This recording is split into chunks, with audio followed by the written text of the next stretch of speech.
We know. No. Oh, you're stuck in the other room. Sorry. That's all right. Well, we go. You're bored and that. Yes. Oh, try not to sneeze. Ah, my sinuses. Yeah. With a year ago. G. G.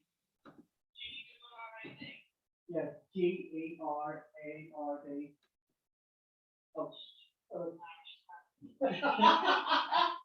G-E-R-A-R-D.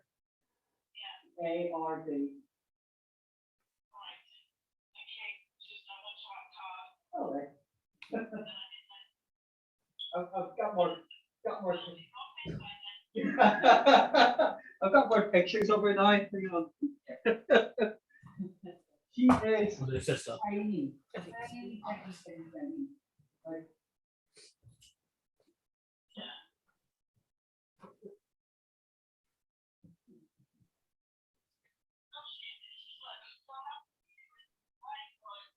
Like, 5 pounds.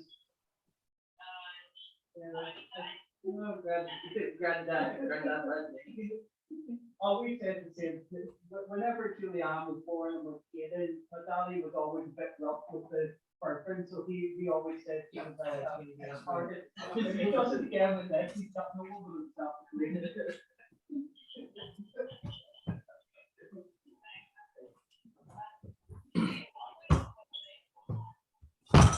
Suppose he was the baby. Yeah. Going berserk. Awesome. Not going more of that tomorrow for lunch. Yeah. There's more, have a look at how much there is, does. Thanks, man. I actually had 2 helpings of that. Really, already? Yeah. That seems about right. Well, any that gets Yeah, left. fucking hell. Well, I mean, if you need help, I mean. Exactly. Yeah, fair to be eaten, and any leftover gets frozen, so Yep. to be added to the huge number of portions in the freezer. Exactly. Yeah, portions. Okay, Yeah. that's perfect. Anybody want a refill or top up or? Yeah, I'm fine as is at the moment. Yeah, can I get the copy now? Pref. Thank you. How you doing? All right. It just keeps reblocking it, so it's really gross. I'm going a little bit lightheaded, but otherwise I'm okay.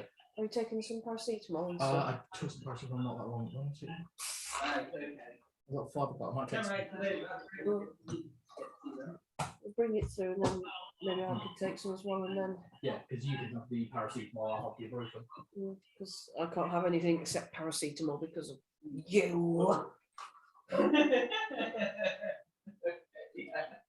You've got more years than any of this. Yeah, but not as frequent. Mine so much, but when I get bad headaches, Nurofen or anything that actually touches I me. know, and you can't take ibuprofen until you're not pregnant. Yeah.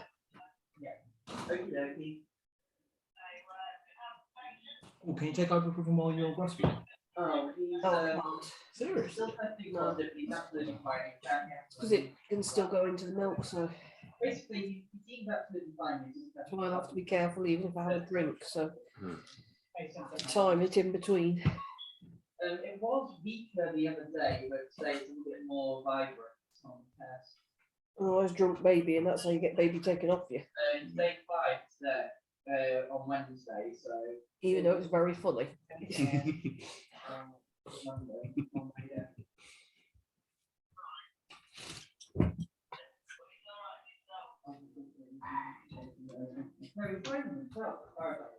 Just where we discovered the little get. Sorry guys, we've got the in-laws around for dinner tomorrow, and we just had them call up to ask for some final details and to ask how to spell Aisling and Jared's names, because they're both Irish names, and as my mum-in-law said, stupid Irish spellings.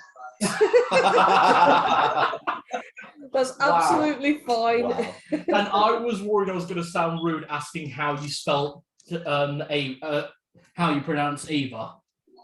Eva? Yeah. Because have they decided on a name yet, by the way? Yeah, it's not yet that I know of. I'm not sure why they haven't settled on a name for her yet, but you know, who just. No, it is. Like, we've had names locked in since actually before you got pregnant. Yeah, but to be honest, some people like to wait and see what the baby looks like, or Yeah. See, she's bouncing around on names because she wants an Irish name, but she can't decide which one. So Aoife or Anya, and then the other name she's been looking at was Lily, but only because she was born so close to Easter. That makes sense. Can I have some paracetamol, please? We've got either Alex or Olivia. Yeah, nice and simple. Well, the long version of Alex's name. No. Oh, Bless you. thank you. Right, that for Jenny. Does you got that? Thank you. That's also for Jenny. Cal. Cal. Yeah, I took a place. Yesterday it was really faint, so I kind of got my hopes up and then did it again today. It was back to, I mean, it wasn't thick, it was a thin solid, but still wanted it nonetheless. So, test tomorrow, so we're alright. Thank you. Right. It's not. Alright, I was enjoying the story.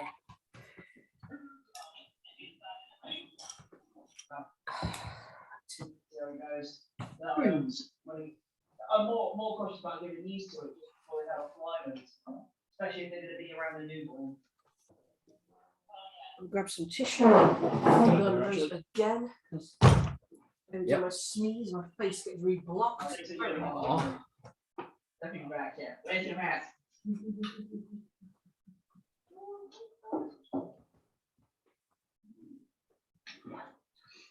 Oh, I was going to say, Chris, I've already told Kenny, I don't know if I told you actually, because I loved Nick's dossier so much, I'm going to do something similar for Icewind Dale, not as long, just like 2 or 3 pages. Yeah, Just you were to saying nice- you were going to give a simple dossier dependent on the things I've chosen for. Exactly, literally just summarize your guys' backstory into a way that we both have the notes on it, so if we need to double check things, I've got a copy as well. How you guys all got on the ship that you're all on when you're all going to meet that's taking you to 10 towns in Icewind Dale. A bit of information about Icewind Dale and 10 towns, which is the starting location. And then just a few bits about character NPCs that your character would know that are actually canon to the Forgotten Realms lore. So like, there's the possibility that one of your characters might have met Dritz, for example. Nice. So what your character knows about Dritz. Well, we don't know where. Otherwise, if your character might have a teacher or someone who helped raise them, or a canonic figure that has some connection to them, some information about them that might that you might want to pull on when we're playing. See, so that's great then, because that means that because we've all set that up beforehand and we don't have to tell each other the details of our characters, we've all got something set up within the world itself. Exactly. You know, we can go off and do something and the rest of the party don't need to know about it, but it can come up later in the story, or we can just straight out tell them. Exactly, which is something I love. I keep looking through the Icewind Dale book, and it's so cool. It's this intermingling of real investigation that you guys have to do if you want to see all. Like, there's no way we're going to be able to do everything this game has to offer. Let's put it that way. Because not only what do you call it? I'm going to say Baldur's Gate, but it wasn't Baldur's Gate. It was Curse of Strahd. Yeah, where we didn't get doing everything, but yeah. Yes and no. Because like there are 10 starting missions that I don't even know which one you guys are going to have as your initial mission. So there's like 10 starting missions just based on the 10 towns that exist. Some of those are send for additional missions, depending on who you talk to, who you side with, choices you make. And then there's even a section of like rumors that you hear. BYDOXBY.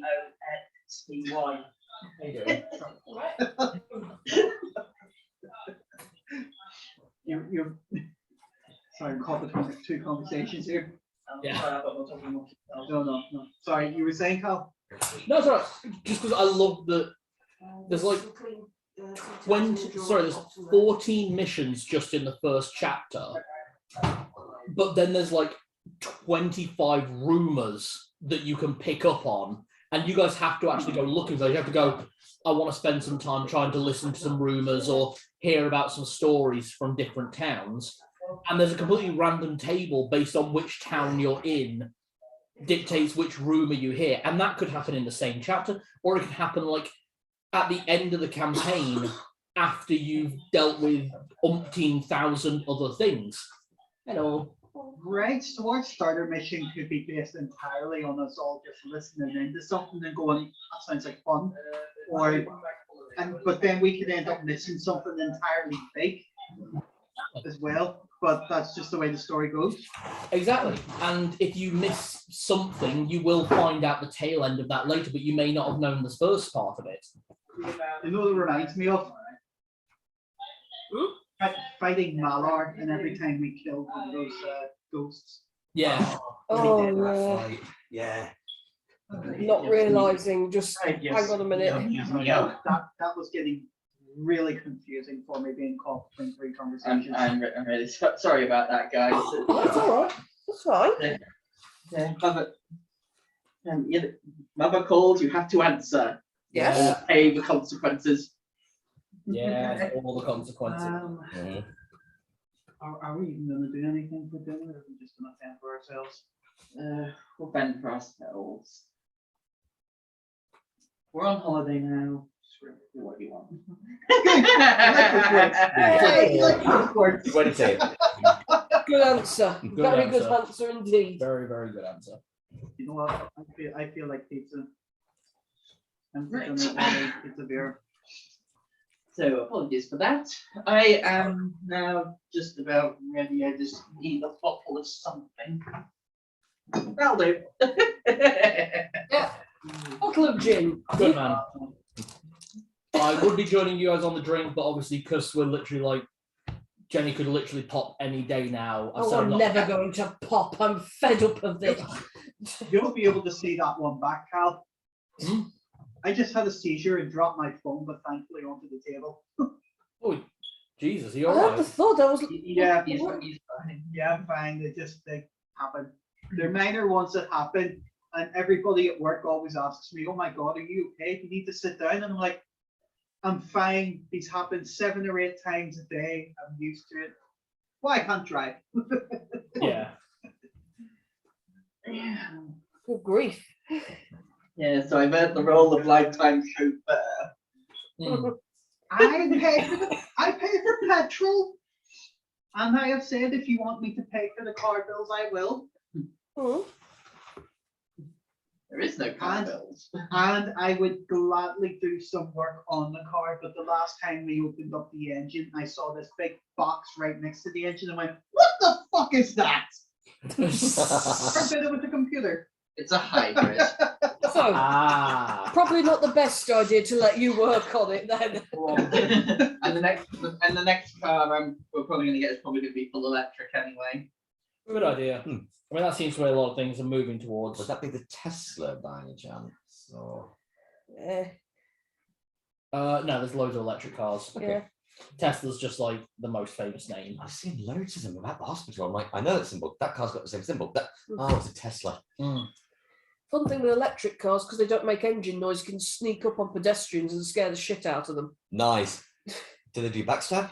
I'm not sure, but my dad managed to get a pedestrian to nearly leap out of his skin with his hybrid once. Just letting it run on the electric.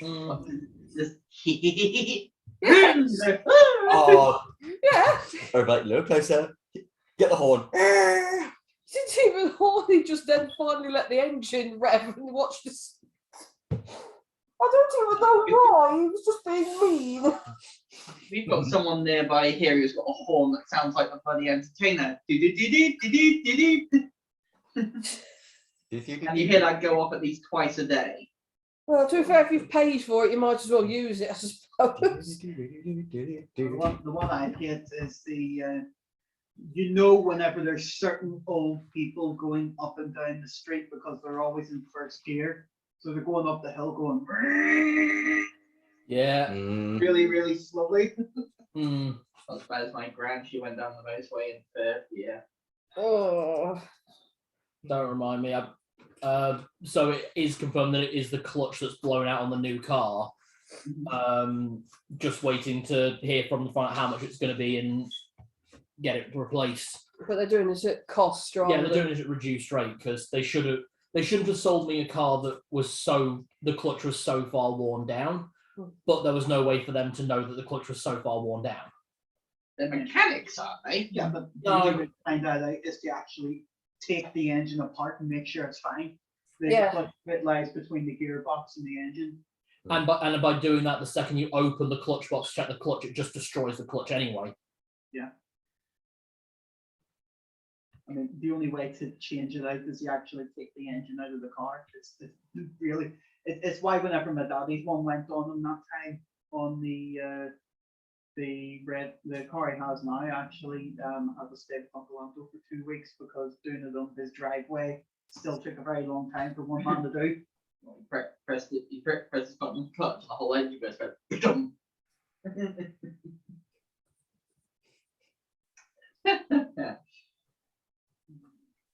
But I'm really glad you are getting it done so cheap because if it's being done at cost, it must be a good price for you.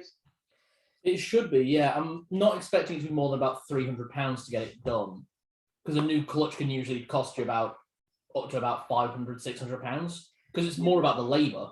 And to be honest, because they have this whole thing that they like to say they sell a car basically as brand new as they can, Yeah, or as good a condition as they can, it really doesn't look good on their reviews if someone's posted saying, well, my car blew up after a month. I don't know, that's mine. yeah, that's yours. So yeah, I think they're going to basically do what they can to make sure they don't lose their really good review status. Because they've got an amazing review status. They've been going for like 25 years, family run. Yeah, I don't think they want to lose that status. Yeah. Certainly not to someone posting a review along the lines of, so we've had this car 1 month and we need it very urgently because of my heavily pregnant wife. You currently have an emergency situation. Yeah. Yeah, we've got a couple of things set up. So Glyn's lent us the keys to his car, which we'd rather not use because this thing smells like the worst type of ashtray you can imagine. But if we have to, you've been in it. But if we have to use it, we have to use it. Your parents are on standby. Yep, as is 2 of our neighbours, and we have cash for a taxi. Do you know what? Really glad for you, and looking forward to seeing your wee one when it comes along. Oh yeah. So finding out who our player 6 is. I'm sure you're looking forward to Jenny not having to look them around anymore. Yes. The size of a watermelon now. And I'm so happy for your sister. I really, really am. But there's a little tiny bit of me that's incredibly jealous. No, you know what though, right? The thing is, see, once you have them in your arms, once you have your baby in your arms, you are going to be so happy. Oh, absolutely. I mean, if only because then when they start kicking me, I can hand them off to Cal instead. Exactly. You won't be able to just beat me up all the time anymore. Nope. So it's either going to be daddy's little girl, or daddy's little man, or mummy's little, or mum. Was it daddy's little princess or dad's little man, or mum's little girl, or mum's special, little prince. I might just keep calling them the crocodile, to be honest. Obviously, because all the stuff I've packed for them for the hospitals in gender-neutral colours, I'm still sort of looking forward to when people look in and go, oh, well, sweet, is it a boy or a girl? And just reply, baby. Yeah. It's a baby. The thing This is my little month. I had to get in a dig against my mum yesterday when I went on the phone to her after she'd had some proper rest because she was with my sister the whole way through false labour and labour. Yeah. So she was, what do you call it, when she'd had some proper rest, I called her up yesterday and went, oh, by the way, ha ha ha ha ha ha ha ha ha ha. I can say this, and you cannot argue against it. I was right. You thought it was going to be a girl. I thought it was going to be a girl. She thought it was going to be a boy, and she says I'm always right when it comes to babies. And I says, yeah, well, not this time.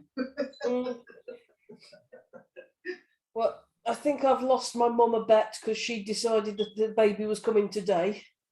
Yeah, still good.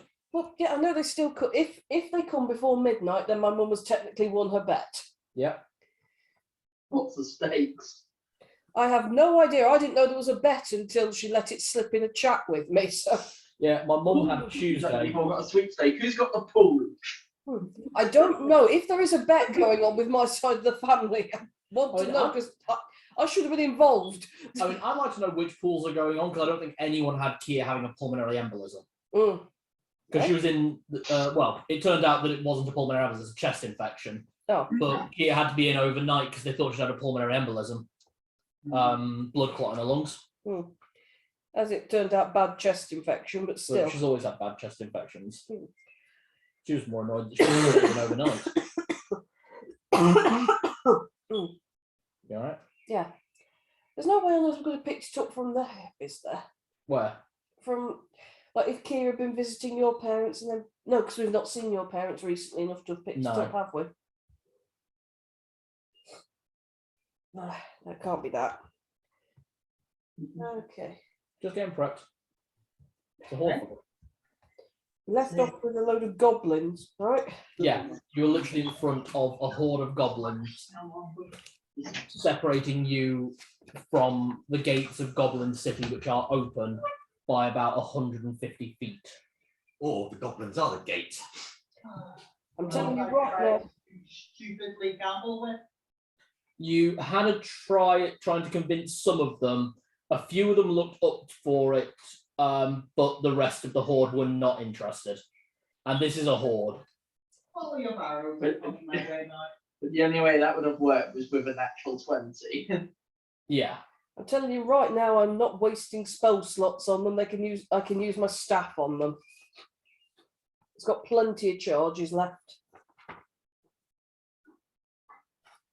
I've got some interesting spells on my staff, so Yeah.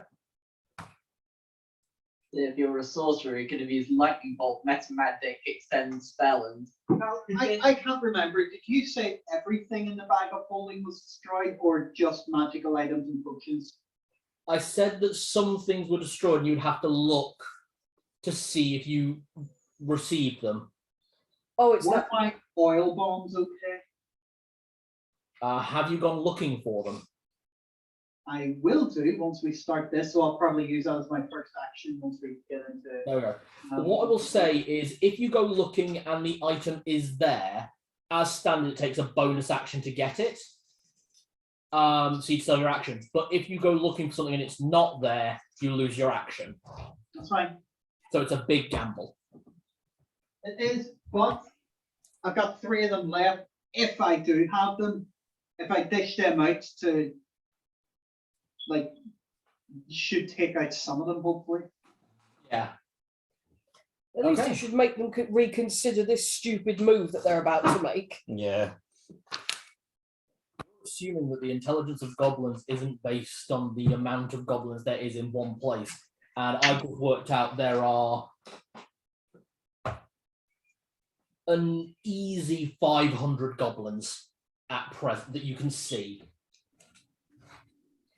500 goblins that we can see, probably more. That's fine. I've got lots of spells I can throw at them off this staff. Sorry. Remember, I'm Celadine. She thinks that all life has value. I'm just finding myself with all these boons. I can only think of one more thing we can do. If we go Hellboy style, Celadine can challenge the Dancing King to the right to command this army. Ooh. Royalty can challenge royalty. Very true. Oh. Oh, that could be fun. Oh. Ooh. And that's where Robards will be like, I'm scared of Celadine now. Later. Give me all your goblins. I took the kobolds from your wife. Son. Oh, were the kobolds glossing locks? Yeah, because they were technically hybrids. Oh. Oh, my little friends. His life is fun. You're trying to get the music to connect. Yeah. I don't think those are coming through your computer. No, it's not connected yet for some reason. Bluetooth doing well? It wasn't on actually, I suppose. No, it doesn't use my Bluetooth. Oh, I assumed it used. Okay. Bluetooth. Two things. Two thing of blue. Let's have a look through this and see which one of these are really. Oh, they're loud, too loud. Sorry.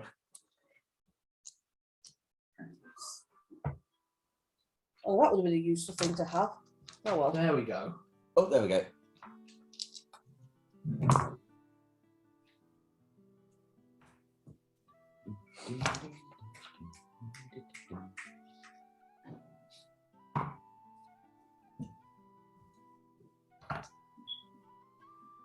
That paint's worked incredibly well.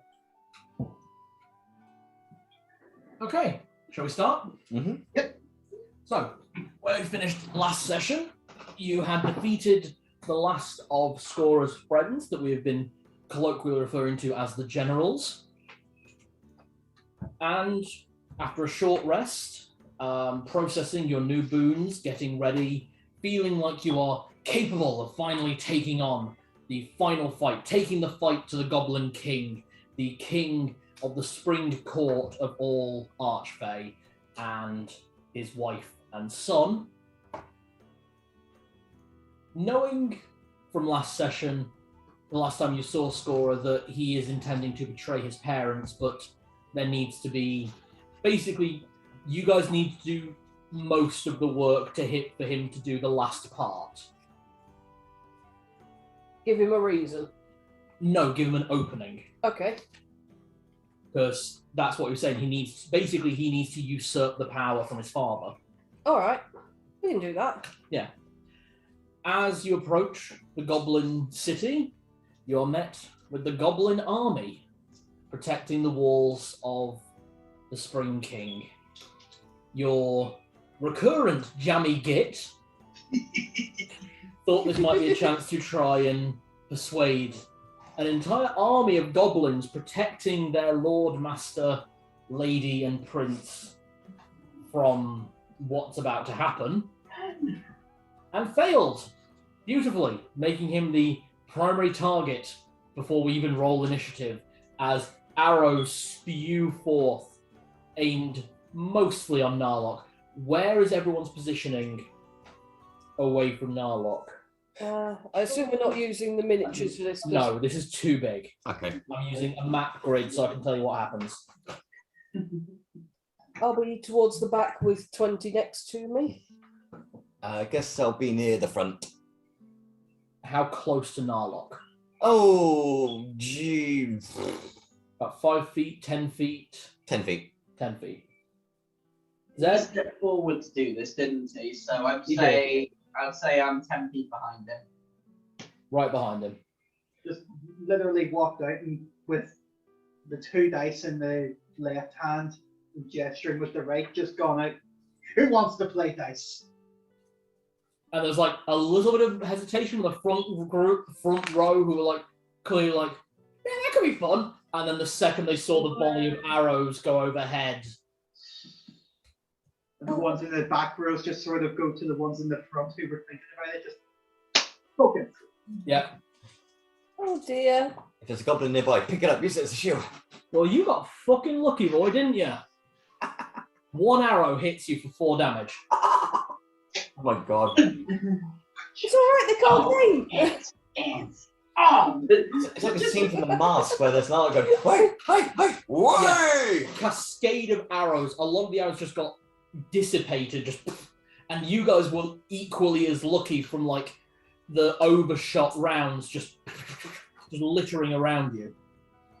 I will set up the music and then everyone roll initiative. Was that intentional for most of them to miss? I'm not sure. Did you know? Yay! Zed rolled well! Yay! Narlock rolled okay. I swear to God, if you turn the tide, I'm gonna punch you. Initiative roll.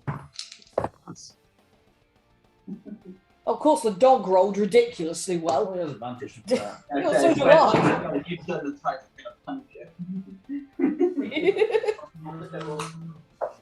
Tibble's got advantage on his initiative. That only counts. So 5. Well, about rolling the thing, so. Okay, so. The dog did better. The dog always does better. Tibble's got 28. Just hold on. No problem. How are animals doing this well? Well, fair, they both have advantage, and I think both of them have alert.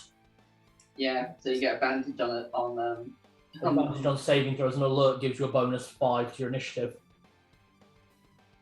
Okay, so did anyone get higher than 28? Okay, we'll check. Tibbles takes it. What did Tibbles get? 28. Nice. Okay, did anyone get higher than 25? 20 got 25. Okie dokie then. Okay, 20 to 25. 21. Dirty 20. Hey, he said it. I need rollies really quick. Pick a d20 and roll. Just me and Narlock. No. 12. 17. Okay. This is the dice you got me. Hey. Narlock. So 20 is that.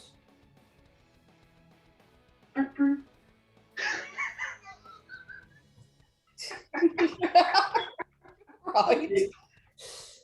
Yeah, you just said, oh, you just looked at me and went, oh, it's coming, and it said, why is there a cab in the labyrinth? I'm not surprised if there is.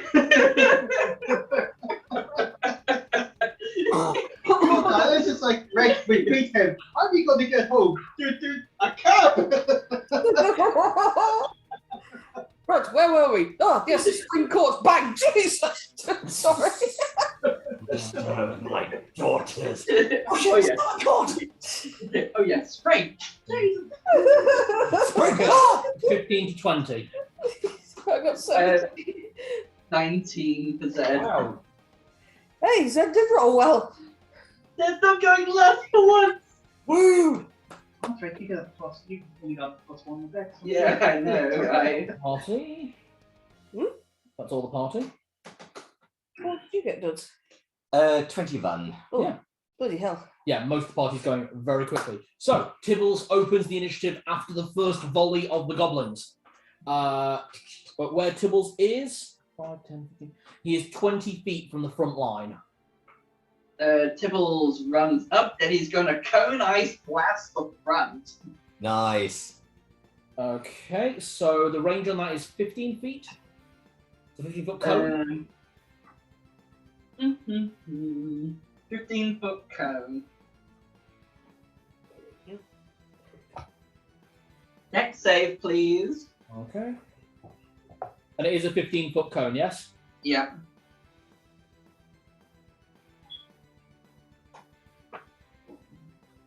I just had to chant the alphabet to myself. I'm going mad. Yeah, going mad. The cone just blasts out, and a couple of goblins to the right of Tibbles just manage to dodge out the way, but the majority of them just shatter and turn to dust as the ice blast just Then, eliminates 3 rows. okay, then one nearest him, he's going to jump. He can't make an additional attack after making the breath weapon. It's a, Oh, it's no, a, yes, he can. Yes, he can. Yes, he can. Yeah, Sorry it's about a- that. yeah. The breath weapon takes the place of 1 attack, so he's still got 2 bites. That is correct. Sorry, that was the ruling I made before Fizzbands came out, where they changed the breath weapon for Dragonborn Yeah. Because they and made made Dragonborn. Oh, he crits! Ooh. Yay! Oh, roll for damage. Destroy the goblin. Jibbles. Or maybe 2 or 3 if you can get all of them in his mouth. Mm-hmm. And he is a big boy. You can pick one up and then spit it out and use 9. it. 9 total. Yeah. Oh wait, so double what was on the dice, so that was 4 plus 7 is 11. Okay, so 11 total. Yep, on that one, second bite. So as he goes in with the second bite, not only does he catch the first one, but the one behind it and the one next to it catch a glancing blow, and they just bleed out on the floor, where Tibbles just cuts through the line. There are now none near Tibbles. He will have to move forward to try and press in. Okay, he will move forward, but making sure that he's not in a place where he can get flanked. Okay, how much movement speed does he have? 50. So does he want to move straight forward to get to the further rank, or does he want to open up a bit more of the front row? He'll probably open up a bit more of the front row so that everyone else gets the chance to everyone else can plow in after him. Use the wedge formation. Okay, that's fine. So he kind of moves a little bit to the left, where there's a few of them who managed to get out of the way of the cone of cold. Okay. His second bite was 32. Yep, that hits. What's the damage? 14. 14. Scooping around as he goes to the bite, he takes out another one from the front row, the one he was actually aiming at, and the one behind it as he throws the 2 bodies in that direction, just splat. Welcome to Horde Fights. Sorry, re-welcome to Horde Fights. Go with me. Okay, is that the end of Tibble's turn? That's the end of Tibble's turn. Fantastic. 20's turn. 20, practically trembling with excitement, is going to go ahead and run in after his friend Mr. Tibbles. So is he following Tibbles? He is following Tibbles. What is 20's movement speed? 40, I think. Yes. So at full movement speed, he can get 5 feet ahead of Tibbles towards the back row of the ones who were just outside the cone of cold. No, he's going to sort of stay just behind Tibbles because he's just seen that Mr. Tibbles can breathe ice, which he can't. If he stays behind Tibbles, then he is not in range of anything. Oh, Tibbles just eviscerated the front row. bloody hell. Okay. Sorry, I'm here not you go, trying- actually. Can I see the sheet? Yeah, so I actually, can let's see see the the map. So here's where 20 is. Oh, okay. In which case, rather than following Tibbles, he'll head straight forward and start taking out that front row on that side. All right, so he's going to run straight forward. Got it. He can't do a lot because he's just melee fighting, and he can't breathe ice. Yeah, he doesn't have any AoE. Okay, so first attack. Yep. Right. Come here, doggy. 14. Hit. Roll for damage. Yes, because might as well with this, mightn't I? Yeah, we're going to need to do damage after each roll to hit. 8. 8. Mhm. Was this a bite or a claw? Beak. Beak. So yeah, bringing the beak down, he grabs one by the collar and slams it into the one to the left of him. Yikes. Okay. There are still a few in front of him. Sorry, my brain's just farted. 22 to hit. Yeah, that'll have done it. Oh, yikes. Okay. 18. Literally snap again, but this time actually catches a further one. You'll need to move 5 feet forward to get into melee. Yeah, he will do. He's got plenty of movement. Yeah. And this is his claw attacks now. Okay. That's a nat 20. Hey! Yep. So roll for damage. Okay. Oh, hey. Bloody dice escaping. 4 on the dice, so 8 plus 6. So 8 plus 6 is brain farted again.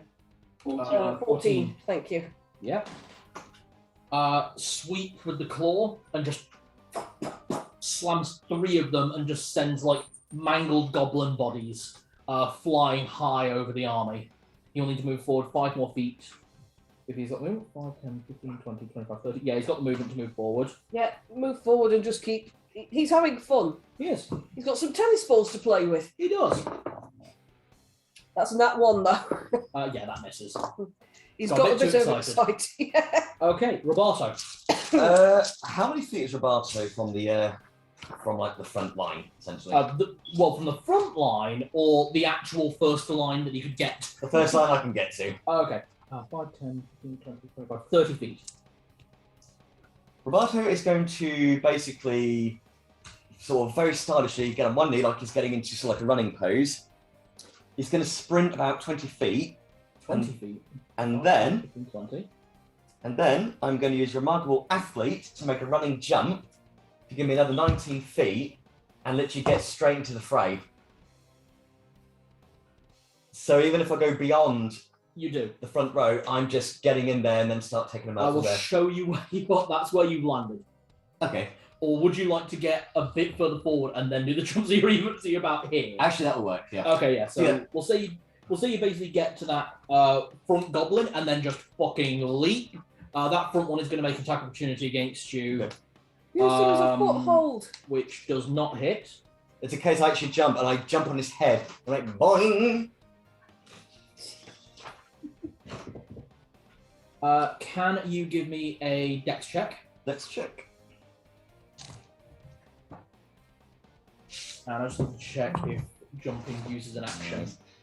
Well, that is going to be a 28. As you land shoulder first and crush one of the goblins underneath you. Jeez. Ah! Thank you, kind sir. Oh, he's dead. Yeah, he's gone. Smushed by a halfling. Jump, H-I-J. I just need to check jumping, see under movement. Well, what can I say? I have killer glutes.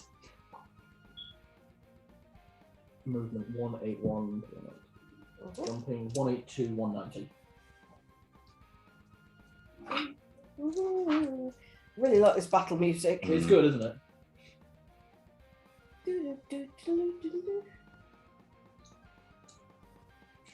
It was a long jump. That doesn't say there. Sorry about this. Never had actually anyone jump in combat before. Yay! It was a first. Yeah, exactly. Leap through the air, smash a goblin to bits. I discovered the X button on this controller. Jump, Roberto, jump! Jumping planets, I mean, it counts as part of your movement. Jesus. You have not used any of your actions or bonus actions to do that move. Wow. It's like, thanks so much. Oh, you're dead. Okay. Yeah, you are literally surrounded right now. What are you doing? Well, first thing I'm going to do is brandish Soul and just literally start going crazy. And I'm actually going to call for its ability. Okay. So I'll be taking 9, 10, 11 points of damage. Roll to see if I actually hit. Using that move, by the way, you have run out of movement. I will say that. That's just cool. the heads up. That's cool. Okay, roll to hit. Oh, okay. So we have 17, 18, 19. Hit. Nice. I don't think these guys have good It's a identity. horde fight, just don't roll that one. And there's loads of them around, not advantage, that's a straightforward attack this time around, I believe. Or is it sneak attack? It's. I mean, technically it's a I need to surprise attack, check surely. Xanathars. Oh god, why? That's why I want to double check, because no one else is around me, but I do have a lot of enemies around me. So they can all see.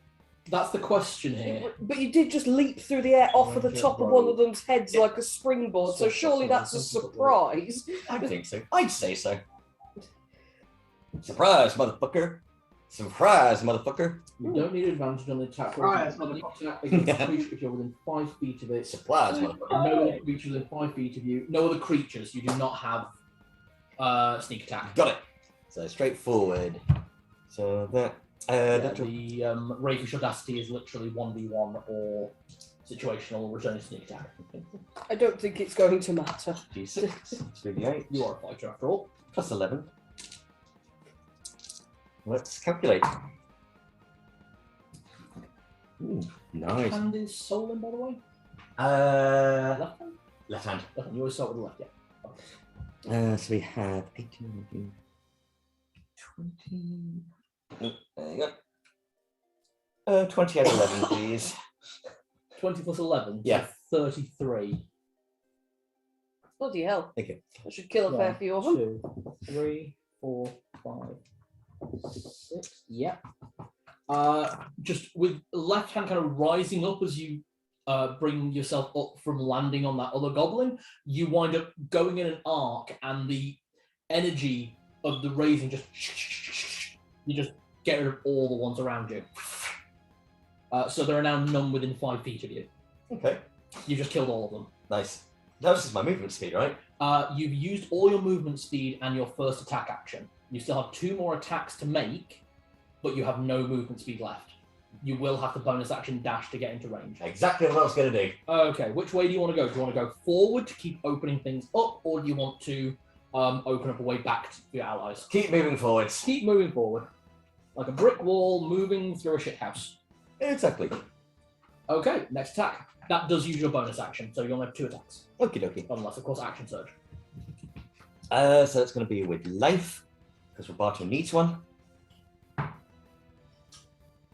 Bloody hell, 14 plus 17. Yeah, that hits. 12 points of damage.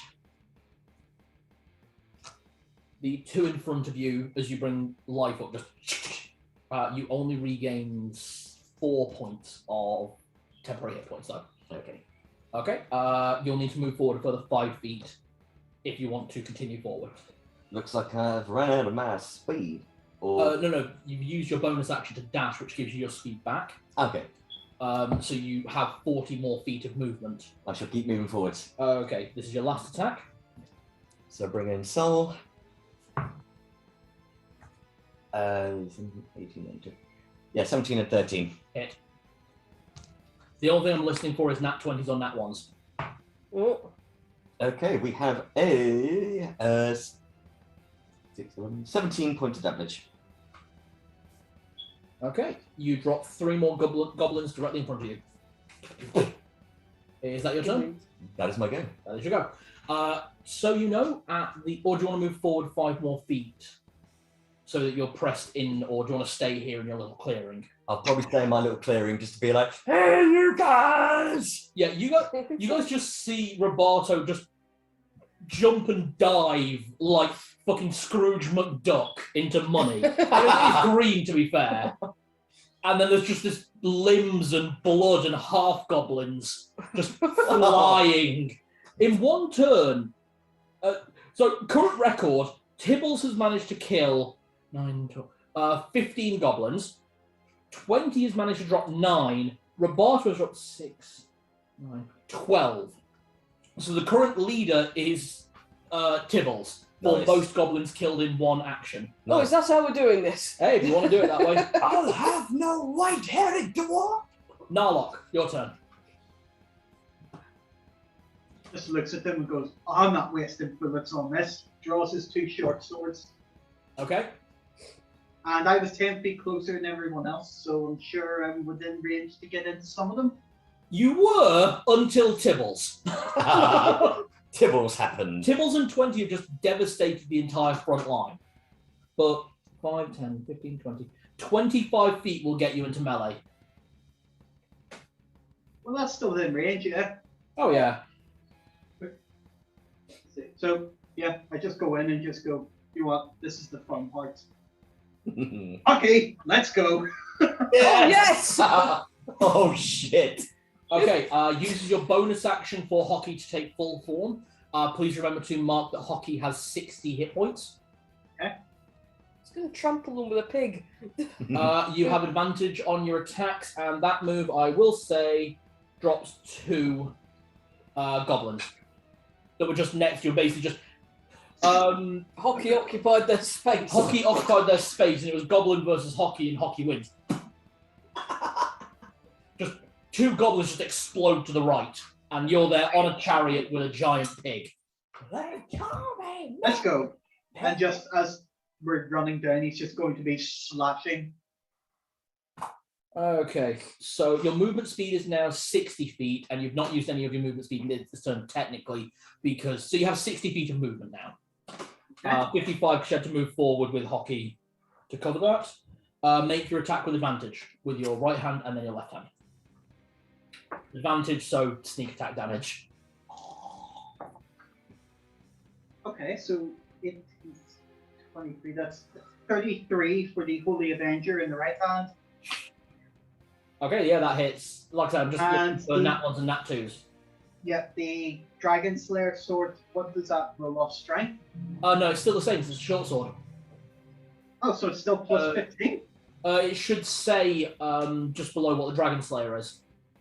I think the Dragon Slayer is a +2. Yeah, plus 2. Okay. Yeah, that's a miss with that one. 8. Hold on, let me just on your character sheet. So, oh wait, might not include Dragon Slayer because it's one of your lesser used items. Okay, so what's your dexterity modifier? Plus 5. +5. What? +11. So it'll be a +13 to hit with the Dragon Slayer. Oh, in which case then that's 19. Yeah, that hits. So can you roll damage on the Holy Avenger first? Is that the one that's getting the sneak attack? It is. So let's do the sneak attack first. 3, 6, 9, 12, 13, 17, and 19. Okay, so that's 19 sneak attack damage, and it's a d6 plus 8. 9, 19 plus 9 is 28 damage with that one, So 28 damage to the Holy Avenger. and with the other sword. Oh, hold on. As you bring the Holy Avenger round, you wind up carving through the heads of so many that their weapons wind up falling to the side and taking out the ones on your left side as well. You will need to move forward to get into melee range to strike with your Dragon Blade. That's fine. You can also now see Roboto, by the way. Just passing by, just hello. Okay, so you're actually going to pass by Roboto. Got it. Hey, save some for me! That is 2 attacks opportunity against you and Hockey. They're only going to hit if they nat 20, these little bastards. No, because Horde combat. Oh. So yeah, that's 2 hits. You take 4 damage, as does Hockey. Did you account for my +2 to my armor from last session? I did. Horde combat works differently. Okay, that's fine. What damage? 4 damage to you and 4 damage to Hockey. Okay, so Hockey has 4 damage, and I got another 4. Okay. Okay, and that next attack, what's the damage on your Dragon Blade? The damage on Dragon Blade, d6 plus 8 standard. Because it only does 3d6 damage plus 8 when it is anything draconic. Yeah. So that one's just 9. 9.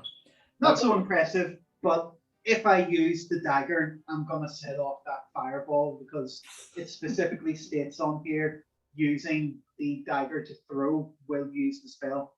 Yeah. It's a level 9 fireball that's in it as well. Yeah. That's still only a 30-foot radius. That's still only a 20-foot radius. Yeah, but it's a level 9. Do you know how much damage that does? Yeah, like 18d6. Yeah. I worked it out. Yeah. It's No. literally a bomb. Not worth using it now. Sorry. 15d6 fire damage. So as you bring the Dragon Blade in an underarm strike, you wind up just tink tink, just cut through the side of the heads of 2 further goblins. Okay. Right. It is the goblins' turn.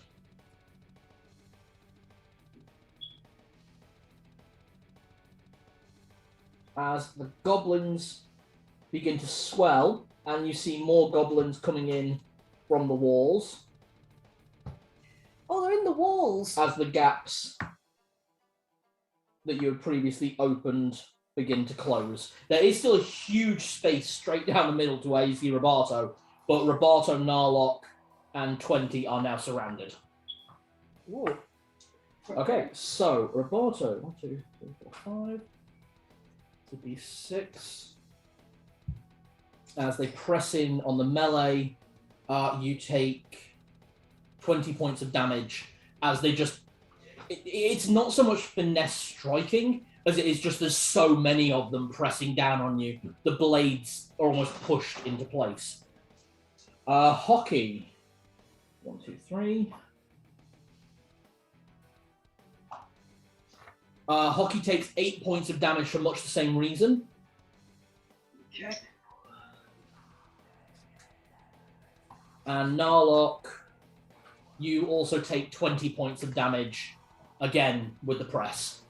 Tibbles takes 4 points of damage, as one just managed to get a lucky strike under the cuff. Celadine, 20 takes 8 points of damage, Oh, poor baby. as they just managed to press in. And then the archers fire. That's more fucking like it. So,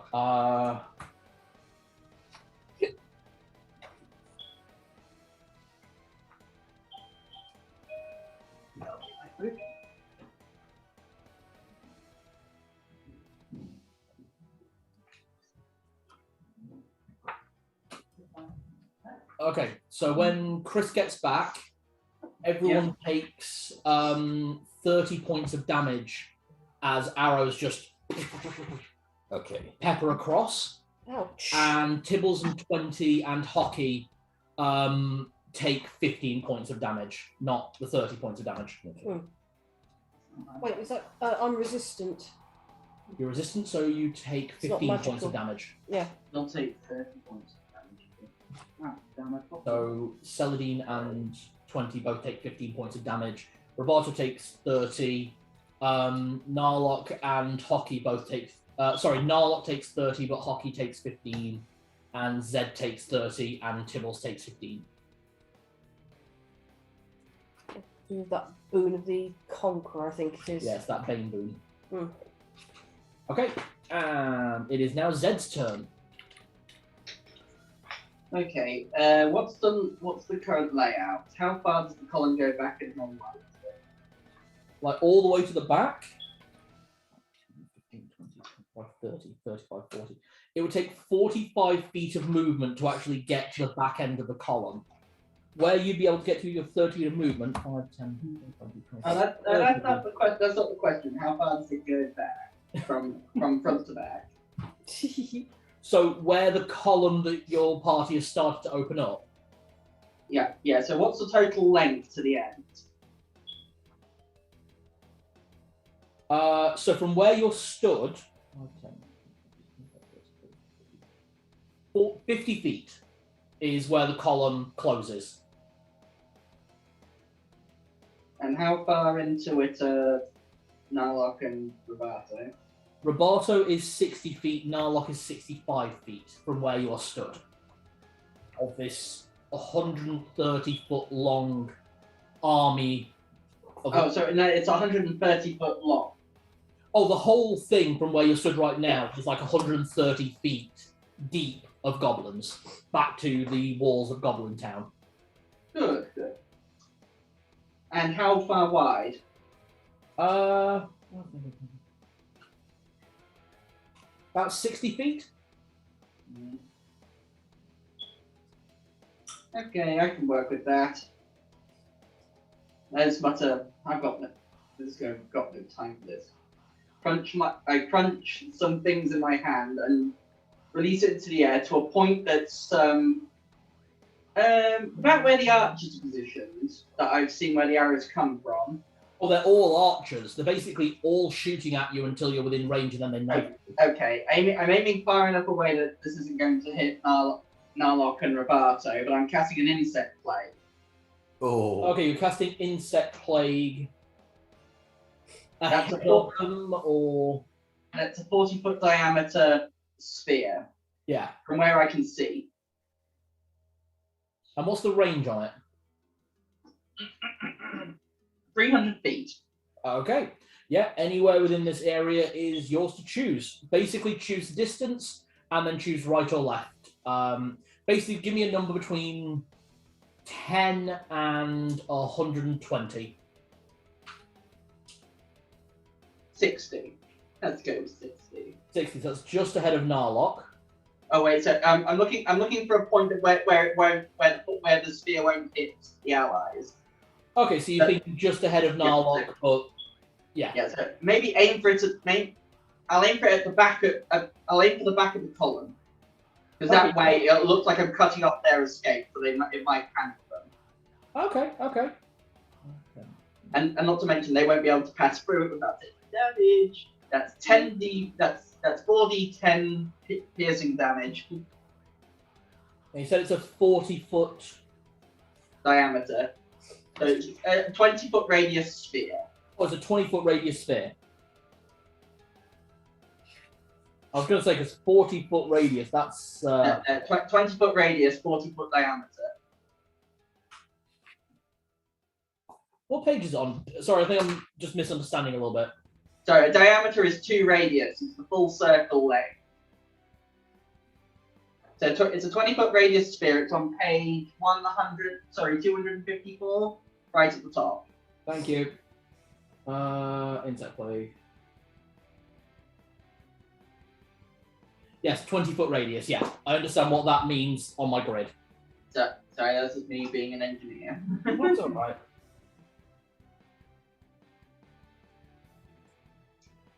Okay, I'm not going to make you roll for it. Oh. Basically, there's just this swarm of insects that just shoots out of your hand in that direction, just flies overhead, and then where it lands, you just hear goblin screams. And there's just this swarming black mass towards the back of the horde. Concentration up to 10 minutes. Very nice. Just don't lose concentration. Oh. Okay. What do you want to do with your movement? Is there a way, since we just entered this corridor, is there a way for me to take?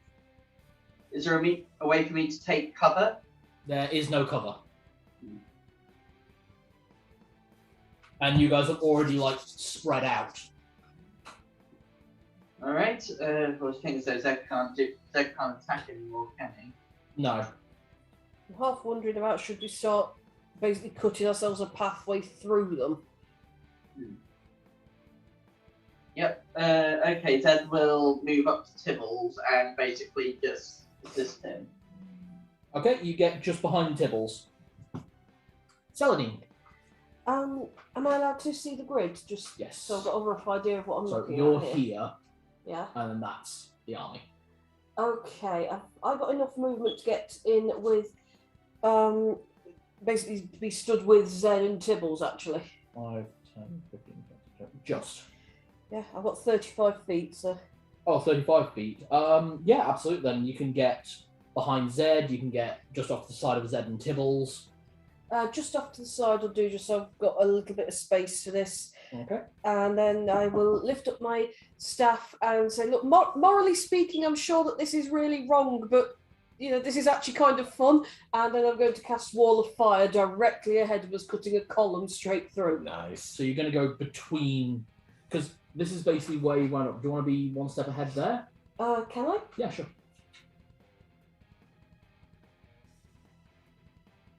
And then you're just going to go for a straight line of Wall of Fire. Yes. Okay, what is the range of what is the length of the wall of Wall of Fire? Wall of Fire is 120 feet. Oh, wait, no, sorry, it's, hang on, 60 feet long.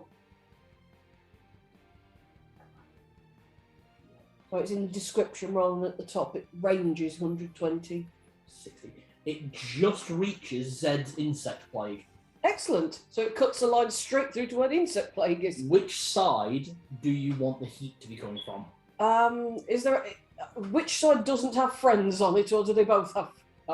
There are no friends on the left-hand side. There Right. are Narlock and Roberto about 15 feet away on the right-hand side. Right, just to avoid injuring them at all then, the left-hand side is getting burned. Okay. It's dex saves or... Not even worrying about it. Okay. So do you just want the damage then? I don't even need the damage.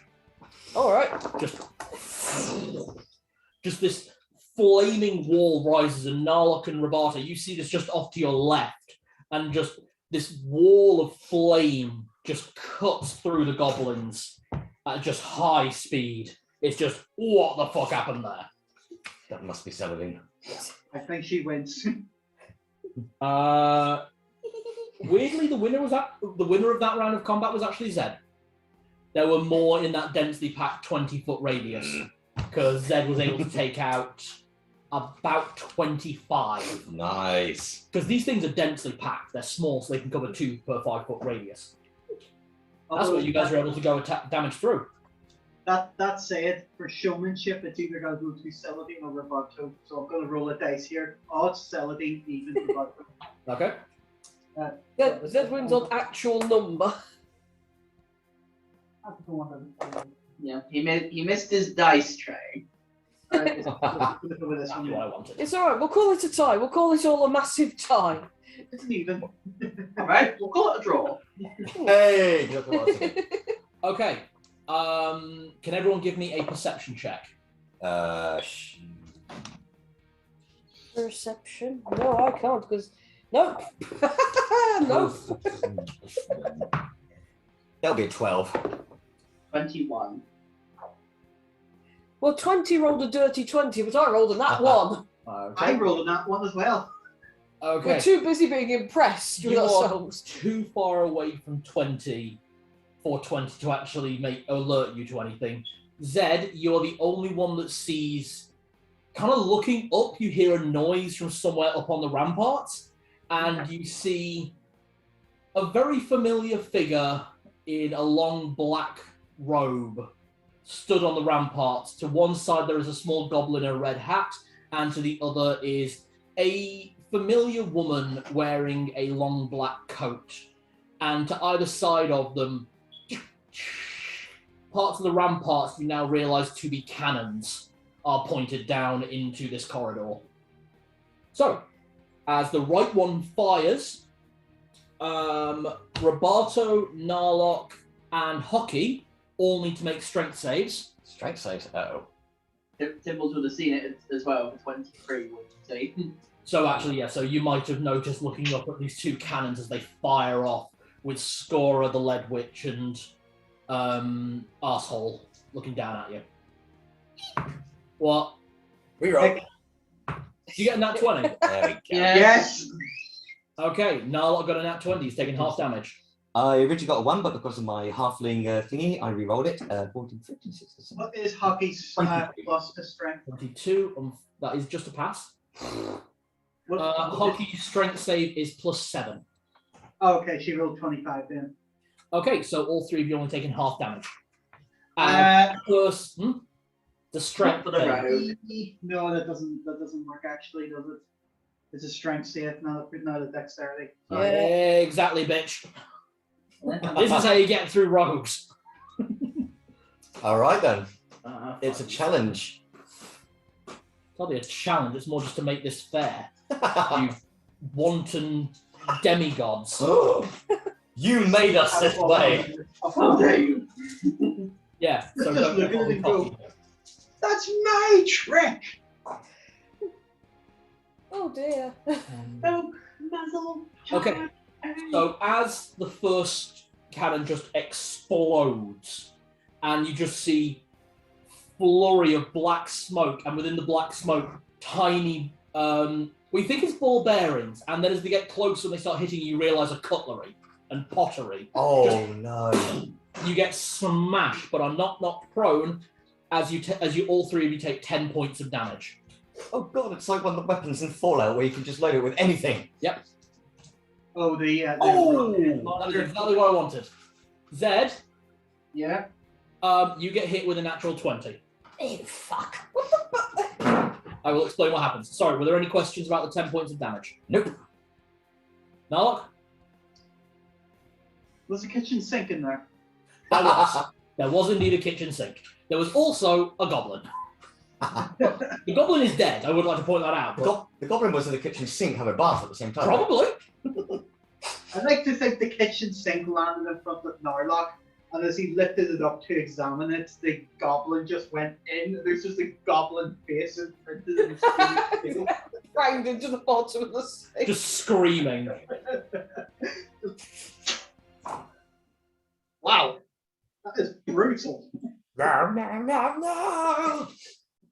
Oh, Zed, you take 60 points of damage as what appeared to be, initial look, was some kind of metal cylinder.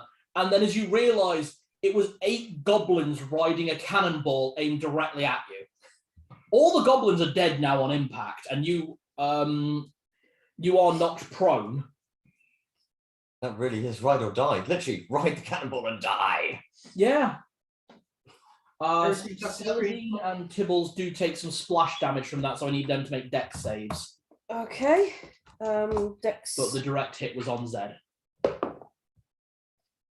Okay, that'd be a 27. Pass. Um.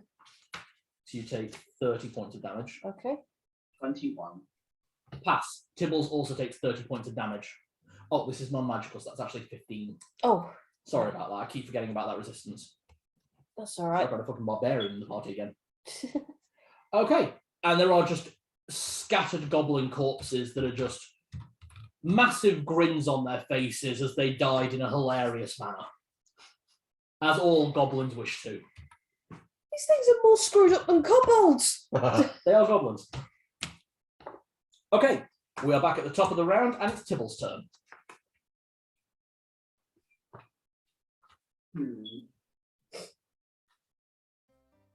How high are the walls? The walls are like 50, 60 feet high, and they're still about, from where you are, And About Tibble shoots an ice blast up at where they're stood.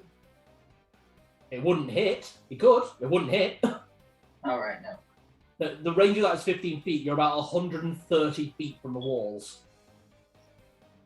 Oh, this is from why. From the top of the floor. Okay, he's going. Tibbles is going to charge through. He's going to basically take as many as he can out with another ice blast without hitting his allies. Okay, so he can angle that. So 1, 2.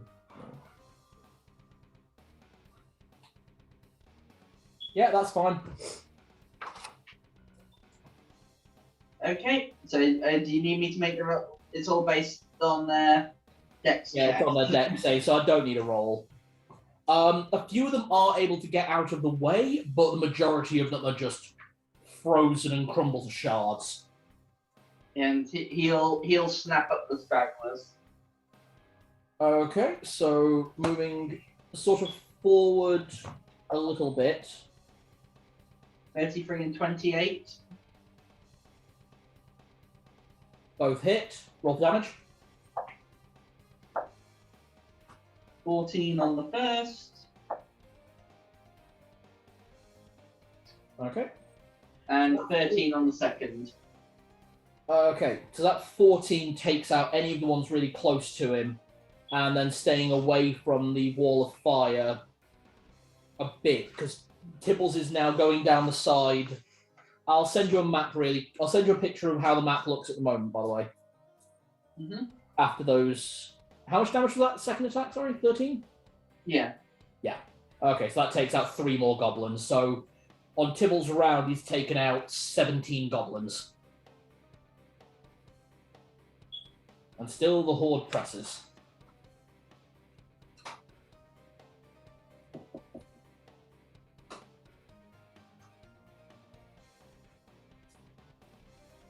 Sorry, just getting to messenger. Yeah. There we go. So all the X's are goblins. And you're all welcome to have a look at that, because that will probably make things just a little bit easier. Wow. Little gits are refilling, aren't they? They are, yeah. Said at the initiative phase 20 after Narlock's turn, more goblins kind of crawl down the walls. Yeah, they're refilling the space as we empty it. Yep. So push through. Okay, it is 20's turn. Okay, oh god, 20. To be honest, it might make as much sense for him to risk the attack of opportunity and scamper around to join up with Celadine, because I think I might mount up if I can. Okay, so that's 5 around him who will get attack opportunities. Only 2 hits, so he takes 8 points of damage. That's fine. Yep. He'll run around to where Saladin is. So how much speed does he have? 40. 5. So it takes 30 feet of movement to get to Saladin, and then he can hold the rest of his movement. He'll hold the rest of his movement and just start chomping at the ones in front. If there are any in front. There are none in front because of that wall of fire. Okay, you know what? He'll can he as an action sort of swing Saladin onto his back? I mean, Yeah, sure. If Saladin's happy to accept that. yeah, I am happy for that because basically he's got more movement than me, and yeah. And then do you want to follow Tibbles or do you want to try and catch up with Roboto and Narlock? I'm following with Tibbles because looking at the map, it makes more sense if me, Zed and Tibbles stay on this side, and yeah. All right, so Saladin and 20 can either get next to Tibbles, but will need to make a dex check against the wall of fire, or they can get behind Tibbles and not take the dex fire damage. Behind. Okay, behind. Okay, that's fine. Yeah.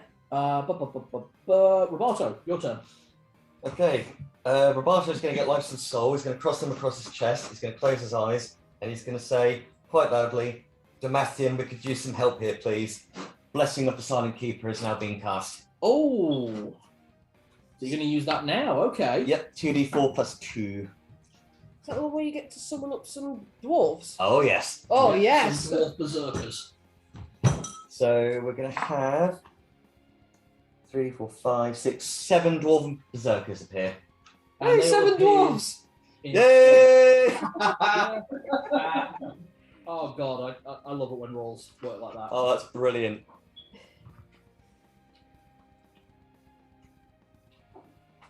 These are animals. Berserkers. We have a slightly higher armor class, but that's about it. So it's the same stats. Okay, so that's the berserkers. There's 7 of them, yeah? Mm-hmm.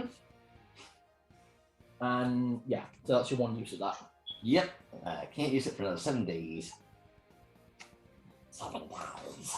Well, not a bad time to use it, to be fair, because horde fight.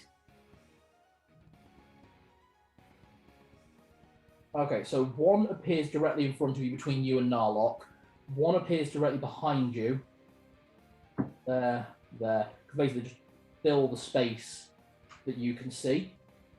Okay, so you give the prayer and you call on Damathian's help, and from all around you rise up initially skeletal, and then from skeleton ghostly flesh appears, and from over the ghostly flesh appears heavy splint mail armor, and 7 ghostly dwarven berserkers go, "Oh my lord!" and all of them start swinging. Hi ho! They scream. So I'll make love you. Hit. It's 7 Hit. dwarves. What do you want me Hit. to Okay, do? all 7 of them hit. Nice. How much damage did they deal? Of course, they deal great axe. Wait, these Damathians they each deal D8 plus 3. Smashy, bashy, clubber, Crushy. crushy, Each do 8 points of damage. So. thumpy. Bomb. It's easy. I mean, Bomb. Well, these are blue veins, so drunky junkie, yep. and riotty. Hey! Which one of those is happy? All of them! They're all happy now. Okay, and they all flood the space that they've just opened up around you and Narlock. Cut a bloody pathway. That's 4, 5, 6, 7. Narlock, you've just seen these 7 dwarven berserkers rise up and just charge to basically surround you and Roboto. What the hell did you do, man? I love it. Let's just say that little Mithra left for Damathian's a fair trade, you should say. And then I'll just look up again. Thank you! A dwarf in the sky winks.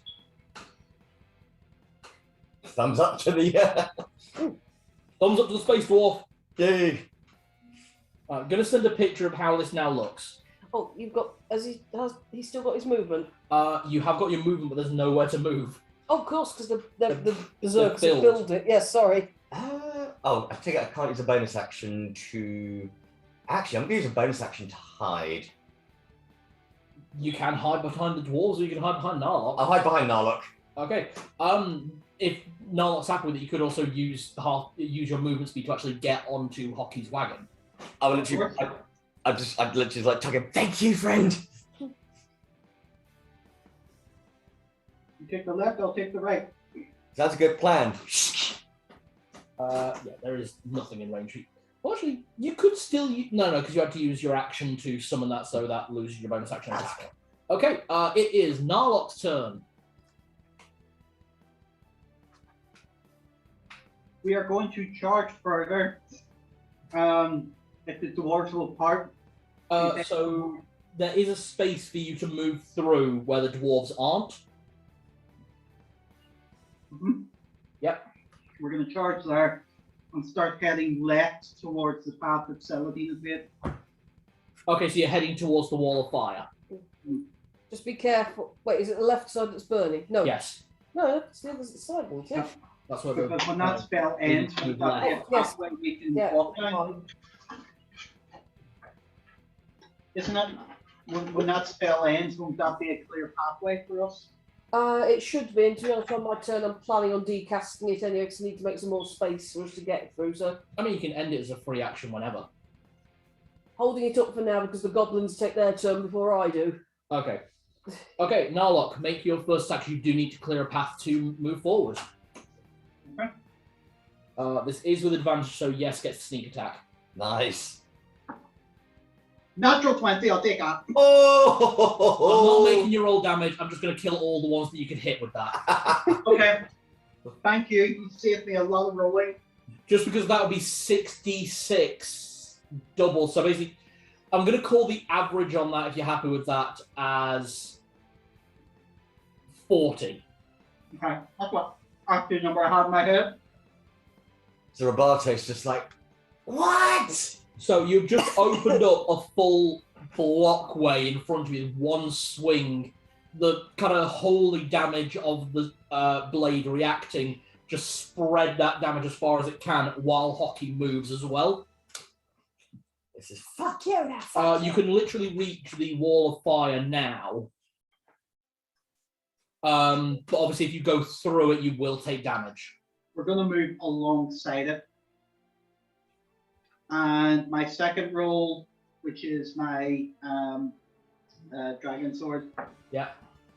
So it's not chariots and fire, it's chariot near fire. Yes. Thankfully, that was at advantage. That is 18. Hit. Okay, roll for damage. That is 12 damage. So we've just gone to Roberto. I call this one the salad slice. Love it. Okay, you are pressing forward. You are alongside the wall of fire. You are about 10 feet away from the insect plague. Okay. Okay. And it's the goblin's turn. It is. So they can't get anywhere close to the wall of fire, and they can't get into the insect plague because they just get eviscerated by that. Any that go into there, you hear the screams and the burns, and they get pushed in like in a bad mosh pit. Yep. To get within 5 feet of that wall, they are burned. Insects or fire? Insect fire, insect fire, insect fire. Oh, there's a lot of them screaming in Goblinish about the last. Yeah, that's what they're saying. I didn't know you spoke Goblin as well. I can only hear their screams, and that's music to my ears. Okay, that fills the space. So running for attacks, Narlock, Roberto, and Hockey. Aww. Thank you. Aww. And So this is split. Oh shit! Already hit. Okay. So that is 8. You've been fed. Yes, you have. Right, does. use my reaction to half the damage. You only half the damage from one attack if you want to, because this is like 8 of them all get a hit off on you. Well, yeah, just to reduce it a little bit. Okay, if you're going to use your reaction to do that, that's fine. So that means that. Sorry about this. Yeah. 3 of them are probably going to attack Hockey. 3 will probably attack Roboto because he's okay. So yeah, Narlock takes 8 points of damage as 2 of them manage to just stab at your heels. Hockey takes 12 points of damage, and Roboto takes 10 points of damage. Okay. As they just press gang. Around the Berserkers. Yeah. Bless me. You. You alright? Yep. And then around those is 3. Yeah, of course they do.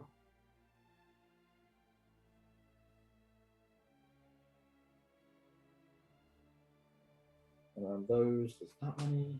Yeah, that makes sense.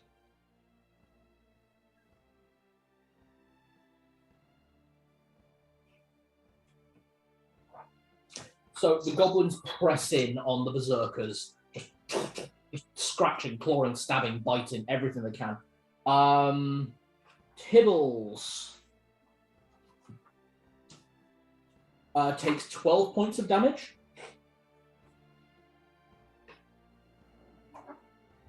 Uh, 20 takes 8 points of damage, and Celadine takes 4, as both of them take a further 2 attacks. Okay. Nothing is nearby Zed, so Zed gets away without any melee attacks. And now the archery.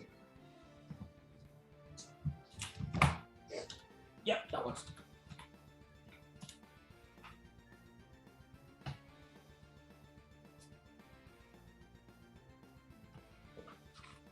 Okay, so Roboto, Zed, and Narlock all take 50 points of damage as a lot of arrows wind up hitting the party. Celadine, thanks to your boon, you take 25 points of damage. Okay. Tibbles and 20 also take 25 points of damage. Just this wall of arrows, that was probably the most... But it's not the most damage they could have done in one turn, but holy shit, it was close.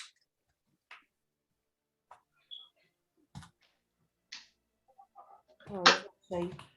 25. For the animal. Yeah. Can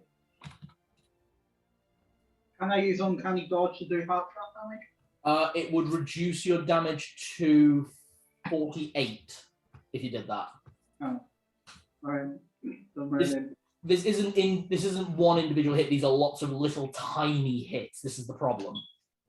Yeah. These Not looking attacks- good. Each of these Yeah. attacks individually are doing 4 points of damage. I mean, once we get through here, we still have to face him and her, but we've got to heal somehow first.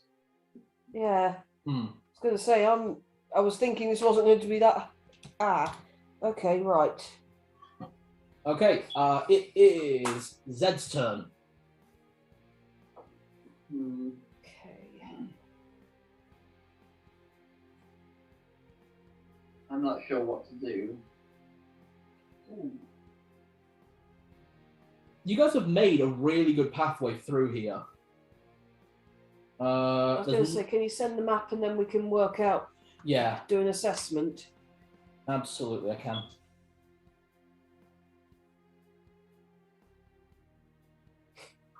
It might make as much sense to start running for the doorways to the castle and then throw stuff back. Hmm. So where that circle is, that's the insect plague, and where that line is, that's the wall of fire. And the D's are dwarves. Right.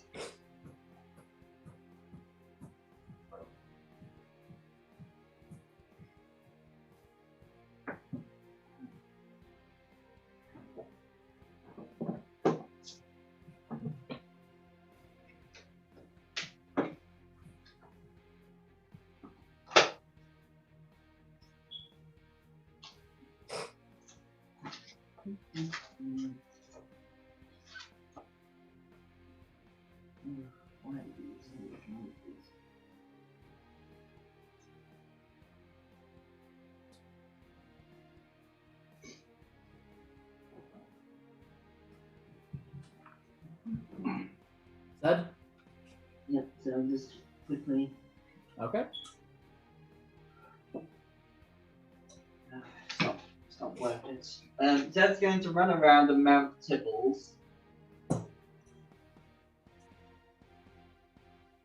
You can do that taking one attack opportunity, which misses.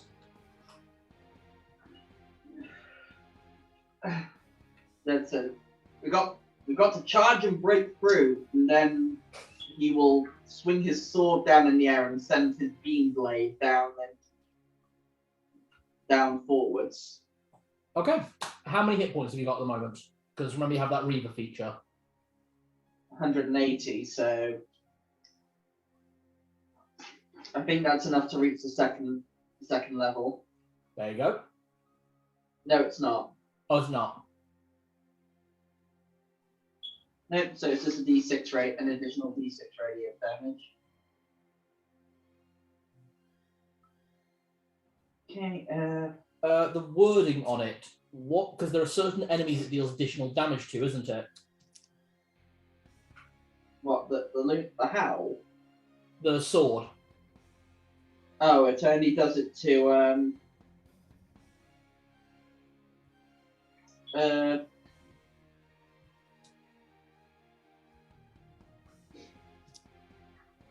Fair Aberration. Monstrosity Fair Aberration. These are Fey. These are goblins in the Fey court. They're Fey. Oh, Okay, the attack has advantage. Yep. It's advantage, doesn't do additional damage. hey, no knocking that. No?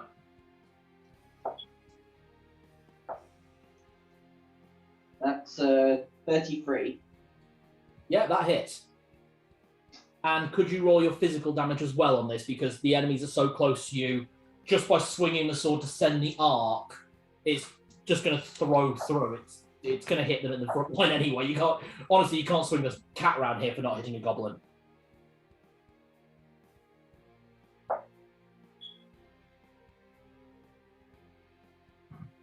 Uh, 22. 22 damage. Yeah.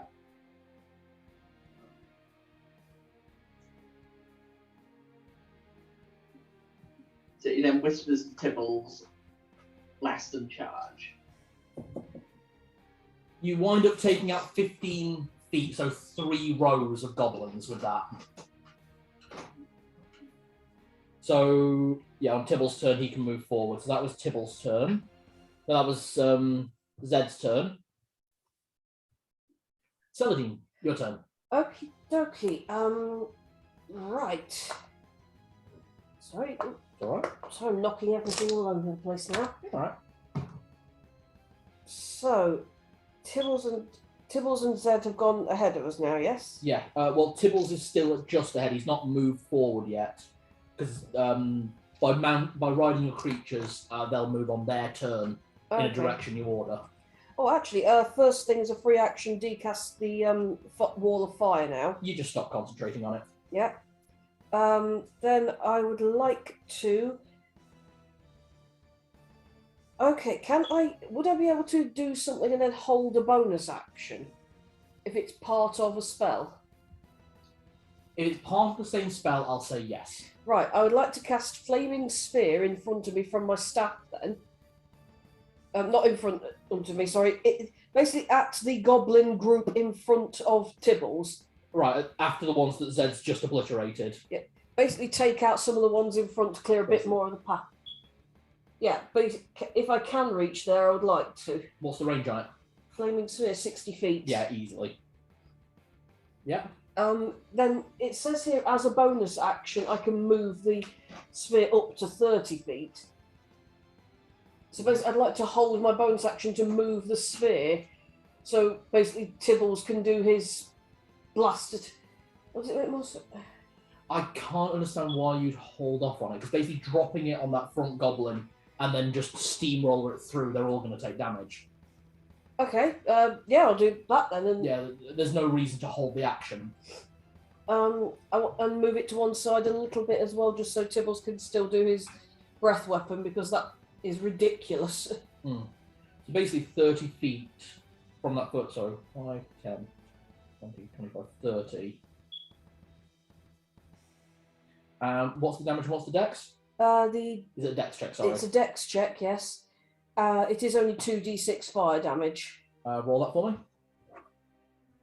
That should be damage as it goes through. 8. It's not a lot of damage, but it's something I can keep up and just keep moving. So, How big's the sphere? that's a good question. 5 foot diameter. Okay, so it fills a 5-foot sphere. Oh, it's not very big, but It fills the space of a creature, so it's hitting a lot of these goblins, 2 of them at a time. Right, I will send a picture of what Celadine's just done. I'm just trying to clear a line-ish because don't both of our animals need 10 feet to get through? They can move because these are goblins. It's not blocking their movement. It's not like trying to move through a wall. Okay.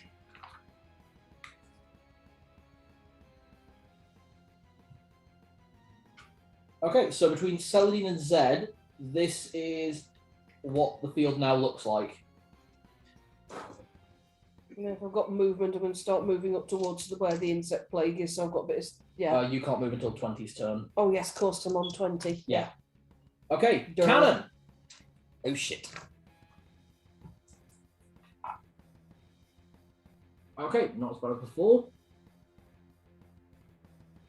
Yeah, 2 and 3. Okay, can I get dexterity saves from Narlock, Robato, and yeah, that still makes no. Can I get Constitution saves from Robato, Narlock, and Hockey? Hockey's is +9 in this situation. Okay. Natural 20. You take no damage. No, you take half damage.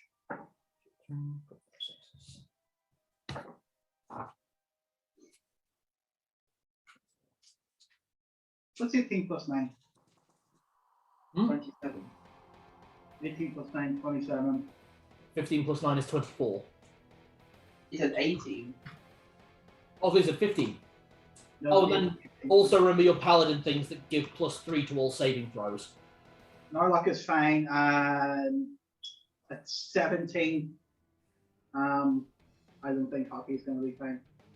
17 was that? Yeah, for Hockey. He passes. Oh, she passes, okay. But even Oh, still, those she's goblins, taken though. 49 damage in this fight. Okay, so all 3 of you want to take half damage. So Hockey, Narlock, and Robato all take 3 points of damage. Okay. Meanwhile, the Berserkers of Damathian all but one failed their saving throw. They're taking 9 points damage. But yeah, they're still a lot.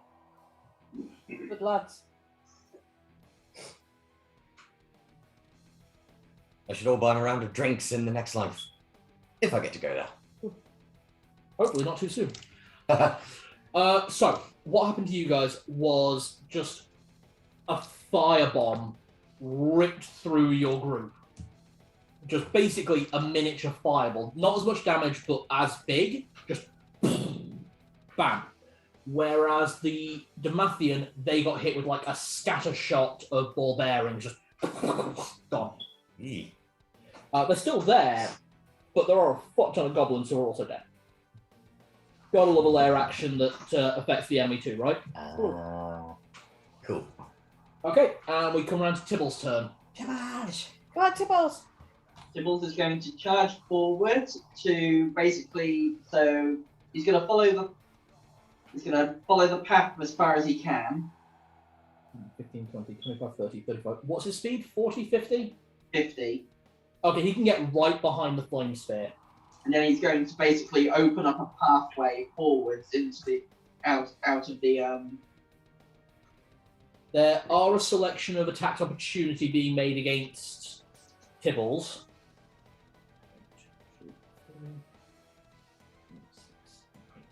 It's not that many. Can Zed use his reaction to try and deflect some attacks with his blade? I'm gonna say no, just because that's specific feat. It will, 20 will try and do it for at least a couple of them. Oh, he can't. He's too far away. Oh, I've got this thing on 20. He's got Defender. Yeah, he's got to be within 5 feet. These attacks of opportunities don't start until okay, never Tibbles mind. is about 20 feet away. All right, never mind then. 1 hit. Actually, what's his armor class?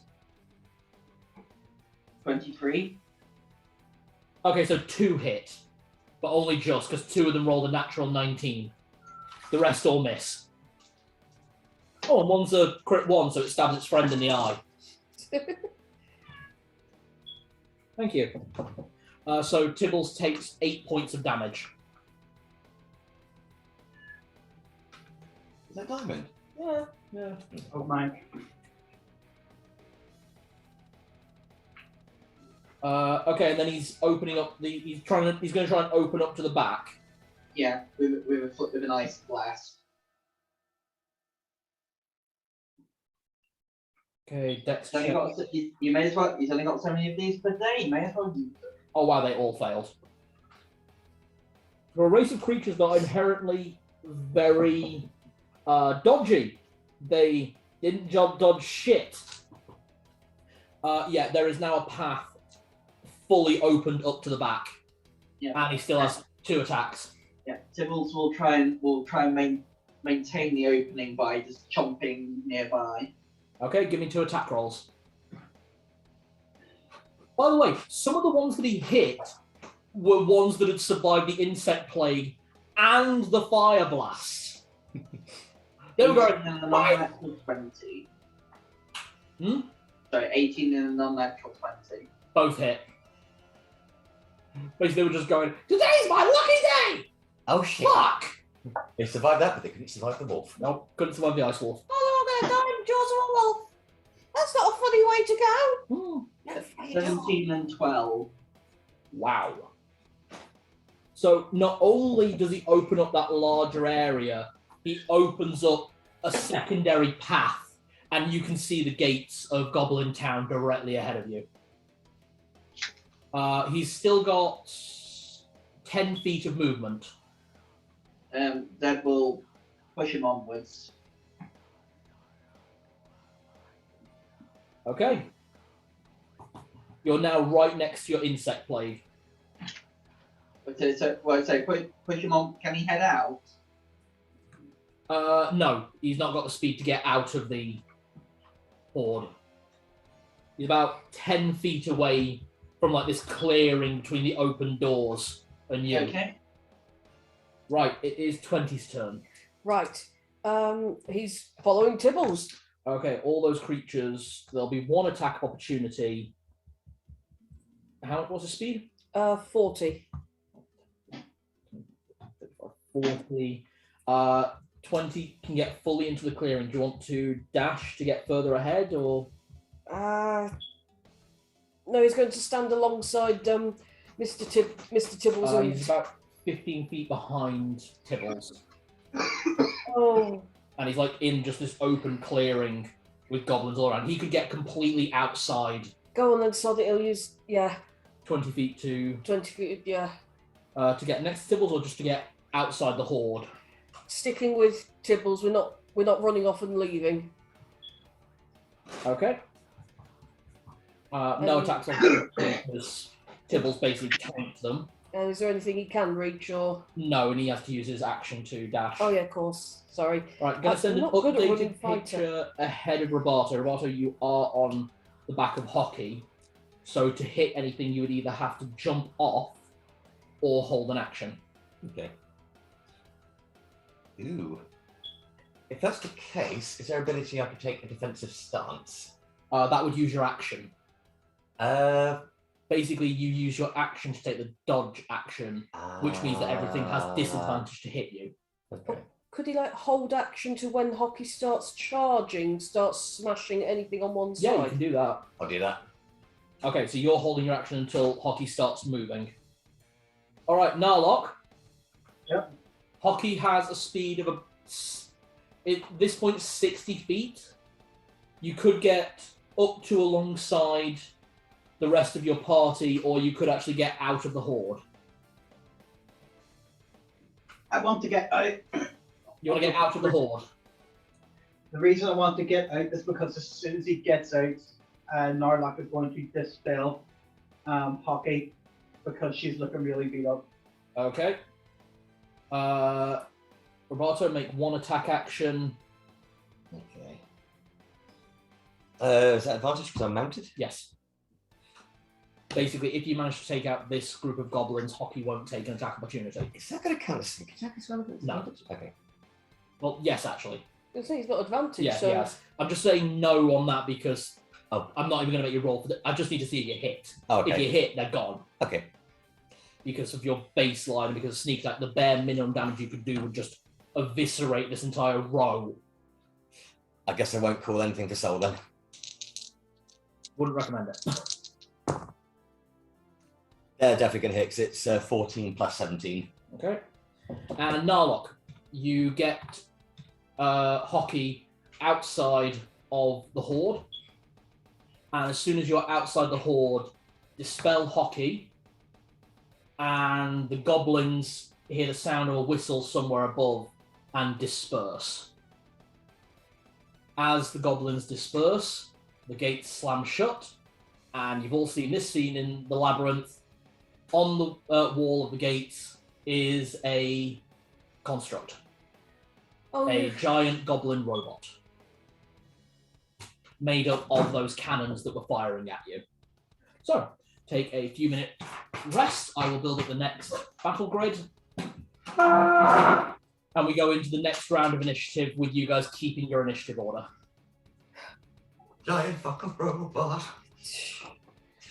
Oh, Do we dive into the next round of initiative? Does that mean the initiative resets? Or do we go from the next turn? We go from that moment. Oh, right, yeah. so those- So next in order is Zed. So Zed will be the next one to act once I've built up the battle map.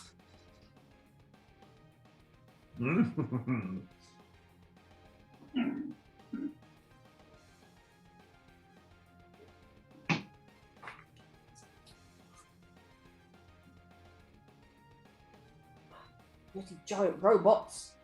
Yep.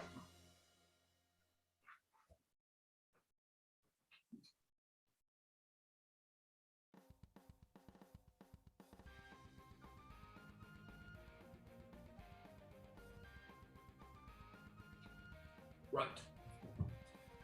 Where is it? Was that? Is it in Volo's or in Mordekainen's?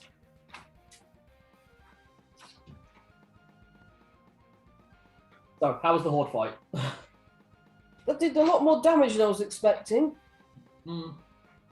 I have no idea how I'm going to heal. We've still got some healing gummies, which can do a bit. Do we have any? No, our healing potions got destroyed.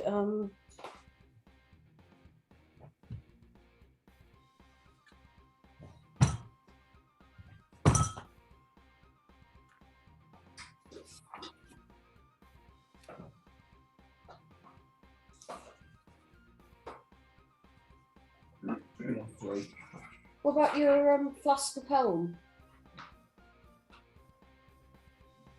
I get to use that once per rest. The once per day. Oh, it's only once per day. Yeah, and Right. that doesn't regenerate on the long rest. He's already used it. Yeah.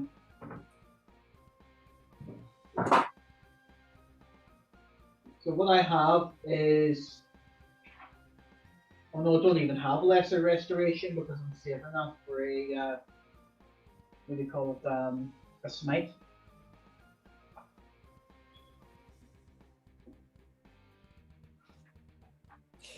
Oh, are the berserkers still out amongst They the are. horde? Okay. The horde's gone. Horde's By the gone. way, the horde is gone. The goblins basically scrambled at the sound of the whistle. And as the door shut, the two cannons that were firing at you have formed at the shoulders of this giant one-eyed robotic construct that is about 30 feet tall. I'll send you a picture of what it looks like. No. Does it count as a monstrosity? No, it's not. It's a construct. That means charms won't work on it.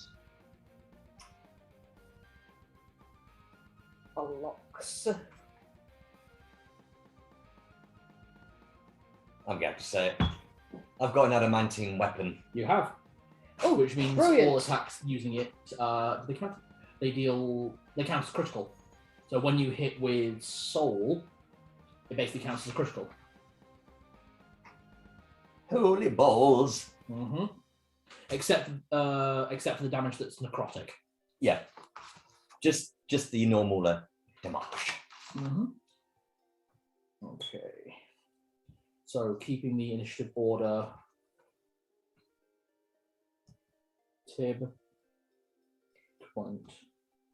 I know Roberto's got a thing where when he does, is it action surge or it's either action surge or the other thing that fighters do. Everyone gets some HP. I've got the boon of recovery where I regain half my hit point maximum to myself. I've got a second wind where I can recover my HP. I've got a boon. If I action surge, everybody else can also get an extra Oh, action. that's what Yeah, it he is. doesn't Yeah, heal. You're thinking Bannerets. I am sorry. You're right. So we're trying to work out how the hell because Narlock's pretty badly beaten up and Okay. it's And a little beyond healing gummies. Narlock is also the closest to the robot. That said, Narlock has actually not taken his action yet, so we do return on Narlock's turn. That is definitely a Dark Souls boss, right? Oh, no, did take his action. Get out. Narlock had Hockey charge forward. He didn't use any of his actions. He's only used his bonus action to decast Hockey. Basically return Hockey to the small pig form. I approach it just clutching my wounds.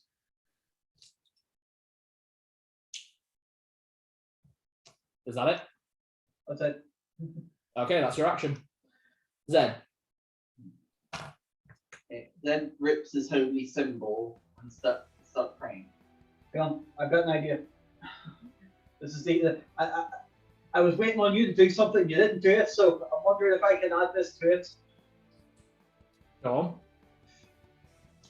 I say to the robot, who goes there? It's just leering down like it's going to smash you. Zed,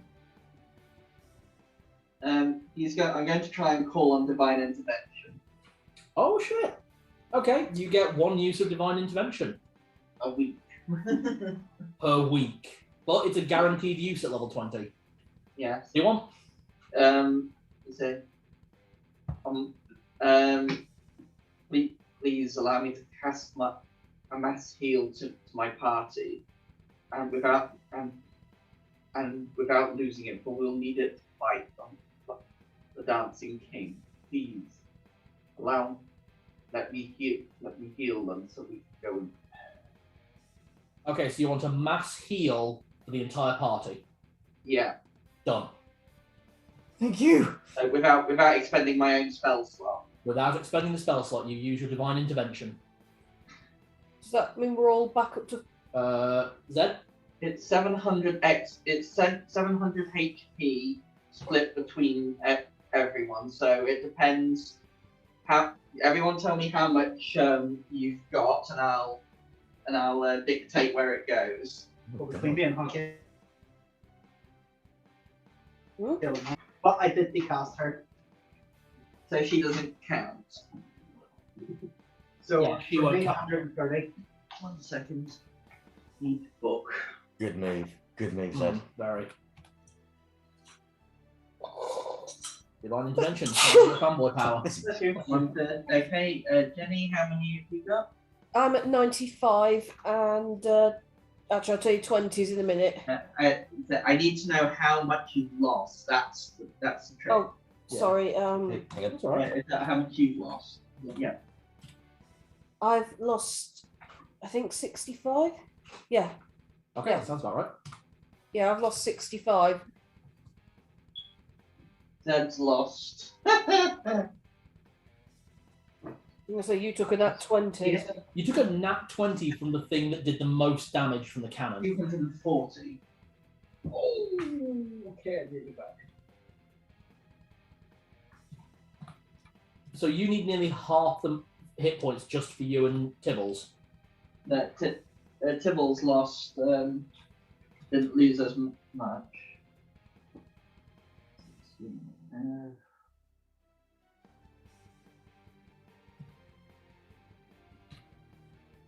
he,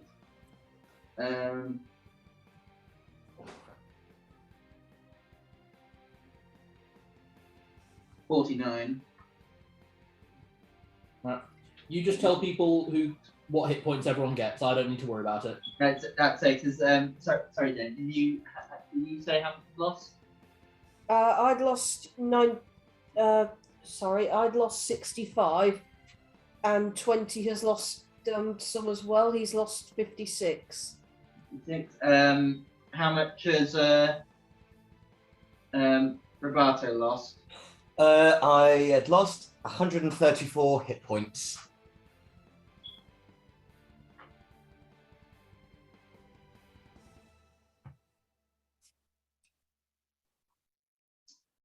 Okay, so the moment of calculation. Time to use math. Darkest of magic. The darkest of the Dungeon Master's magics. Yes. Join the dark side. Join the math side. Roll a d20, Lord Vida. No. I love horde fights, but it takes so much preparation to make sure they're balanced. Yeah. But it is that proof that 500 goblins will tank a level 20 party. It worked. It was does. good.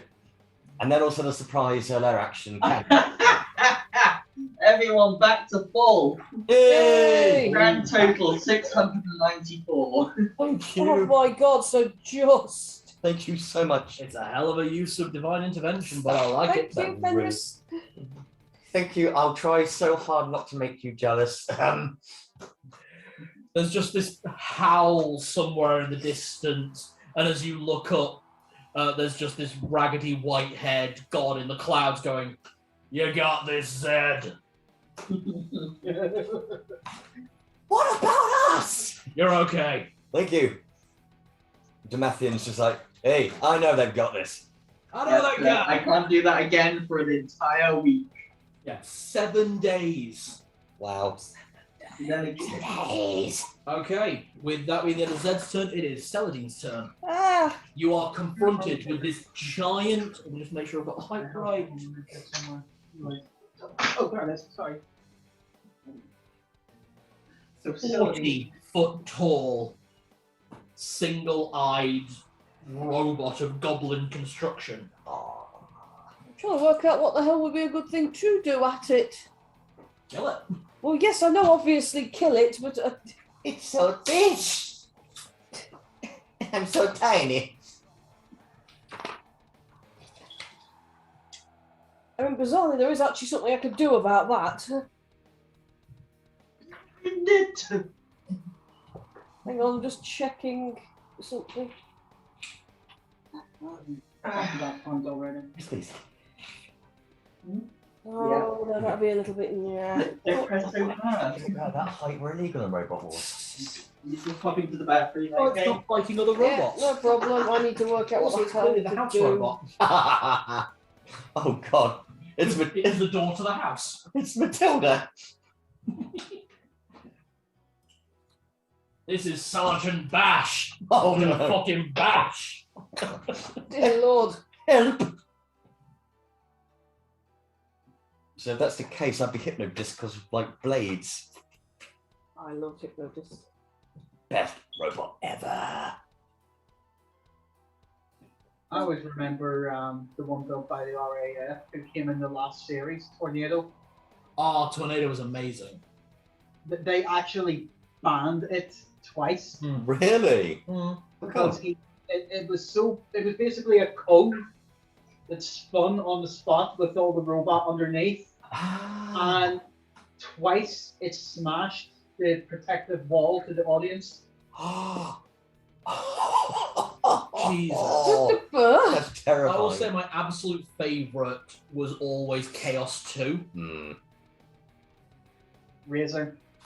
Oh, Razor. No, not Razor. Let's take it to the homeboys. DHR, Oh, good choice. who always came knowing they were going to catch on fire. Yeah.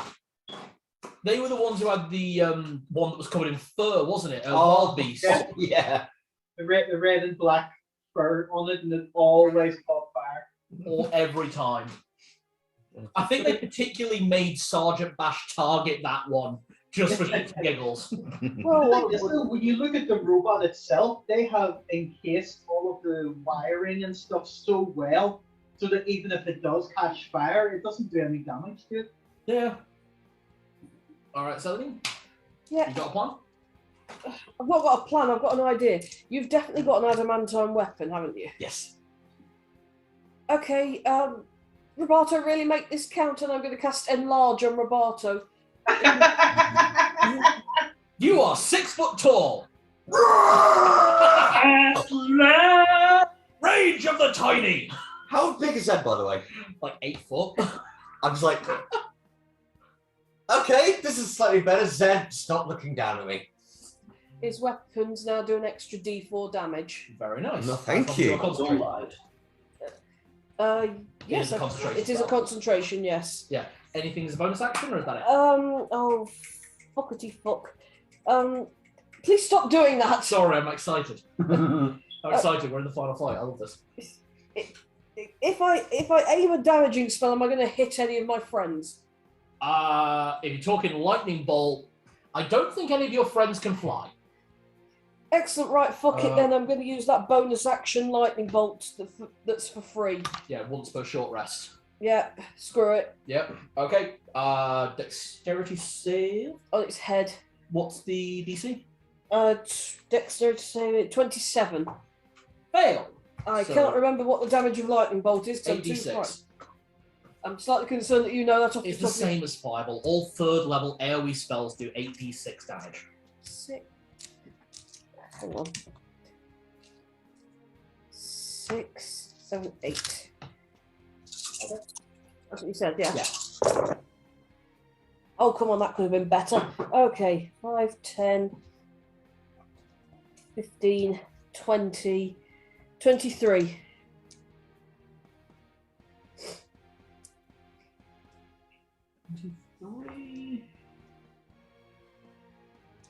Okay, yeah, you see the lightning bolt straight up into it, and just you see like parts of it start to spark and spurt, and just gears give way. That definitely did some damage. Okay. Nice.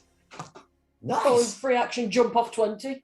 If that's a free action. Yeah, that's fine. That's using your movement. Mm.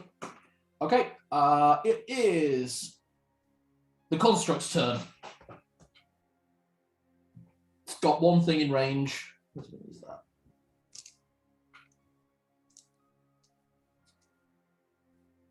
It's digging into my other bag to get the other blue dice. Okay, Money dodge. I love that you auto call that. Everyone but Roberto, I can't believe I'm saying that. Everyone but Roberto has to make a wisdom save and takes an automatic 45 points of damage. Is this a magical thing? It is, yes. I But it have- isn't a spell. Yeah, let me just It's a check the magical exact- effect. Then that 20s on his wrist save. Yeah, you're fine. You magic distance. Saving. I think we're feeling we're still feeling the after effects. Of the Oh, you get the mind. advantage on the saving throw, yes. What's the saving throw? Wisdom. Sybil's got dirty 20. Pass. 18, 5. Narlock is stunned. 24. Pass. Oh, and 20. Is this psychic damage or? Radiant. Oh, balls. Oh, no. Oh, wait, no, hang on. He's pretty good at wisdom. I think. Where is his wisdom? It's 17, so it's an 18. pass just. So everyone still takes 45 points of damage, and I need a concentration save from Celadine and Zed, because Zed, your insect plague is still active. Oh, he drops that. It's pointless. Okay. No, unless you can lure him into it. It's very unlikely. Can you not move? No, you can't move the insect plague. Okay, so the insects have just disappeared. We're going into this fight with the boss very badly injured. That's the whole point. Okay. Sorry, I've forgotten what you just said. I need you to make a concentration save. Oh, I have advantage, Warcaster. You do. That's a 19 on the dice plus 2, Constitution. so 21. Pass. Because the way this works, the DC isn't as high as it should be for that kind of damage, and that was still a really good roll. So well done on that. Nice. That was like an easy maintain concentration on the enlarged Robato. But that does use So weird seeing Celadine shorter than me. only just. Just a bit. Hmm? Yeah. No, I'm 5'5", I'm tiny. Yeah, I know. He's gone from like 3'2" to 6'4". So he was like 2 foot shorter than you. Now he's 1 foot taller than you, which I don't know as a concept. Okay, it is Tybalt's turn. Okay. Is Zed still riding Tibbles? Is the question. Yes, he is. How far are they away from? Are we away from him? 20 feet. Can we get into a flanking position with Robato? Robato's not in melee with it yet. To get into a position that would be easy to flank with. That's Yeah, you could get around the side of it, so then Robato can come in from the side and he'll have advantage. Dad's going. Okay, so Tibbles is going to race around the back. If he's got 50 feet of him, can he race around the back? Can't get to the back because it's literally got its back to the wall, to the door. Like its back is the door. Okay. But you can get around the side. Okay. If he gets around to his side, he's going to try and bite the thing. Okay, give me 3 attacks. Bitey construct.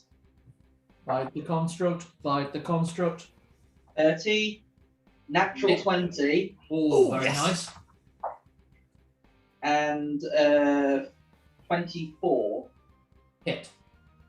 And Right, I'll deal with the crit first. yeah, Tybalt's attacks count as magical for getting through damage resistance.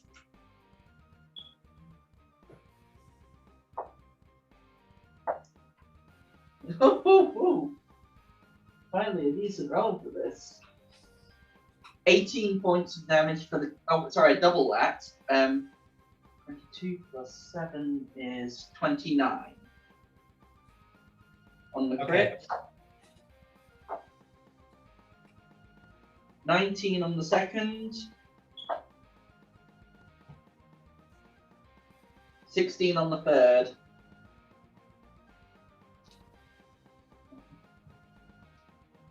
Okay, 3 massive chomps. Bang, bang, bang. Narlock, you're no longer stunned. Thank you. As Tibbles is able to do so much damage across one turn, it forces it to make a concentration check, and it failed.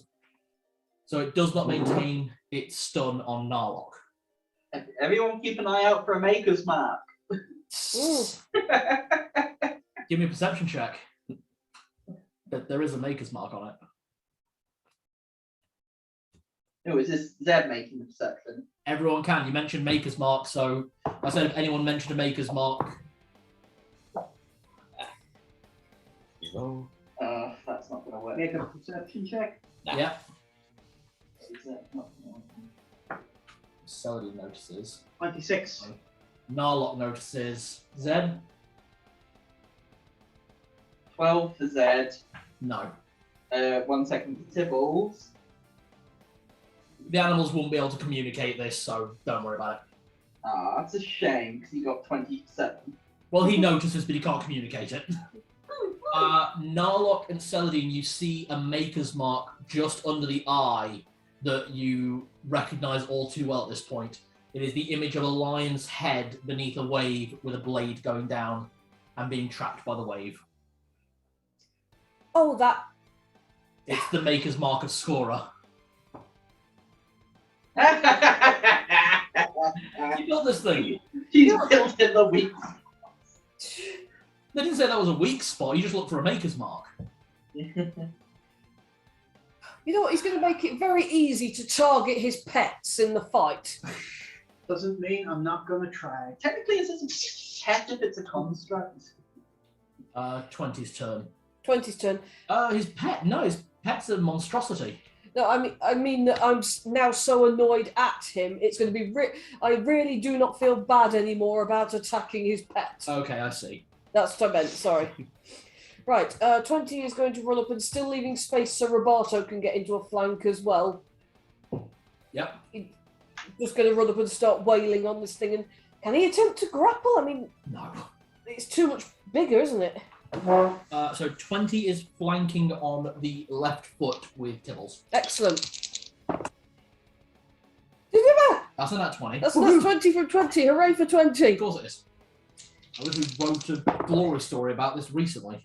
That's a. Oh, sorry, I'm looking at the wrong character sheet there. That's a 15 plus 12, so a 20. Yeah, 7. It's 2. That's another 27. Yep, 3 hits. One more. And another 15. Okay. He rolled 3 15s. That's And weird. a nat 20. And a nat 20. How do you want me to sort this out? Let's do the nat 20 first. Okay, so that was a beak attack, so that's a D10. Yeah, that's fluffed. That fell out of the. Right, so that's 10, so 16. And then just roll all of the dice together. Okay, so I need that, and then I need these 2, and this is plus 18. Oh, bloody hell, right. So that's 2 8s. 2 8s are 16, 17, 18, 19. 19 plus 19. 19 plus 18? 18. That's 37. 37. Yeah. 37. Good boy. Goodest boy. Okay, charging straight in. Chomp, chomp, slash, slash. Just basically just grips around one of the ankles and it's just don't hurt my friends, basically. Choo choo choo. Choo choo, squaw, squaw, squaw. Roberto, your turn. Right, I'm gonna get into flanking position if there's spot free. You can get in flanking with Tibbles and Zed. Fantastic. So, with advantage, I basically, at this point, draw my blade. As I'm charging it up, I literally yell, "You need a soul!" So, Nice. what I'm going to do from there, before I actually use that, I'm going to roll 60-10. Jesus. Boy. We better hope there's some way we can heal up. So I'm going to take 10, 18...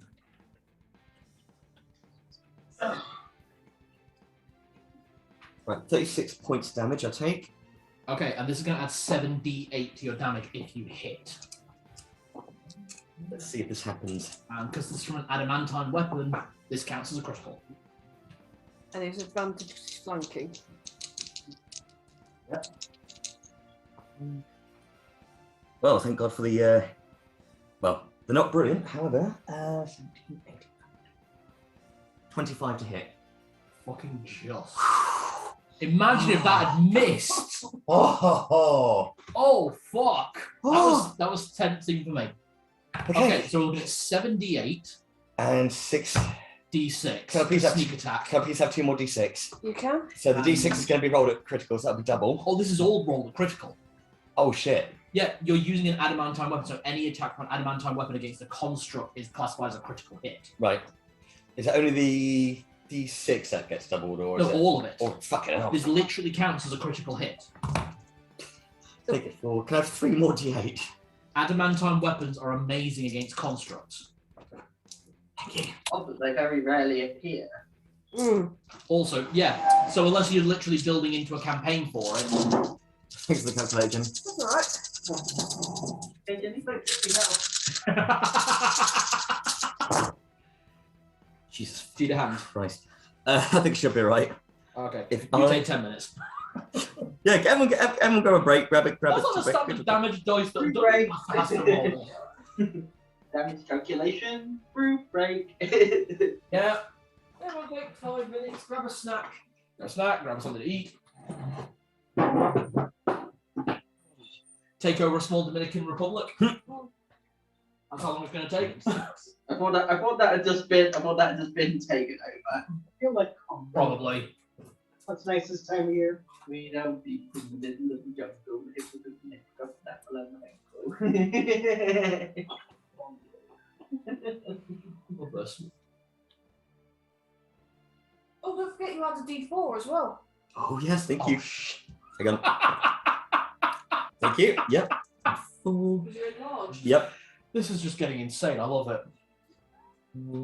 Yep. And isn't that only one attack? 17. Isn't that only one attack so far? So one attack's just dealt 145 points of damage. That's after it's been doubled. Yeah, I've doubled those and then added the 11. 17. Oh no, sorry, 11. Sorry, hang on. Take. So -6. There we go. -6. Sorry, my bad. 139 damage. 139 damage. Jesus Christ. I know, In one right? go. In one attack. Won't fall apart. You giant bastard robot.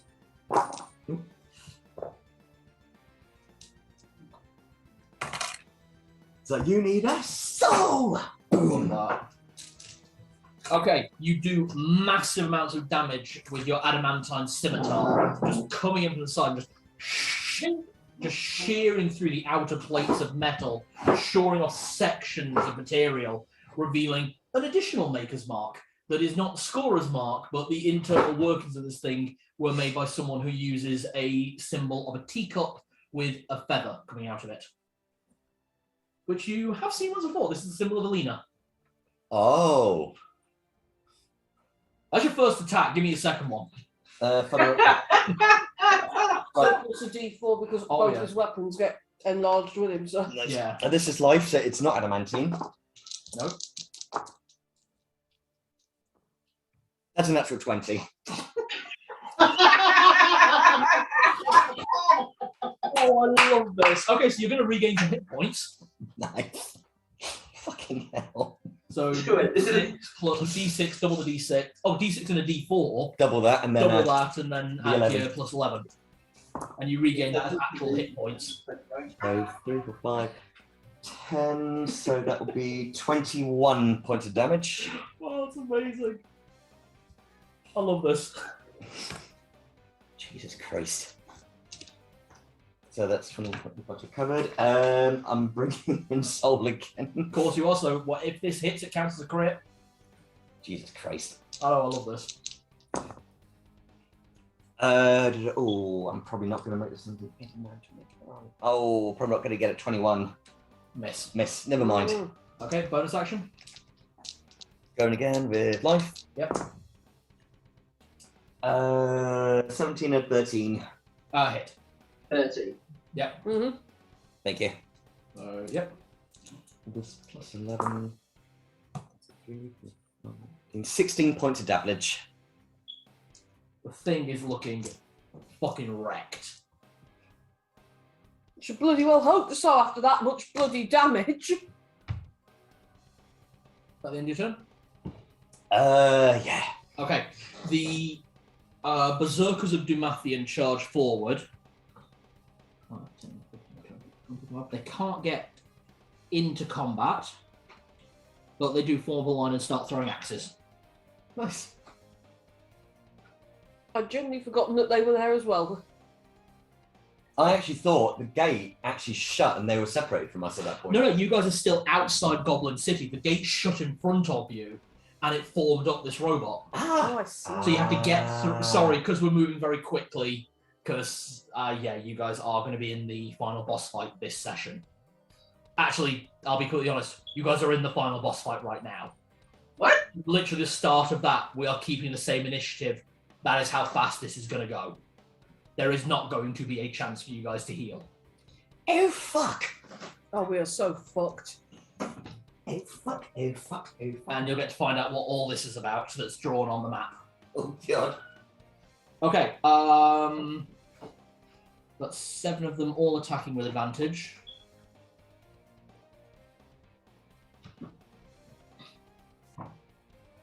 Miss.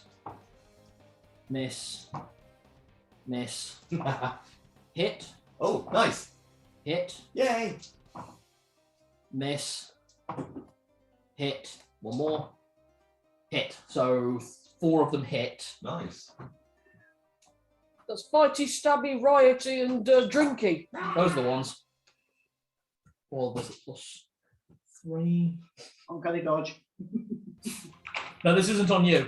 No, this is his These are the berserkers of Dumathian that Roberto summoned, all throwing celestial. Oh, I thought they were an enemy. Oh! No. These are the dwarf berserkers that Roberto summoned during the horde fight.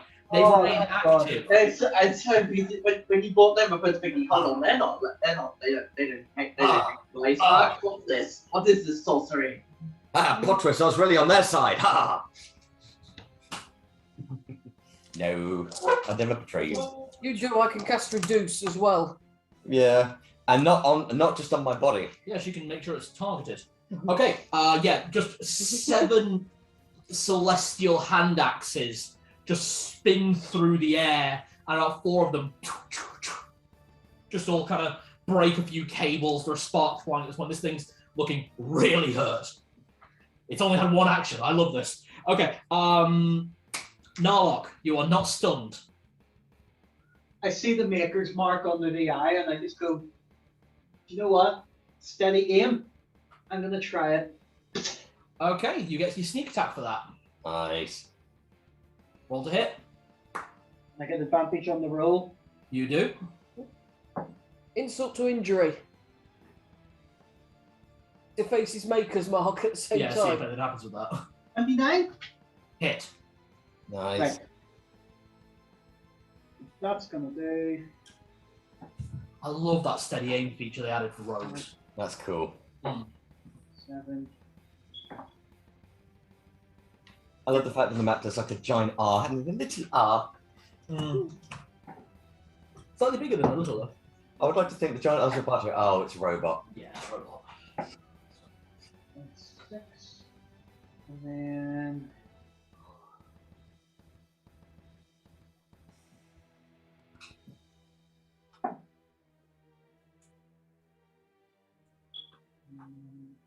Five.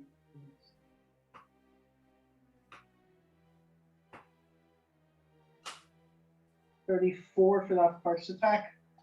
Yeah, that hits. No, that's the damage. Oh, that's the damage. How much? 34. Nice. Hitting it in the maker's mark. Ooh. 1 shot, you hit the maker's mark, and this entire outer shell just revealing like internal gears and cogs, and like the half-dozen goblins who are pedal powering this thing. So this thing's like Oh, is this the thing in the labyrinth, which is It's going for mix. what do you call this? The Zelda game on the Wii, not Twilight Princess, the other one. Skyward Sword. Skyward Sword, where you fight the big giant statue and then all the stone breaks away and it's just like the wooden innards.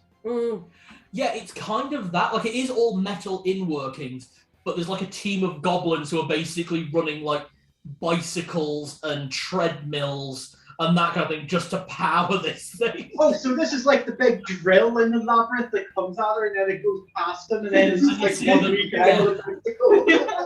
I combine that, and then obviously when they do get to Goblin Town, the door's shut and a robot comes out of the door.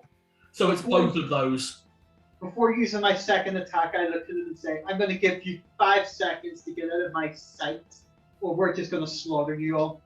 That'd be a full phase of combat. Also, they're still actually encased. Basically, you have just successfully reduced its armor class. Nice. Okay, in which case I'll take my second shot and shoot the other maker's mark. Yeah. All right, that one you've seen on the leg. Yeah. Yeah. Okay, roll to hit. You don't have advantage for this one. Oh, okay, well, the first one was a 14, so 14 plus 12 is 26. Hit. And it's just a standard hit for this one. Which A lovely is breaking armor mechanic. Mm. it. 8 points of damage. That was like, what the hell was his name? Break? Was it Break? Yeah, Yeah, that was cool. yeah, but that was a full armor class just plummets and whole combat style changes. This is basically just the armor class drops a little bit, making it easier to hit. Okay, that was Narlock. Zed's turn. You do currently have advantage with Roboto. Okay. Can Zed see the other maker's mark? Yes, but it's on the other leg. Okay.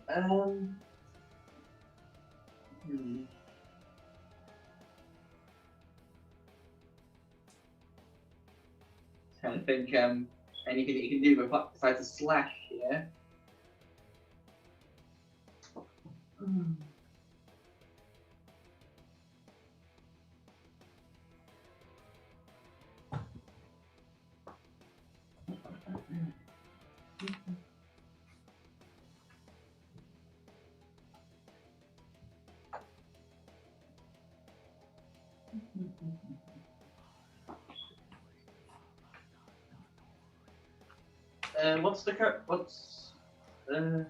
What's the current moon cycle?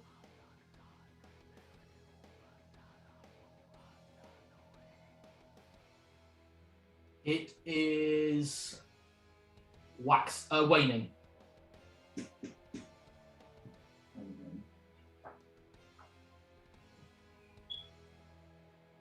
Because if I cast it, it gives everyone the boost for the day, basically.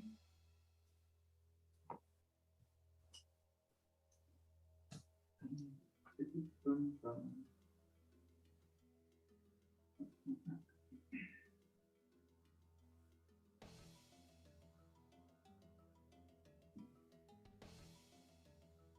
they are.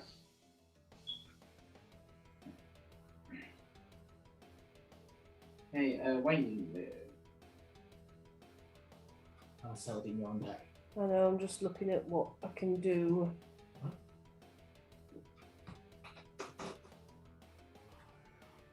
There's one that I don't know would work because it's very specific wording and material. But if it did work, it'd be very, very funny. I'm interested. Always like that.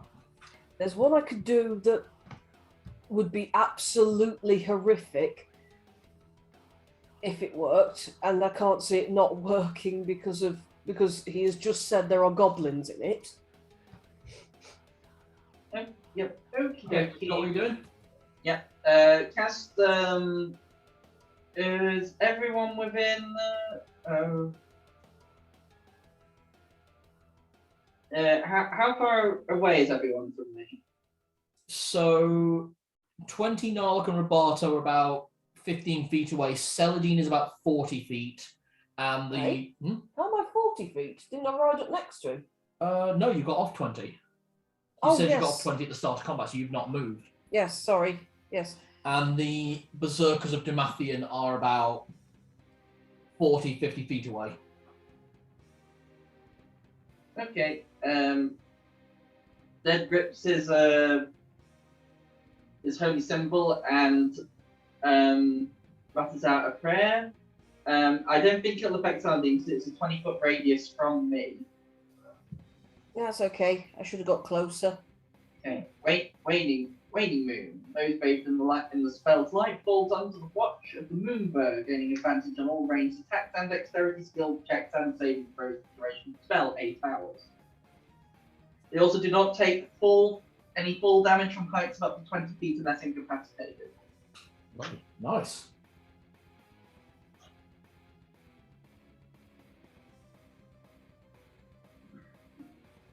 And that's a full round action for Zed, that one.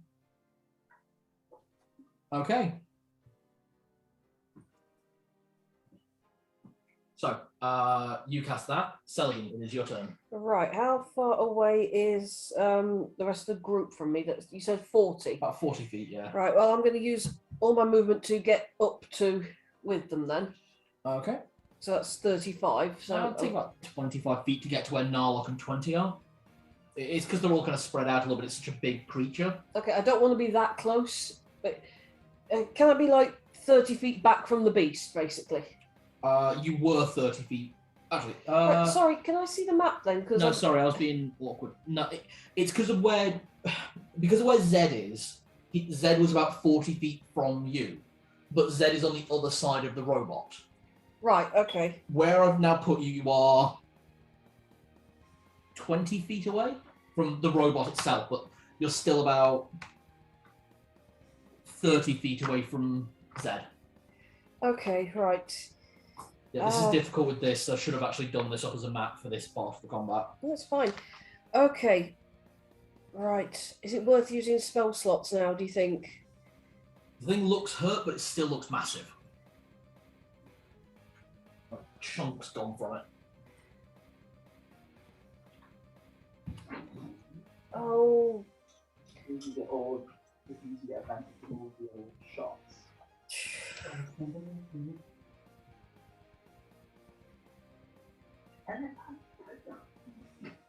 Spirit, I want to see if it works. Okay. Lift up my hand. I'm going to cast Pulse Wave at the goblins. It's a cone effect. Mm-hmm. At the goblins you said are in its chest cavity, and they're being pulled towards me. Ooh. So it's a cone, so it still would actually hit the robot, yeah? Oh yeah. Yeah. It's a 15 feet pull or push. As Ooh. you cast... Oh wait, shit! That'll hit the robot and pull it towards me. No, ignore that. Ignore that altogether. Okay. That's a stupid move. No, it's not a stupid move. No, it is because that's pulling an enemy towards me. God. Right. You could try pushing it into the wall, because it's got its back to the wall at the moment, so... I don't think it would do a lot of damage because it doesn't push hard. Knock. Stop hitting yourself. Stop hitting yourself. Uh, I think there's someone at the door. I've Get got her to fucking open the door, I love that. I've got two thoughts. There's either cast the flame sphere inside it, or pass wall at one of its legs. Hey, that's interesting. But I don't think he'd allow pass wall, so let's go for the flame sphere in its chest cavity. Okay, that will end the concentration on enlarge. Balls. Okay. I'm sorry, guys. I'm really No, not you're a very good at caster. It this. takes a bit longer to know what you're doing. But I am thinking, if it's a flame sphere, you are heating metal. Yes, but I think it's actually more useful for you to have the extra hitting because you're doing way more damage than.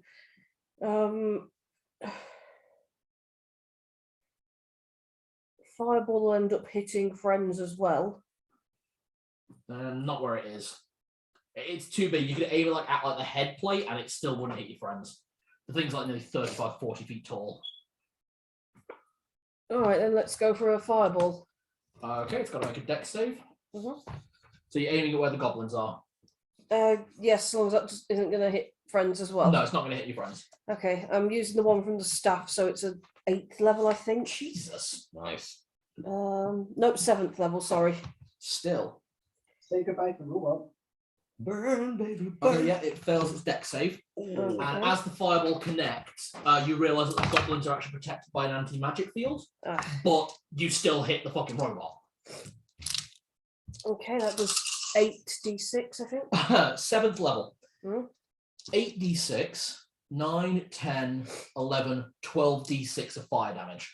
Okay, 8, 9, 10. Oh god, I've nearly not got enough d6s. That's about top of mine. Okay, could be here a while, sorry. You're right. 10, 15. So I've just been looking through these other segments. Well, we'll meet them, won't we? 20, 24, 25, 26, 27, 28, 29, 30, 33, 36 points of damage. 36 points of damage. Yes. Okay. You throw the fireball from the tip of your staff and it just... And as the smoke clears, the thing is still moving, but the gears are starting to shunt. They're starting to catch on themselves. They've got jutting spikes in places. where you've burnt the metal or you've bent the metal or you've shattered the metal in some way. The thing is, it's amazing the thing is actually holding itself together as it raises one of its fists and smashes Roboto and Narlock, and then smashes Zed and Tibbles with its other hand. So it's got to see if it actually hits first. So the primary target in that one is Roboto, so Narlock will take off damage from that if it hits Roboto. Okay. Does a... Oh, okay, sorry. This is an automatic hit. So it's if it hits... So, Narlock, what's your armor class? 23. Yeah, that hits. So Roboto takes... If it's an auto, can you use mine? Can you dodge? Yeah, absolutely. Cool. It's still a directed attack. Okay, so you take 30 points of damage, and Narlock takes 30 points of damage as well. Okay. Unless Narlock wants to use his uncanny dodge as well. Yep, that actually seems a good thing. Okay, so you both manage to just back away a little bit, so you just get clipped. So Roboto takes 30 points of damage, and Narlock takes 15. It's an auto hit on Tibbles, so Tibbles takes 60 points of damage. And that's a natural 20, which doesn't actually add up any damage, so Zed takes 30 points of damage. I know that a 2-hit doesn't increase the damage because that's an auto-hit attack, but then again, it's an auto-hit that does 60 damage and 30 to a target within 5 feet of it. Okay. Yeah, as if they just slammed the two of you. I'm so glad I cast that healing spell. That was a good use of divine intervention. Thank you. And the great thing is, divine intervention, if you ask for a spell, you just get it. Nice. Yeah, it's like the wish spell. If you ask for a spell, you basically just get it.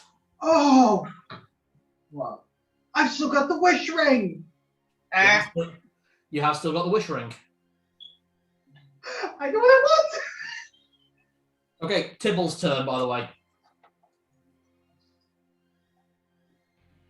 Oh, he mad. He bitey.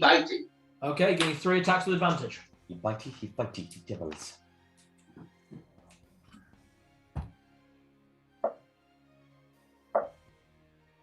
$32 on the first. Hit. Crit on the second. Nice. Crit on the third. Oh, very nice. Nice. Right, I'll deal with the 2 crits first. Damn. 25 on the first.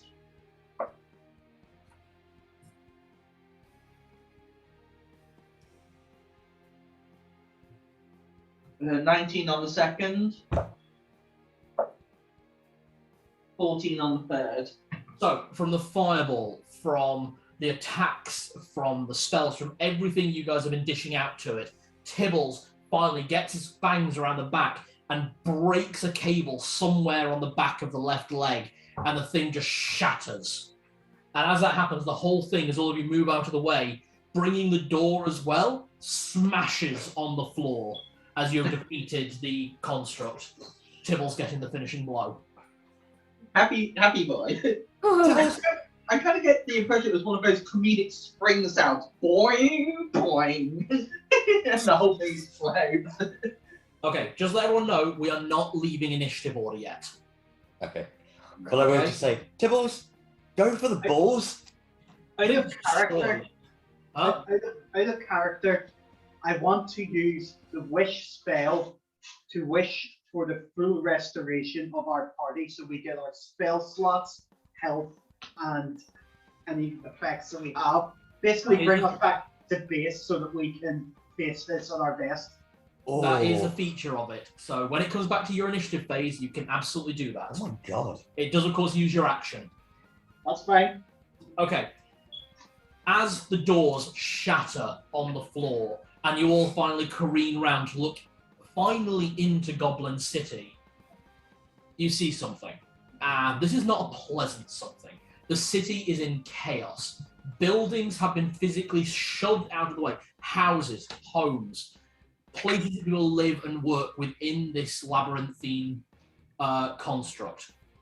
And there, in the middle of the goblin town, just in front of the castle that is the end of your goal, the target that you're aiming for, are hundreds of goblins, hobgoblins, Eladrin, and worst of all, the 9 generals, all ready and bearing down on you. Before any of you react, a voice speaks from behind you, a voice only Roberto recognizes.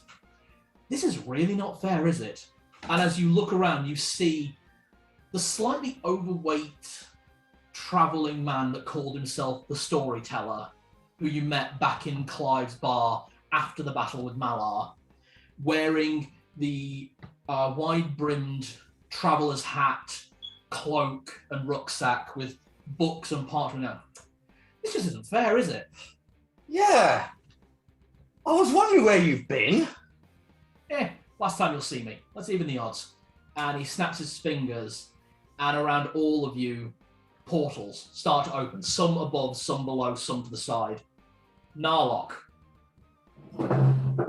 Stepping out from either side of you appears 2 figures, and then over your head, fucking overhead flip is a 3rd. To your left appears the figure of your father, wearing leather armor that doesn't look like him. He smiles in a way that you're not used to. Guten Tag, Herr Narlock, and reverts into the form of Herr Ketzler with a revolver, who starts opening fire on the front lines.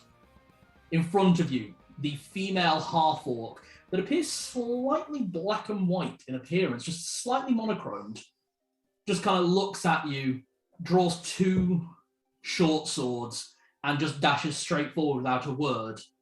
Meanwhile, to your right is a slightly chunkier half-orc, young man, very young, with a very long rifle with the words "best spell ever" inscribed on it. These are your son and daughter that will be born sometime in the future. Oh my god!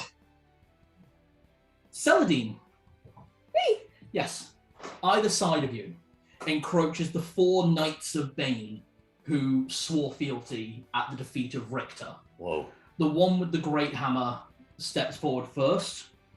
Sir Tadugan, Sir Nagulan, Lady Seraph, and Sir Penelope. Then you hear the sound of beating wings from somewhere above. And as you look up, looking for the sign of a massive blue dragon, you see beating white feathered wings, angelic in appearance. And as the figure lowers, you see long blue snout of a dragon.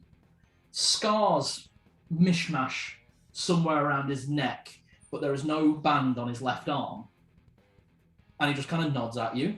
And from beneath the wings, dashing straight forward, is the form of Lana Belmont, your sister, and Andalgrim Leyspark, your brother.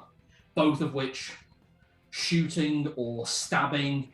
And as Lana enters her rage, you see the form of Richter and Sebastian Belmont just appear ready to attack the front line. This is the firstborn son of Celadine and Whiteband, one Caligo Leyspark. Aww. Who, by the way, gives you all a full heal as soon as he arrives. Whoa. Oh, he's my favourite. Yeah, you're all back at max hit points. I don't know who you are, but thank you. Eldest is always the parent's favorite, so they say. Just for reference, by the way, so Ketzler, rogue. Narlock's daughter, assassin. Narlock's son, gunslinger, rogue, multiclass. With a custom gun called Best Spell Yeah. Ever. Nice. Andalgrim is a ranger rogue multiclass. Lana is a path of the ancestral soul barbarian. And Caligo is a divine soul sorcerer. Jeez. Zed. Oh, this one gets fun. Either side of you, straight off the bat, appears the forms of 2 knights in appearance. The first you don't recognise. That they're a knight of the Order of the White Wolf. Same helm, same cape. Their wolf beside them. To the right, though, you recognise this half-naked figure wearing a cape of a knight as the Marked, as you referred to him in the Dungeon of Brayla, the werewolf. Yeah. Who enters a double rage, where he rages and then takes his wolf form, at which point using his Rite of the Crimson to set his claws on fire. He's a blood Hunter! Blood Hunter Barbarian multiclass. Oh shit. Way of the Beast and Order of the Lycan. Oh my god. Before he even gets into the front line, 2 massive axe, massive spear comes straight down as your elder brother Burrs just rips into the front line of goblins as he enters his own bestial rage, tattoos colouring all over his body. And his ever-loyal Squizzle jumps off and reverts into the human form of Fenris's granddaughter. No way! Who is an old druid. Hey! He's been carrying around. And the only reason you know it's Fenris's granddaughter is because she is fuck ugly. Aww. I'm not joking, I rolled up all these characters, charisma stat 6. Ouch! Isn't that still slightly better than Fenris's? His was 3. There's twigs in her hair and she's blasting fireballs and healing any injuries, which Caligo already took care of. Roberto, last but not least. 3 Blue Vein Knights charge out, bringing the Berserkers of Dumathian with them to hit that front line. Following them, you see Zosa, your father, going straight in with Big Bertha. Yes! On the other side, you see Rugsmaug dual-wielding sabers. He uses a use of his Banneret Fighter subclass to give all of you advantage on your next saving throw, if it is Intelligence, Wisdom, or Charisma. Oh goody, that means the only one that we don't have is Constitution and Strength. Yeah. So yeah, if you just want to make note of that, next time I need you to call a saving throw, if it's Intelligence, Wisdom, or Charisma, you have advantage. And that includes your pets. Oh, yay! Yay, they did it to our pets as well! Yeah. And last but not least, almost stepping out from you is someone you've never met before. Again, sort of black and white in figure.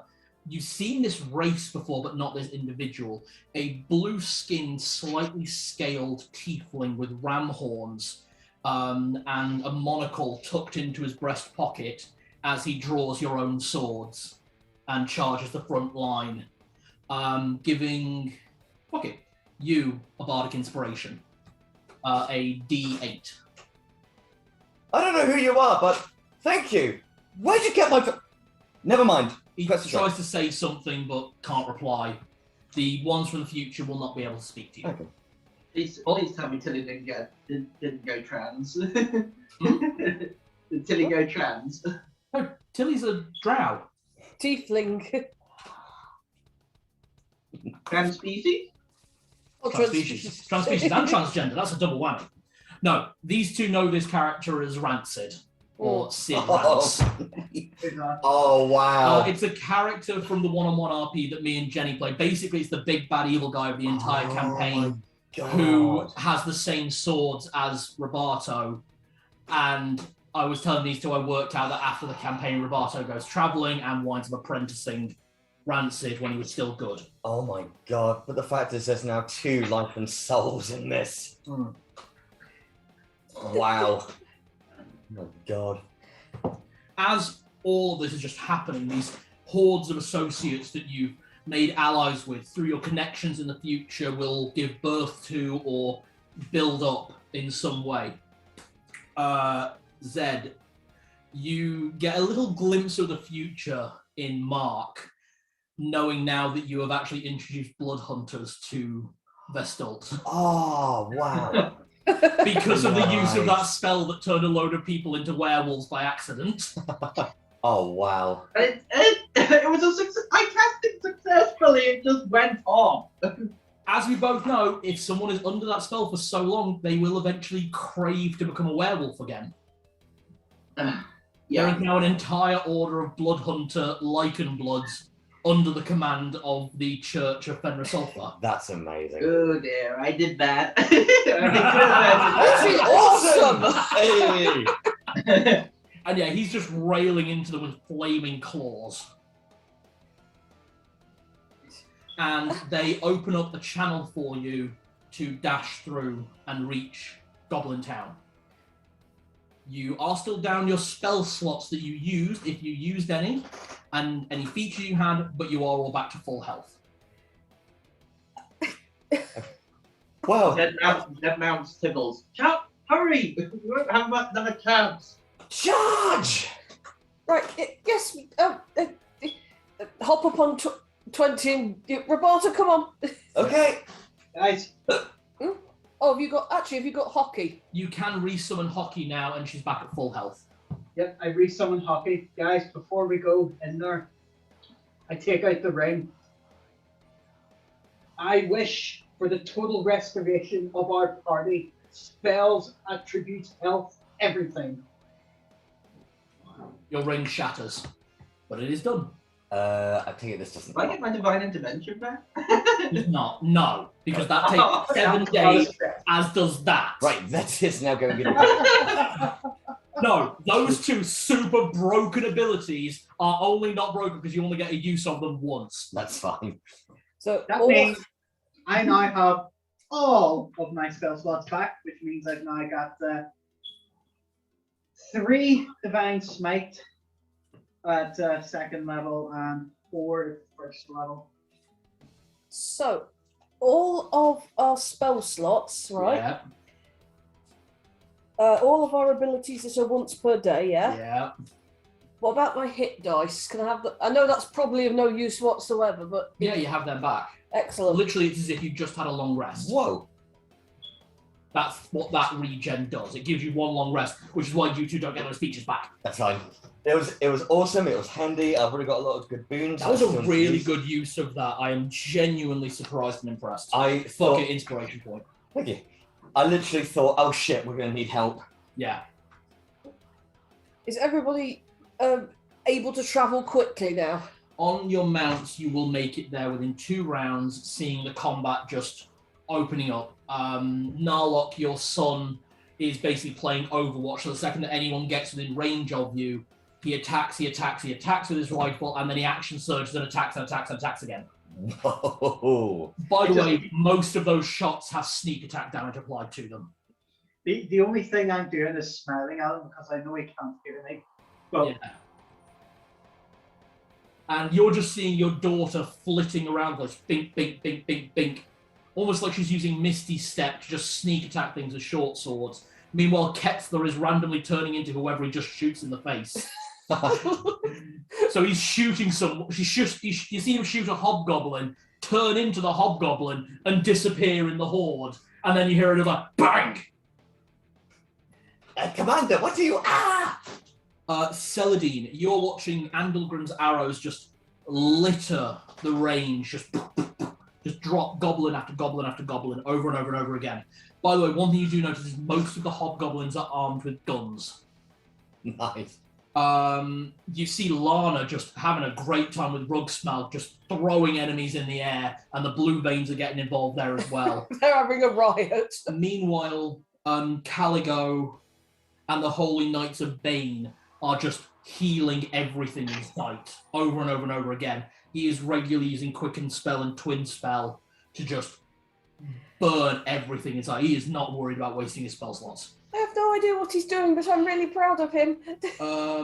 Zed, you can see Burrs and Mark and the Wolf Knight just honestly just laying through layer by layer by layer in the same way that you guys just were.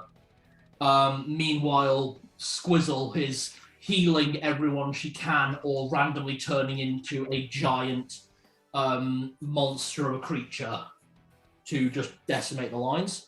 And Roberto, you see this tiefling just holding his own, just bouncing between and just slashing here and there. Meanwhile, Rug, Smalg, and Zosa are just tanking, laying on hits, and then tanking some more. You wound up with 5 fighters and a bard. Nice. I say at this point, it's just watching the tiefling. He's like, he's got moves. He is actually performing a very specific pattern that appears to be removing legs and arms. Oh, that's. Oh. Okay. I need to see if I can talk to that guy at some point. So, Narlock, who do you think's kids are cooler?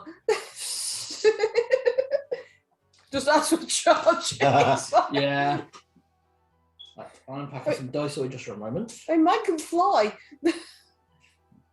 It's not the size, it's how you use it. Those Wow. kids can use it. All right, Narlock, you will have to dismount when you reach the bottom steps up to the Goblin Castle. That's right. And within 2 turns, you're all inside what appears to be the only room in this entire castle. A semi. Does everybody dismounted? I mean, you guys could all get off your animals as well if you want to go in. And if we're going in, once we get in, could I cast a spell on the door behind us as well? There is no door. Oh God! There's Right, just a doorway. right. Never like- mind then. This castle looks really nice from a distance. When you get up close, there are no windows, there are no doors. There's not like there's just open holes. Ugh. Okay, never mind then. Okay. I might hop off because it makes more sense to stay at the back anyway. All right. You all climb the stairs, go through the only doorway as the battle slowly starts to sound quieter and quieter behind you until you can't hear the battle anymore. And as you reach into the central chamber, which appears to be this only room within this palace, everything else is just hollow areas that just rise up above you now. You're in a semicircular room with a fire pit in the middle and a throne draped in a grey cloak at the back, and all you can hear is laughter. 2 men, 1 woman. And from this room you can see only one passageway leading out, which appears to lead to some stairs that go up and to the right, and across the top it reads Frederick's room. Right. And That's Locke's real name, isn't it? Frederick Card? Cart. Cat? Cart. Frederick Cart. Frederick Cart. The wild card. Thank you. So, I guess maybe we're doing the fight in Locke's bedroom? Why would we be doing there? Is there nowhere else to go to? That's it. And that appears to be where the laughing is coming from. Everyone remember what we were told? If we target his pet, he will probably leave. I'm sorry, my love.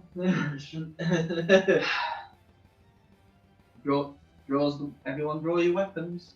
Getting ready to sneak into the room. Oh, if we've got a round before we go in. I'll allow 1 round before you go in. Okay. Oh, screw it. Everyone have a Leyspark's blurred lines. You're all everyone's at disadvantage to hit you. Thank you. I'm going to use Rune of Undetectability so that whenever we enter the room, I can sneak in. Okay. So, anyone else?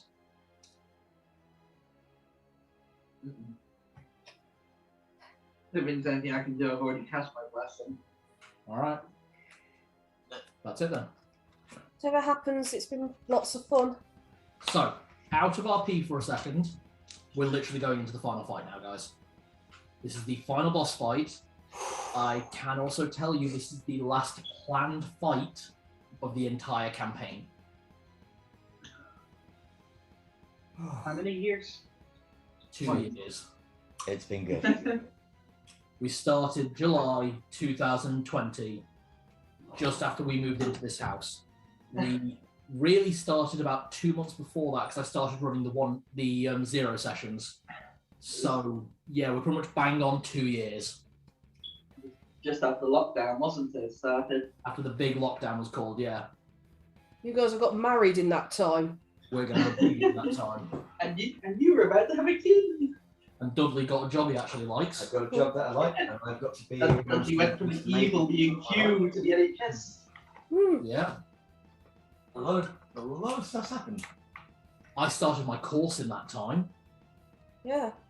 I was still doing my course when we started. And Chris, I think you started your course during that time, didn't you? Finished it as well. There we go. Ooh. So, that's a lot of stuff. Okay, So, just before we begin, I am just going to have a wee. that is fine. That's what I'm offering to everyone. I'm going to do the same. I'm going to go to the bathroom very quickly because this is a big Just a moment. As am I. Okay, quick break before the final fight. I think that's quite good. Because I'll tell you this, if this fight goes quickly, we are finishing the campaign tonight. Oh god. I don't know if I can cope with that. Ah! It's like with Strahd. You guys polished him off so quickly. I didn't know what to do. You took all the right moves. Yeah. Oh god. Is it just me, or as we ascend the staircase, I'm just hearing that vocal from Lord of the Rings? You know, just that piece when you're about to move to your doom. Oh god, I hope not. I don't want to have managed to last this long and then we fall. Oh, okay, right. You will not fall. No. Oh god, I think I've just worked out what this map is that he's drawn. Because it's all lots of weird isolated blocks. But he's based this on Labyrinth. It's the MC Escher room, isn't it? The MC Escher room. Well, the room where she's got to try and actually reach her brother, but the platforms and everything is shifting around. Is that the room, love? Yep, it's the one with all the stairs. It's the... Walking up the stairs, don't walking down the stairs. That's the one. Upstairs, don't Yeah, walk sorry, up the sideways stairs. Yeah. This was the only way I could work out how to do a decent non-Euclidean battle map. I mean, this whole section of the whole game has been so non-Euclidean. I've had a headache trying to work out the mechanics. It didn't help that you went from 1E to 5. That actually helped in terms of my planning. Can you imagine doing these fights in the 1E system? Oh, Backer, but backer, backer. I tried. Is that when you realise, no, can't do it? Basically. Screw it, I'm converting them to 5e. While we're at the end of our break, Mum just sent me this. They tried to put my niece into the. Do you know the thing they put it in for putting them in the pram? Yeah. Mm. Moses basket. The suit they put them in, right? Yeah. Her legs came up to the waist. Oh, oh, she's too small. Oh. Love He you. is a wee baby. She is tiny. God, I hope This- that's small. This is how small she is, right? Look at her compared to my sister's hand. Oh my goodness. They are tiny. I know they're tiny, but that, like, and she is she's 37 weeks, isn't she? Yeah, she's full term. Yeah. But they told my sister she was going to be a small baby anyway. She knew that from like 15 weeks or something like that. She was going to be a small baby. Yeah. And she was 5 pounds 9 ounces. Oh gosh. That's so small. So she was just within the percentile of that's acceptable to be a healthy baby. And she's passed every test, hearing test, sight test, smell and all that. So she's perfectly fine. Just You know? teeny, Just teeny tiny. just pocket baby. I fear ours won't be. Simply because the rate at which it and strength with which it can kick me. True. Considering you were worried its legs weren't going to work. I think she does. I think they're just trying to prove you wrong.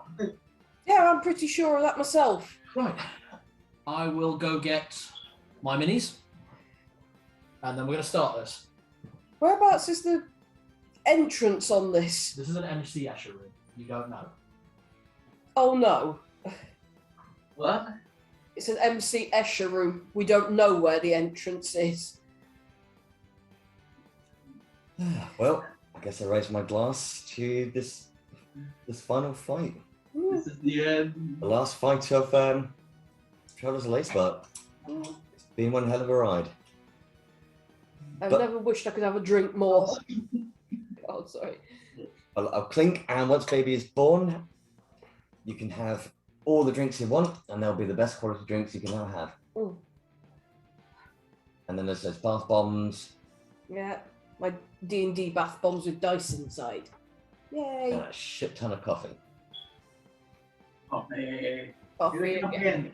And she's going to need it because of all of them, because of baby keeps you up. Yep. I'll say the campaign may end, but the memories of all of our characters, as well as our GM's characters, everything. The dungeons, the experiences, the choices. Mm. The Dungeons and the Dragon. Yeah. Exactly. There was a dragon. There were Yes, dungeons, there were you killed dragons. me. And I also raise a glass, well, to all of you. Mm. Cheers. Yeah. To the end. Thank you. To Cheers. the end. And beyond. Hmm. Into the west.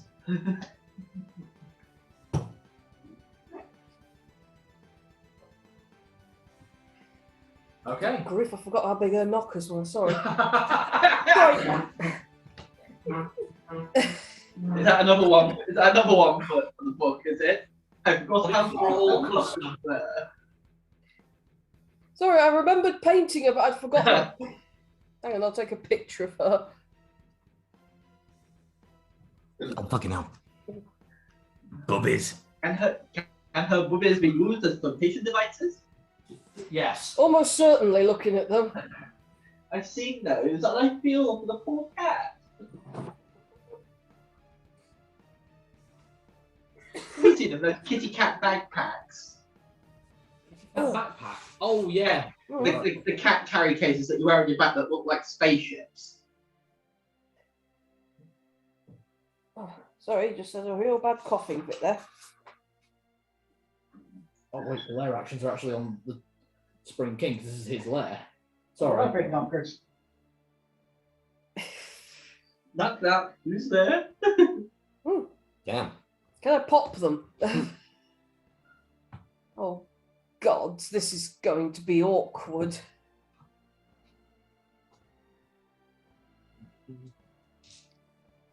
Screw's all the way over there with his bloody cat.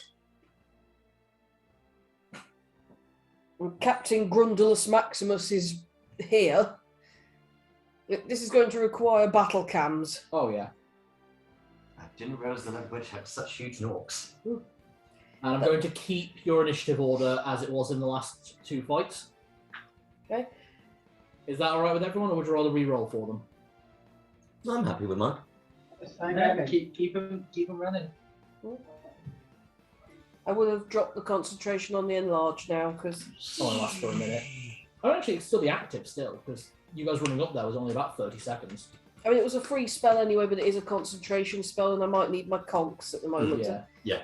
If it looks like you could do with it, I can put it back on you because I can cast it for free from the staff. So Thank you. Mm. But Roberta's like, So that's what it feels like to be roughly average human size. That was actually pretty amazing. See, I was almost as tall as you said. Yeah, yes, just those pat. Don't patronize me. Yeah. Patronize.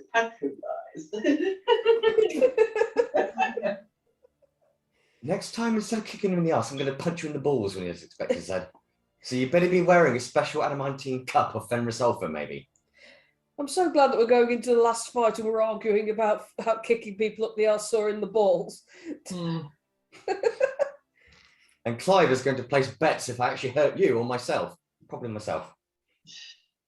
You've already hurt yourself on my buns of steel. All right, fine. When we all get out of this, I'm buying drinks for everybody. How does that sound? When we all get out of this, I like that part. And that means an especially big drink for White Band at the same time as well. Party at Saladin's castle.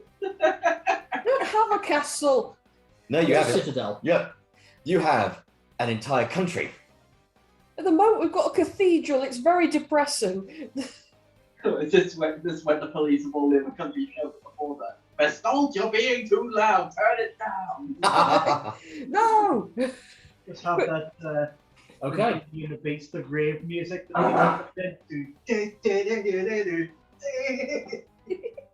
So, as you climb the stairs, the laughing gets louder and louder and louder until finally it disappears, as if there was never any laughing at all. And as that happens, it's replaced with the sound of ticking clocks.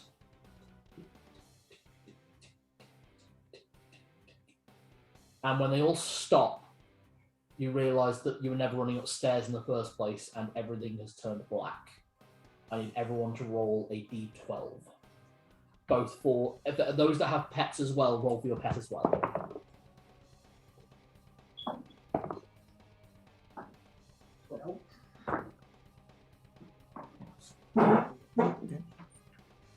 Roberto.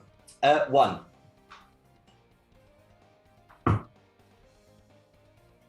You appear here.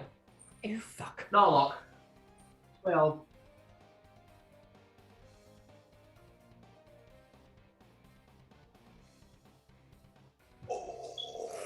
Oh. Zed. 2 and the 6. Right, 2 for Zed, 6 for Tibbles. Mm-hmm. That's it. There, 2. That's you. Fear Oh, very sorry. sneezes. Roberto, you realise that you weren't running upstairs, you were running downstairs. Ah. 6. Fuck. Tibbles. We might all be on different ones. Bollocks.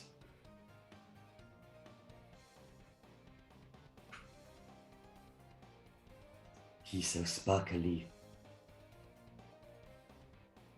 Oh yeah, I glittered his wings. You did. Have to be honest, I'm quite glad that he's positioned in such a way that I can't see his grundle at the moment. Yeah, at the moment. And Celadine? 8 for me and a 5 for 20. 8 for Celadine. Why did we name both our bloody pets with the T name? I should have called him Lucky. Oh, you are still running upstairs. And Tibbles was 5? 20. 20 was 5. 20 got a 5.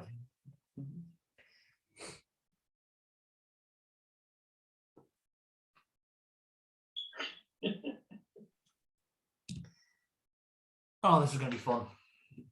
So, to let everyone know, you cannot leave via the route that you arrived on a platform. And when you get to the end of a platform, you will roll a d12 and that will determine which platform you appear on. Okay. If you have an ability that allows you to fly, levitate, or move freely in any way outside of using gravity, you can move to any platform. From where you are only ever 40 feet from another figure, from another character. Okay. I had to get rid of the cloak, didn't I? Huh? I had to get rid of the cloak, Well, didn't I? you had to, otherwise it would have stopped working as soon as you came here. Well, you took that risk. You gave up your Cloak of Batlock Cur and the Ring of Gax. So I do not have either of those with me. We're going to need battle cam because Oh yeah. As you all realize that none of you are together, you can all see each other. Roberto, where you are, you can see Celadine on the ceiling. Celadine, you can see Roberto on the ceiling. Because everything is perspective based. how did you get up there? How did you get up there? Zed, you can see both of them far off to your right, and about 10 feet beyond them, you can see Tibbles climbing upstairs on a 90-degree plane. So like on the wall.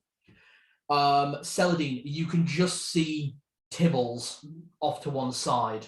Narlock, you can see the rest of your party. You can see Sarah Jethra stood on a massive set of stairs, playing with her gun, and you can see the Goblin King playing with his cane on the horseshoe, but you can't see Merkin and you can't see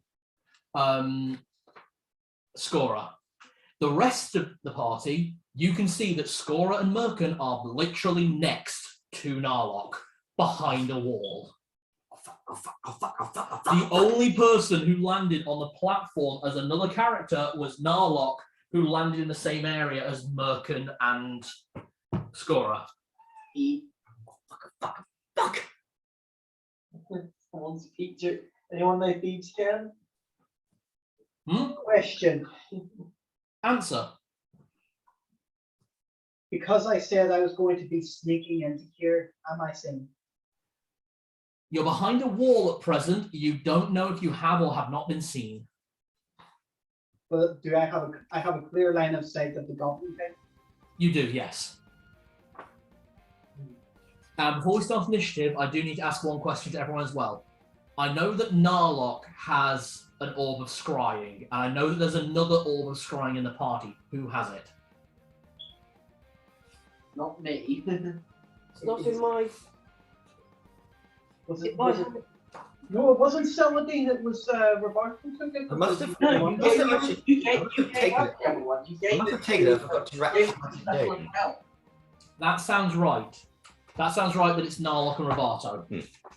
It's in your bags and holding. Yeah. Why did we get the second one? I thought one of them was given up to the Temple of Hell. No. Well, you had 3. You gave 1 up to the Temple of Hell. Crap. There was a one part of the campaign where you had 3 orbs of scrying. Did it? But wouldn't it have got destroyed if it was in Roberto's bag of holding? You don't know unless you went looking. Oh, I see. And the orbs of scrying did not get destroyed. Okay. I would like to point out this has been a plot point since session 1. I need both Roberto and Narlock to make wisdom saving throws. You do have advantage thanks to Rugsmalk for this one. Thanks, Rugsmalk. I get +2 thanks to my blessing of the Great Card. I get another +1 to that. So everyone in the party, thanks to your feat, you get +1 thanks to that feature, and everyone in the party gets a +3 to their saving throws thanks to your paladin aura. Nice. So that's +5 overall for. Well, plus, You do, plus yeah. 5 and then +2, so +7 for this roll. 17. Really? 26. Pass, fail. Right, Unless- that's indomitable. Gotta give it one more I was go. going to say you have got a bardic inspiration from Rancid. That's a good point. In that case, fuck it. Use the inspiration. 13, 17, 18, 19, 21. Fail. Would you like to use Indomitable to re-roll one of those dice? I could try, but I don't think it's gonna get it. Okay. I'm still gonna go for it. You're still going to try Indomitable. I'm Which of those 2 dice are you going to replace? No, actually, you roll again and choose which dice to roll. Yeah, So yeah, roll again. Can't watch. it's probably not gonna go very well. Yeah, I rolled a 13. Yeah, it's the same as the last one. I still fail. Second best, same as the first. Now put me on a plane so I can put them in a hearse. Anyway. Oh shit. Okay. Narlock, you are able to just you feel something start to grow on your leg.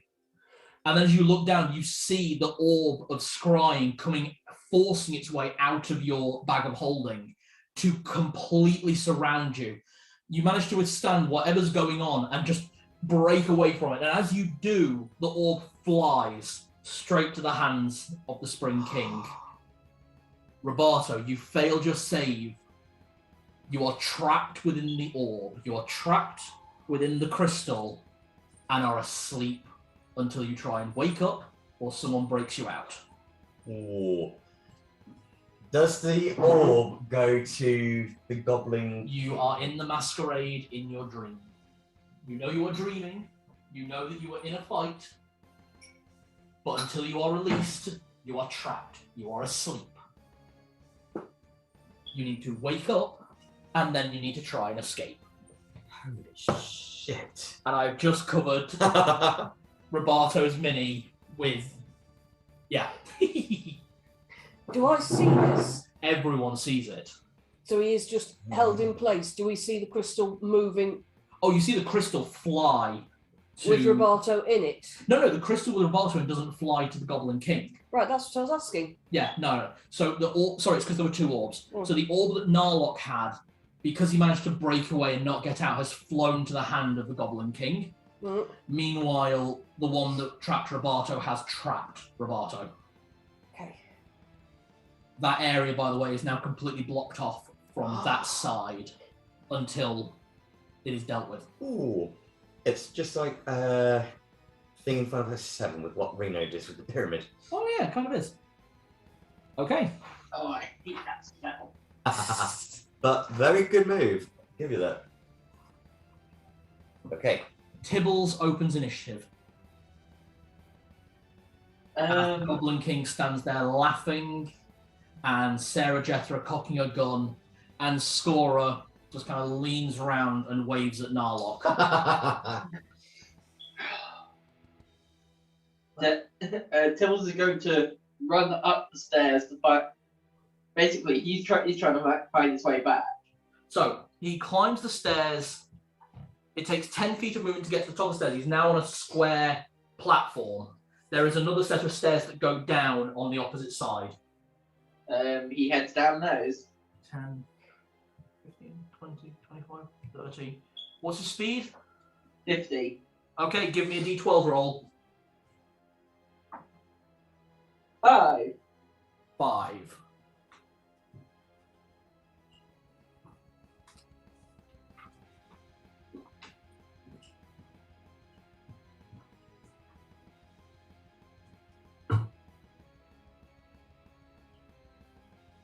Yep. He comes out in a corridor. 10 feet of movement.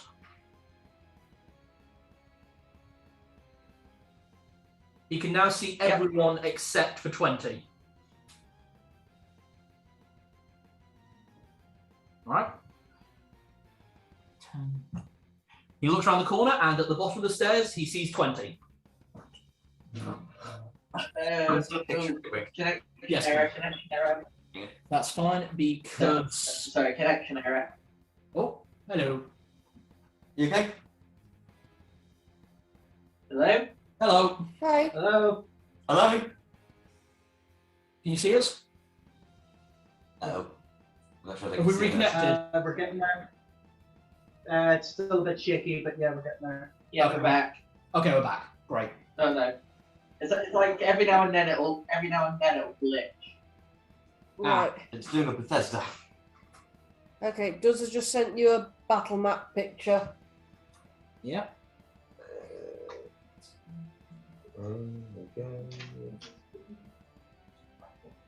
Not the clearest one, but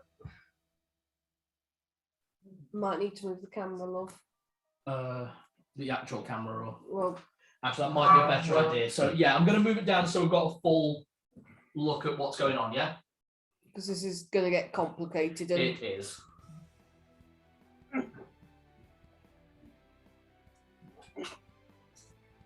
you say we're never more than 40 feet from another character? by Never the way? more than 40 feet from any character that you can see. and I will tell you if you can or can't see a character. Basically, you can't see a character if they're on the same platform as you. Okay. But then you should just be able to, you know, look and see them.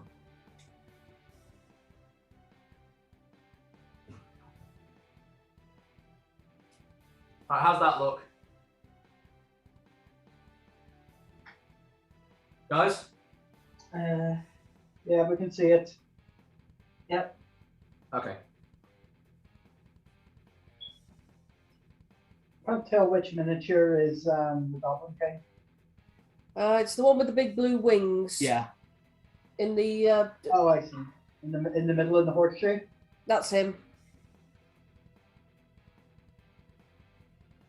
Dispatcher.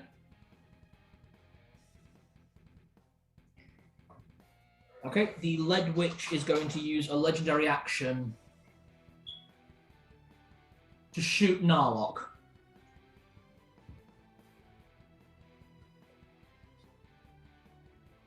Oh yeah, she's behind me as well, isn't she? Hmm? She's behind me as well. No, she's on a different platform, but she can see you. Oh. What is your armor class? 23. Okay, the shot misses. And you see the crackling energy of the witch gun hit, like, disappear into time and material. Oh. She tried to send me to another time. No, the shot went wide. But that's I'm being artfully descriptive.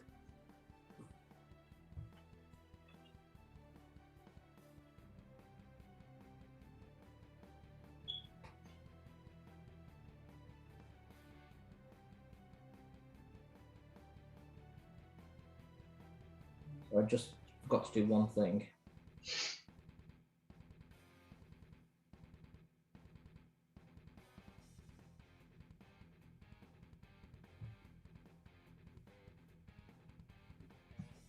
Okay. It is Scorer's turn.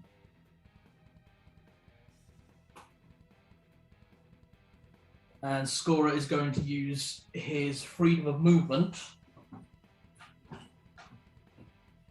to move 60 feet.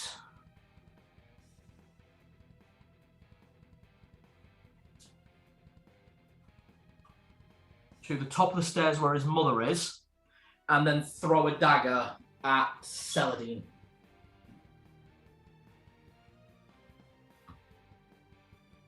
Oh no, he's not. Is that a vampire? Let's see. Oh, I think it might be. Don't worry. I've got lots of things I'm resistant to. Okay, luckily this doesn't count as a sneak attack because you can see he doesn't have advantage.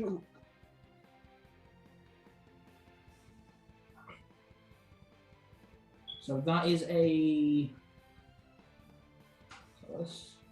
No, here we go. 26 to hit. Yeah, I've got to take that. Okay. Even if I cast shield, I wouldn't be able to block it. 1. Is that a spell? You're back up to full health. He healed me. Yeah. Well, I was at full health anyway. Ow, Oh. thank you. God. I think I know what the dagger's effect says. Hmm? You were told what they do. They hold spells.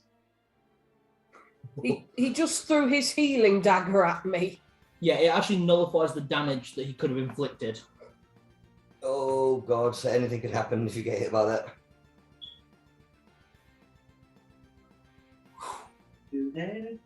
Okay. It is 20's turn. 20 can see Mr. Tibbles.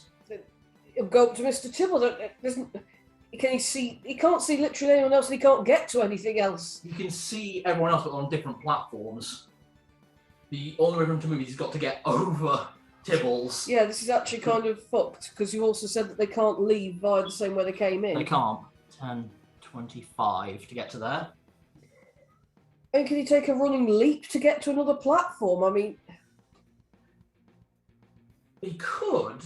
So he could try and make an athletics check, grab another platform, and then be on the platform. So the platform he would actually appear on would be Which one is that connected to directly? Do you think directly above or to the right or left? The only downside is that if he fails, there is the chance he might disappear into a Materium. It's just if he stays there, both pets are now effectively out of combat altogether because. No, because he can climb over him and. Okay, he'll try to climb over then because I don't want the risk of him disappearing into nothing. Okay, give me a d12 roll. So 20 clambers over Tibbles. Okay, come on, dogs are liquid. You've seen it's like cats. They can squeeze through things. So it's just 11. He winds up having to bunch up, which is a bit weird. So he's classified as having.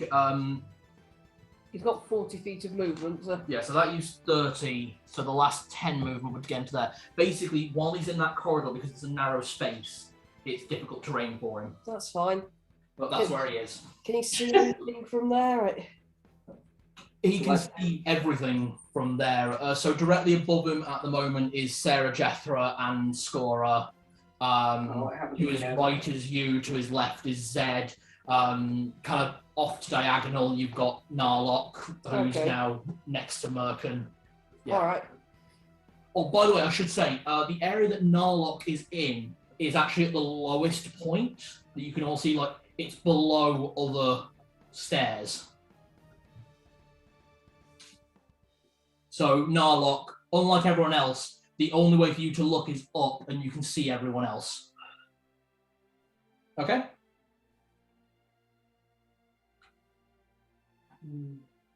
Okay, it is the Spring King's turn.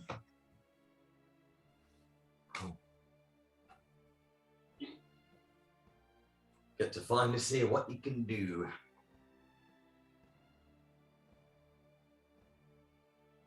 Okay, as a bonus action, you hear a voice, Roberto. It's just a present. I need you to make a Constitution saving throw. Give a fuck. You no longer have a... Oh, actually, this one you have advantage on. Okay.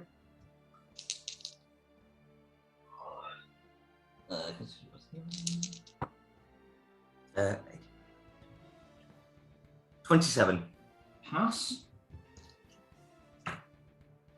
You resist the poison condition, and you take half damage as the crystal begins to fill with this viscous, yellowy white liquid. Oh no.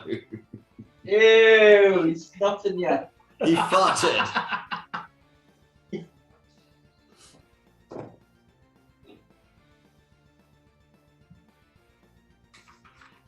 After your resistance taking place, you take 8 points of damage. Okay. You think all the times I didn't bath, I should be used to bad smells by now. Oh, you are. That even with without your resistance and even with passing, that should have actually done 20 points of damage. Okay. Wow. That is an attack that does 10d10 poison damage. Oh, But only if you're trapped, but it is a bonus attack. balls. Speaking of, Zed. Yep. Yeah, that's going to hit. That's a 34. That's a hit. And I need you to make a wisdom saving throw.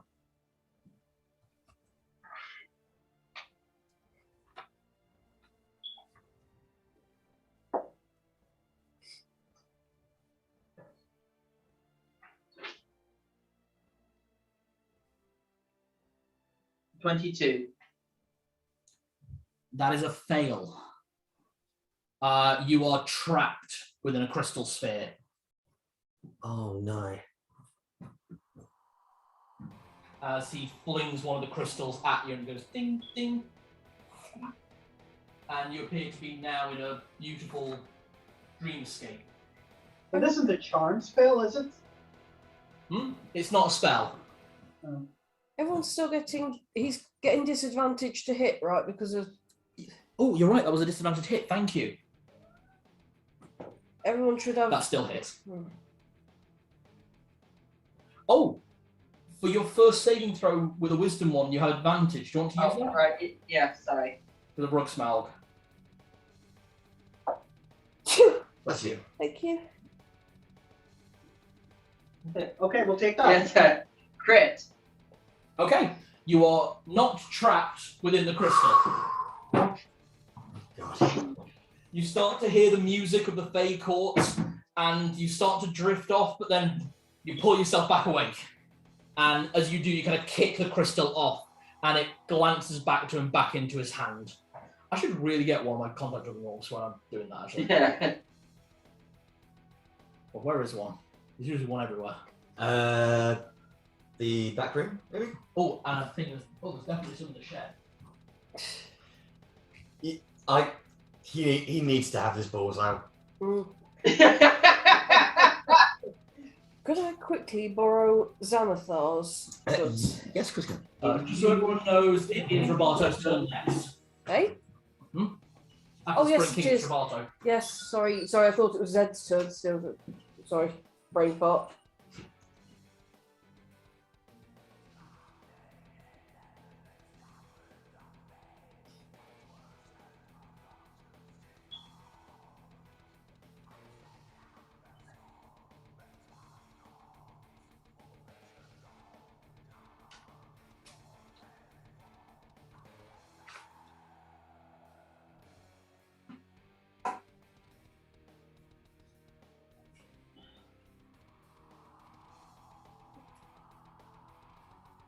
Okay.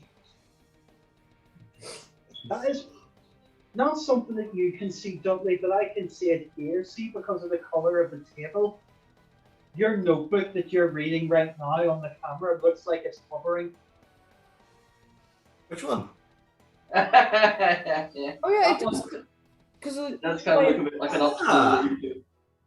All right, nice. Oh God, it does as well. Huh. I don't see that.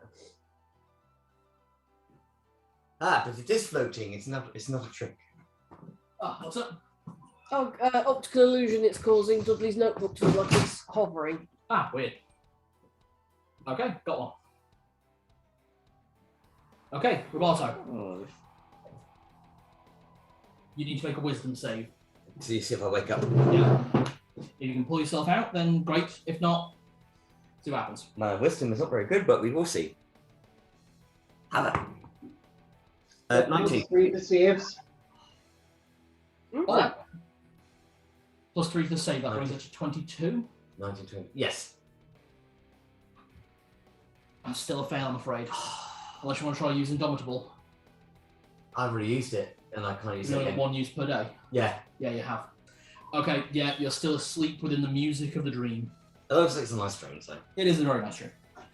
Right. Narlock, your turn. You can see the hindquarters of Merkin. Can I see the Goblin King? Do I have him in vision? Yeah, you have him in vision. Can he see me? He can see you, yes. If I use my boon of undetectability, do I have a chance to sneak away from him? You get a sneak attack? You can attempt to hide from him using that. There is a wall you could try and get behind. Merkin would make an attack opportunity against you.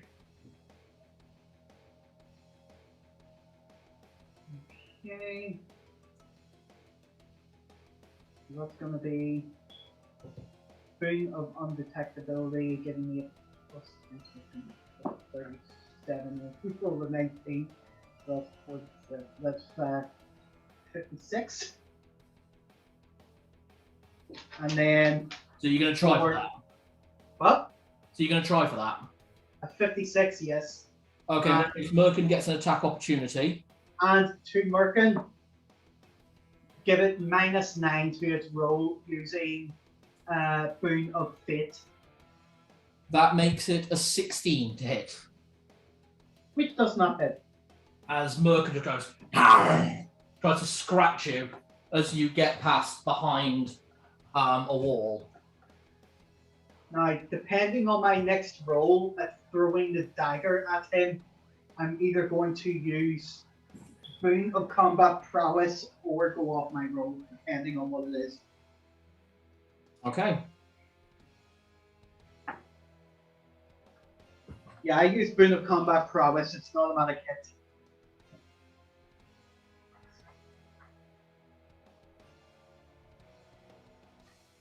With the dagger. Is that the one that's got the... The level 9 fireball. You got 54 to try and hide, yeah? Yep. Sneak attack. Nice. Good. I get 76 from sneak attack. Yeah. Then, A D4 from the dagger. and then 12d6 from the fireball. Just think where that fireball is. Yeah, it's not going to hit anyone else. That's fine. Oh my god. So he has to make a dex save. Did you say 20? And the With dex everything save, included, yeah. Hold on. So it's 7d6 for the sneak attack, and then it's a level 9 fireball, yeah? Mm-hmm. 8, 9, 10, 11, 12, 13, 14. That's 21d6. and he has to beat 25. Need some extra D6s. Hang on. Camera's here. Check on it. There we go. 26 on his dexterity save. So the fireball damage he takes half of. So how about we roll it instead? So that should have been 14. So 7. So give me the damage for 14d6 plus d4.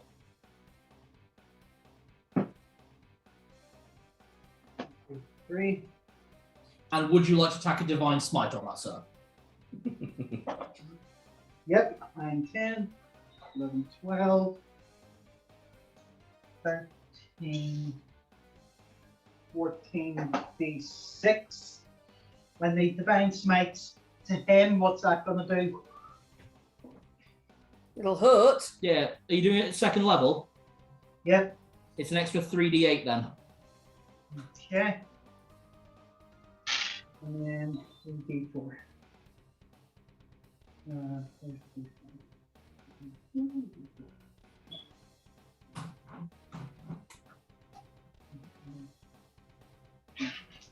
Okay. Let me add this up a bit at a time. I'm doing these ones first.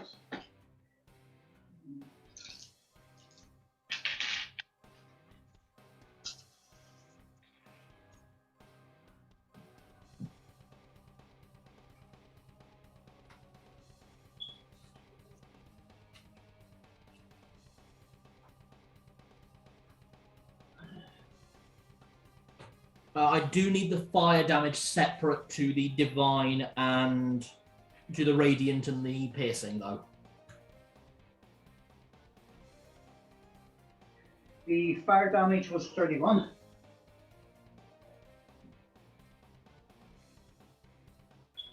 Okay. Now the sneak attack.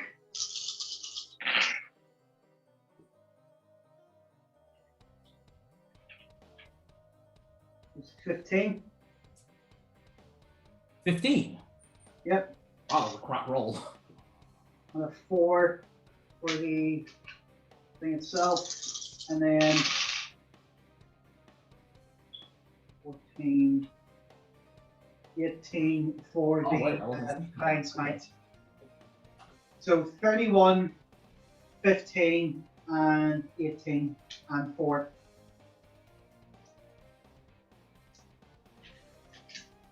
Okay. Opening move, 1 dagger attack from a dagger made by his own son, to be fair.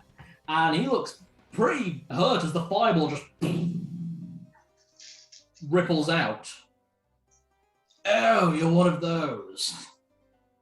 I live to please. And then I aim my gun and shoot that. Absolutely got in the pick as well. What? Why does he have advantage? My blessing. All ranged attacks get advantage. Oh, that's right. Okay. Make your attack with your gun.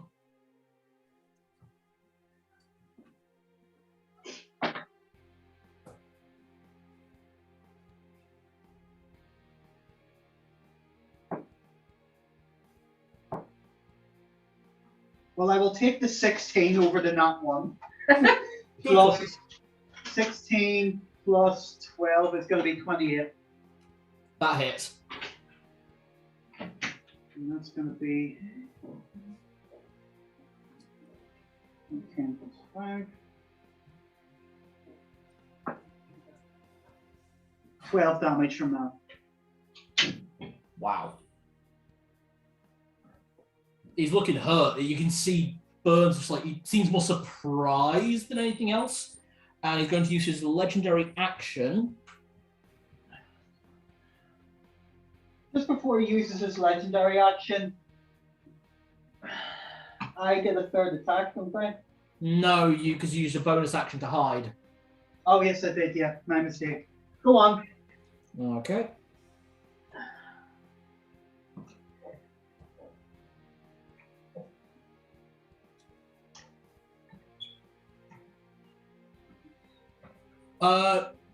He uses legendary action to cast mirror image on himself. Counterspell. Counterspell, counterspell. Oh, well, fuck you. Fuck you too, darling. Oh, counterspell, counterspell. That can go on forever, that. Well, at least now he's not got a reaction. He's done 2 legendary actions, uses reaction. Yep. But there are now 4 of him, it looks like. So this is going to get fun. Okay, and lair action. Oh no. Change places. No! Not again. Stay here! Actually, change places might be vaguely helpful in this horrible situation we're in. Well, let's see what happens. If it's a 5 or a 6, it is actually change places. It's 6. Hey! I get full decision on where everyone goes. Oh, hi, Trap Roboto. Hey! You can move everyone 20 feet in a direction, and there are 9 creatures in play. Roboto's staying where he is. Of course. Because, actually, he's going to move Roboto Oh no. Oh, balls! to next to him. Oh, fuck. Not the Grundle. Scorer is the only one unaffected. Oh, he gets moved as well. Yeah. Oh, the stupid fucker. Oh, fuck. Oh, hell no. Oh, please let him Zed break out. is going to go here. Celadine is going to go here. Oh, that's ideal. Tibbles is going to go here. 20 will go here. That's just going to be fun. Oh, No. Merkin goes here. And Narlock goes here. Okay then. So just to show you, the map is shuffled.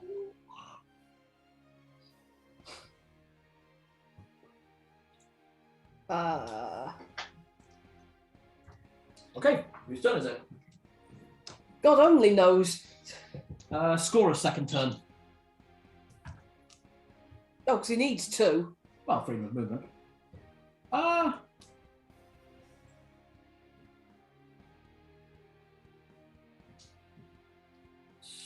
Scorer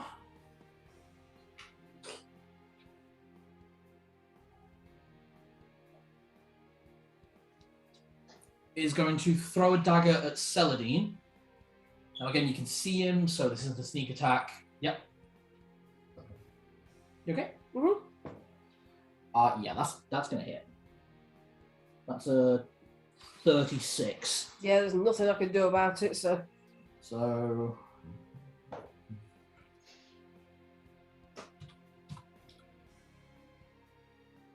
There's something I can do about it, but I probably ought to save that for something a bit more damaging than. roll D100. I don't want to. What are you going to?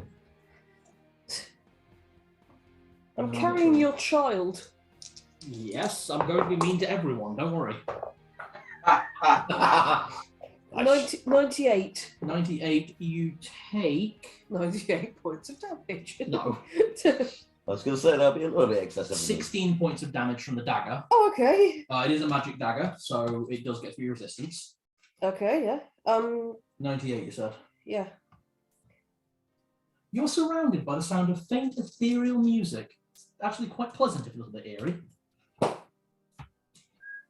Oh, wild magic. When he hits, it's a wild magic surge. Oh, thank God it was one of the non-damaging ones.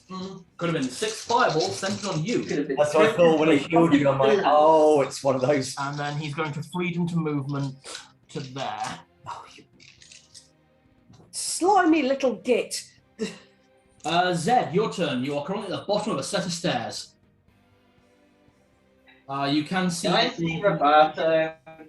You are actually within, like, swinging range of your sword or shooting range if you want to hit him. Which might be an option. The crystal does look breakable. You're out, Cole. Zed swings his blade and sends a lunar howl aiming at the spear, not at Roberto. Oh. Yep. A lunar howl, what does that do? Ranged attack. He's got. Okay, roll to hit. Yes. Advantage to hit because it's a ranged attack. Yep. Good. 22. Kit, I don't need you to roll damage, it shatters. So did you? Asim did roll disadvantage to hit me, right? He did, yes. Because everyone's got blurred lines. So. Yeah, you got double 18. Okay, fine. Yay, Roberto! Roberto, give me a whiz save with advantage. You're out of the crystal and hopefully about to be face to face with the Norks. But there's the question. Orcs? Oh, Norks. Does the crystal return to the Dancing King? Appears to just shatter. You don't know what happens after that. Is that +3 still active? Yes, that's always active. Natural 20. Yes! Hello, Time! You are awake and you get your movement on your turn. The next attack against you will have advantage though, so base, Because blur. because blur. Just due to you being a bit groggy. What? That was a lovely dream. Lovely drip. Oh, no. And yeah, you are face to face with Sarah Jethro, the Lead Witch. Well, face to tits. Is it sloppy seconds theory? You What are your know, own characters? I was being polite about that breakfast. She's going to use a legendary action and spins her gun up and goes, "It's nothing personal. It's just I needed to knock halfling off my list." Base, what's your armor class? 26. Yeah, that's going to fucking hit. That's a 29. With at base. You know the wish spell? Yeah? Second chance, re-roll that. Oh, you could have done that at any time. Is that second chance? Yeah. That's only once per long rest. Oh, is it? Okay. Still hits, but only fucking just. That's a Ooh. 26. Oh, wow. I rolled 16 initially, and then it dropped to a 13. Good use. Well, well done. Still hits. Still well Oh. done. Fucking hell, mate. And she's hitting you with a 7th level witch shot from the witch gun. Oh, this is gonna shut through the heart and go to the love. Does that still get his movement? Oh yeah, Zed's still. It's still Zed's Oh, yeah. turn as well. Yes, so I'll sort that out afterwards. Yes, it is still Zed's movement. Do you want to move up to the top of the stairs and see where you turn up? Yeah, he will. 5, 10, 15, 20. Can you roll me a d12? Mix. Ringle. 6. 6.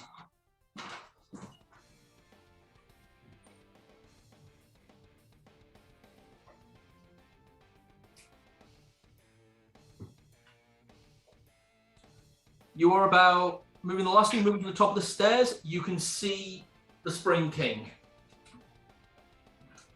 You're on the same platform as him, and across the way you can see the Owlbear 20 approaching from the other side. Hello, dearie. That's my line. You, by the way. I strongly suspect that the Spring King is about to be the world of hurt. Whatever damage it's going to be, I'm going to bloody use the Uncanny touch. dodge. That's your reaction. Yep. You've not used your reaction yet, have you? No. You haven't. Okay. No, that's fine. This is going to hurt. You remember she has disadvantage to hit, yeah? She already hit. She Yeah. rolled at base because Oh yes, sorry, he, yeah. the next yes, attack yeah. against him had advantage. Yeah, sorry. So that turned it to base, and then Sorry, I don't mean to keep reminding him. that's all right. Rolling at disadvantage is going to be this campaign's I have dark vision. Not mean that it's all, that's just funny.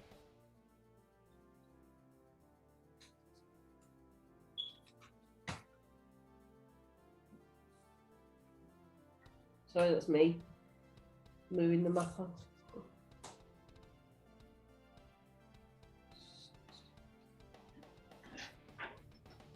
So you used Uncanny Dodge, yeah? Yep. You take 42 points of damage Okay. after Uncanny Dodge is applied.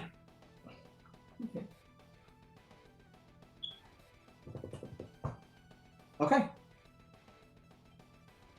That uses her second legendary action. That was Zed's turn. It's now Celadine's turn. Okay, I am going to, first of all, bonus action, cast Magic Missile at 4th level, giving me an extra 2 missiles on top, so making it 5, yeah? At what level, sorry? 4th level. So 3, 4, 5, 6. Making it 6, So okay. 64 plus 6. 64 plus 6, and I'm sending all of them at Merkin. All at Merkin. They can't possibly miss. Ooh, Nice. They can't miss. I don't They need line of can't. sight. No, yeah, I know. 4, 5, 6, 66 plus 6, is it? Don't roll that. Scorer is going to use his last legendary action to teleport to Merkin and catch the spell. 4th level, yeah? Is he going right in front? Right in front of Merkin.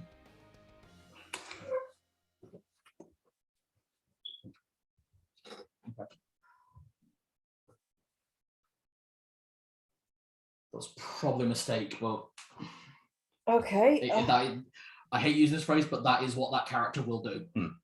All right, fine. Action then. It'll have to be a non-slotted spell because. Hmm. Oh, I know what I can do. I can start chiseling away at someone's legendary resistances. Mind Sliver on the Lead Witch. Mind Sliver. Mind Sliver. Tasha's Mind Sliver. She Oh, needs that's to- it's a. I think it's either a Wisdom or an Intelligence save. You just check what's on the music. Yeah. Mm.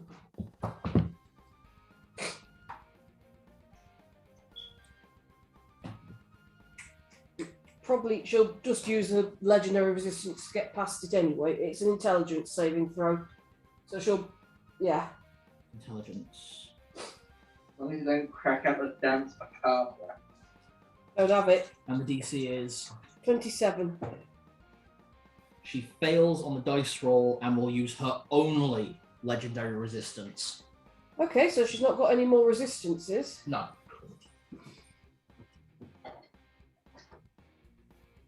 Sorry. I need to use pen to mark off legendary resistances. Okay, that's Celadine's turn. I've got movement as well. You have. Although, can I see everyone from where I am? You can see everyone from where you are. I might just stay there then. Okay, no problem. Oh, if I can see 20, I'll scream, "Rip his wings off!" Okay, I like it. Rip his pretty butterfly wings off. Mm. Pretty glittery butterfly wings.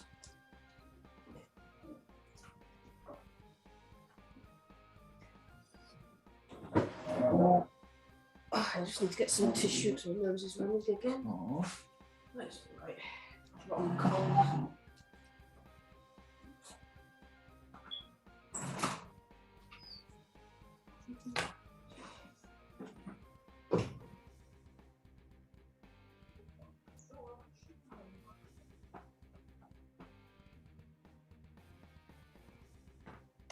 Okay. 1, 2, 3, 4, 5, 6.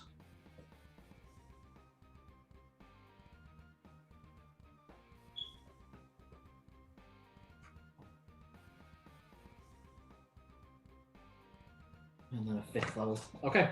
So Sarah Jethra spins the chamber of the witch gun that she's carrying and points it once at Roberto, and then spins it over her head and takes one shot at everyone as well. Jesus. So Roberto will take 2 hits, and then everyone's going to take 1 hit. Okay. So she has disadvantage on every hit thanks to blurred lines. For Roberto, that's going to miss on the 5th level witch gun shot, but that will hit on the smaller shot. Okay. Narlock, what's your armor class? 23. Disadvantage 24 just. Zed? 25. Yeah, that hits. That was a natural 18 and 19. Ooh. Crits on the But no. Okay. But misses on Tibbles. So far we've got small hit, small hit, small hit, miss the big hit. Just need Jenny to get back and then I can do that. Uncanny dodge. Okay, uncanny dodge. You already used yours this turn. Mm-hmm.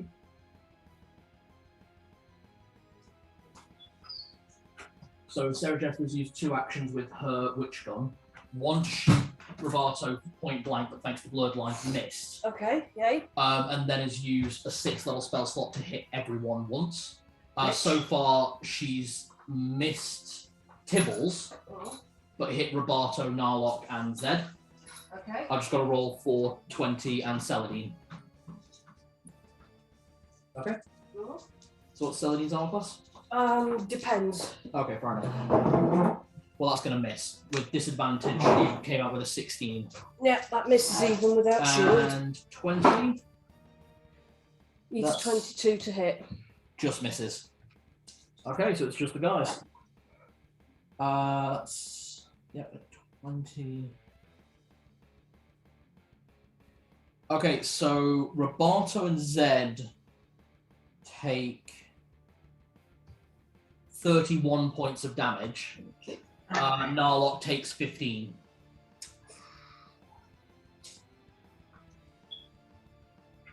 And it is Merkin's turn, who is going to fly and get in front of Tibbles.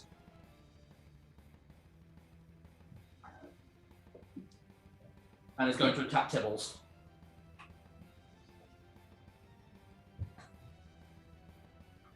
Score Merkin here then. You can do it, Tibbles. Rip his hairy balls off. He's just a massive cat. And then suddenly 20 comes crashing through. 20 suddenly One develops the five, ability two to fly four. in order to kill a cat. Jesus Christ. Like, That'd be hilarious. suddenly you get the owlbear sprouts wings. Owlbears don't have wings. Miss. came in like a wrecking ball. I need to I need someone to confirm. Nat 20? Double nat 20 on a disadvantage roll. Yeah. I mean, that was his last attack. Oh! Oh! That is a double nat 20. I Think of it can maybe see all perhaps the- if someone I can see wished that You, 20 had wings and a cannon rifle is for it. yes, Celadine has, so you have got your reaction. Do you want to take a photo to savor that moment? I might do. Because it doesn't happen very often. It does not. Well done. Oh shit.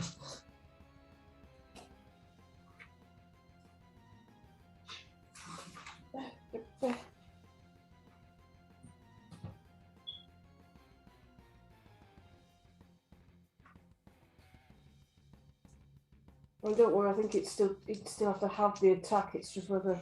No, because if you're calling that, you can call it before the attack hits.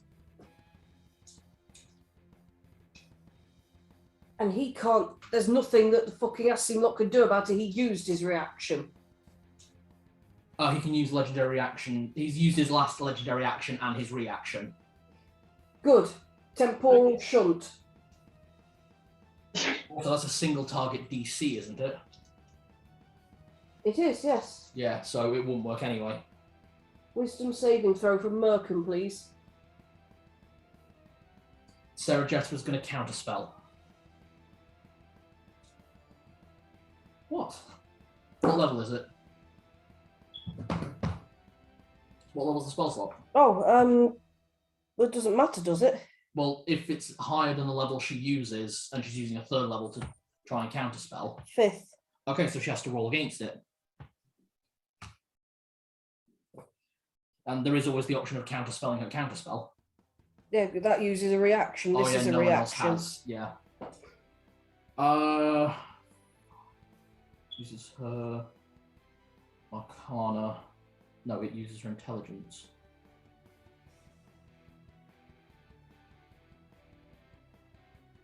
It uses her charisma.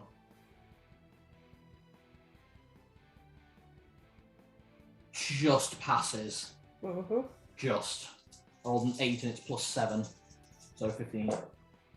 Okay, in which case, so the counter spell takes effect. 10, 11, it's not much damage. 22. 29, no, yeah, 22. 29 points of damage on Tibbles. Oh, that's not so bad. No. And we do come back around to Tibbles' turn. Tibbles is face to face with Merkin. I reiterate, rip his balls off. You've done it before. Yeah. Devil's not happy. You gotta bite. Back. You're gonna bite this main, this mongrel. Remember, he has his ice breath. Uh, You did get them back. yeah, we did get them back, but it's only really good for area of effect. It's not so great on. Yeah, it's not great on single target. Alright.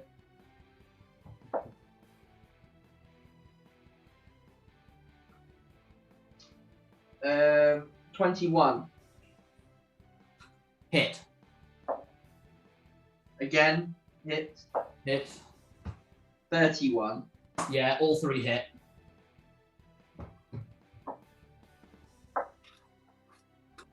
First one, 15. Second one, 12. Third one, 17. So 42 overall. Yeah. So, yeah. Bite, just over and over again, laying into Merkin. And Merkin's whole torso that has the sort of mane going into the scales is just now covered in his own blood. Okay. It is Scorer's turn.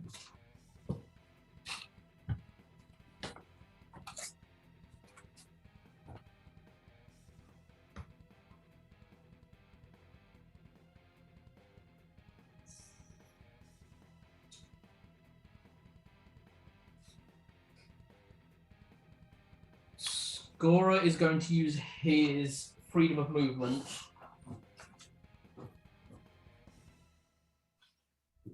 to appear in front of Narlock.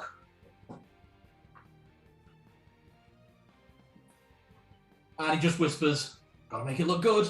And he genuinely tries to go for a full shank.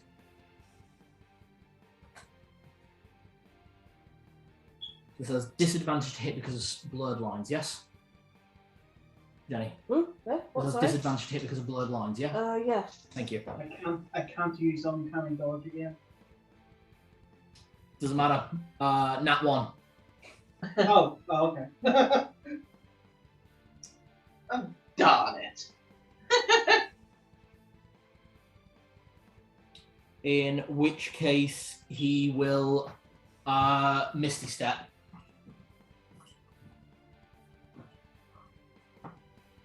Get to there, next to his father. Okay, that was Scorer's whole turn. He's done something. He's done something he should go do in Bleachers. He went to stab, like Narlock went to the side like that, like he'd been stabbed, but he just let it glide along his hand and batted away. Yeah, it's like, it'll look good, and then he just teleports. Okay, it is 20's turn. Run up behind the Spring King and attempt to rip him to pieces. Go for it. There they are. Yeah. Nope. Okay, that's the first attack. Probably not. What do you roll? 9, and it's only a plus 12 to hit, so That's 21. Just misses. Third attack. nope. What, he rolled a 6? No, so- it is. Nope. Okay, so no, none of the attacks hit. Mhm. Just goes straight in, and the Spring King is just moving out of the way each time. The Spring King is going to use his last legendary action. Sorry Oh. about that. Hang on, he can still attempt a bonus action, can't he? He can attempt to grapple, yes. So he doesn't need to make the hit. He's just going to try and grapple, so it's just a contested check. Nice. Nat 20'd on the ground. Hey.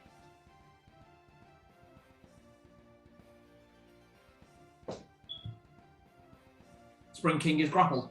Nice. Got him. Can't he just legendary resist his way out of it? It's not a save. Is it not? No, Okay. it's a contested check. Alright. Check. Exactly. Well, I'm really not good at running fighters, so. It's all right. You're doing really well with 20. Okay. He did damn well with Chastity. Okay, so now there's an owlbear clinging onto the king. Right. He's getting an owlbear hug. Hmm. Okay. He's going to use his last legendary action. So here's the thing: because of the features that 20 has, when he has someone grappled, they have disadvantage anyway. Then blurred lines. We're basically talking double disadvantage here. Well, yeah, but you can't stack disadvantages, can No, you? but if anything would give him advantage, it just gets more hilarious. He's going to go for a melee attack with Cane of the King. That's a nat 1. I'm changing dice. You guys did really well once. What is wrong with you? When you roll a double nat 20, it kind of has to recharge. Yeah, they do, don't they? Okay, so he tried to basically whack. You basically got a Fey King with butterfly wings and a massive codpiece batting at an owlbear with a stick, and it's not working. Well, That is the image of the final fight of this campaign. maybe it is working, but 20's just too dumb to understand. That is so fucking on brand for this campaign. That the final fight involves a half-naked, butterfly-winged David Bowie trying to beat an owlbear with a stick and failing. I love it. I just love it. Dance, magic dance. Why isn't it working? I'm going to take my other form. You're in space, 20. Okay. I'll try. You don't have to. Okay. Disadvantage. I'm just moving the camera, zoom in on the action. Okay, there we go. He is going to, again, bat him with the stick. Okay. With a disadvantage roll, that came out at 25. Yeah, that hits. Okay, there we go. So 20 takes 7 points of damage. Is then pushed back 10 feet, forcing him to break the grapple, and then needs to make a wisdom save. Okay. Oh, he has advantage. He does have advantage. Because he hasn't used that yet from Rugsnark. No. That's 10. Afraid not. Do we lose it once we've used it? The advantage, yeah. Yeah. The sound that comes out of 20 is very strange. Just and he kind of starts rolling on the floor laughing. Oh, Tasha's hideous laughter. Well, he's going to be there forever now, everybody, What? because his wisdom is not good. What kind of spell? What kind of thing is that? That's not charm, is it? Wait, is Tasha's hideous laughter a charm? Because if it is, he's immune to it. He is, yeah, because your aura. Tasha's hideous laughter. And it's in the player's handbook anyway. Not Tasha's. No. One of the few tactical spells put in. That's an old. Or is it just called hideous laughter? No, It's called hideous laughter by people who don't want to mention previous majors.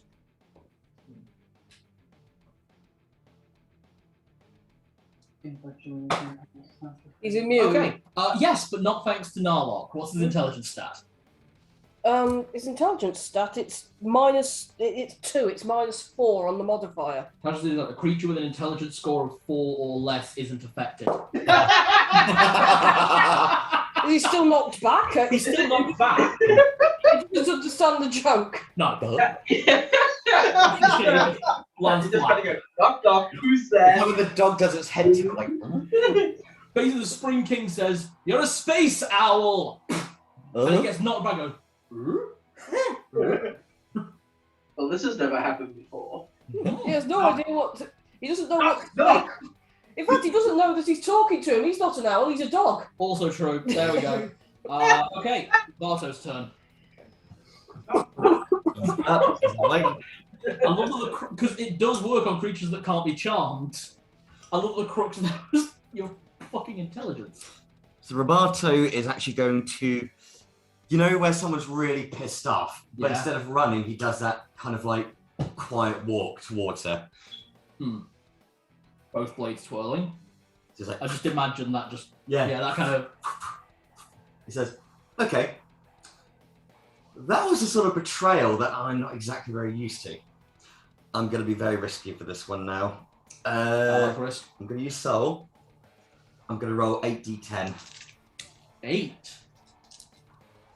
I just realised that she's definitely a mage and she's put herself in melee range with a fighter. And there's no one else around us. Doesn't she? So yes, if this hits, it is a sneak attack. I'm going to see how much damage I take.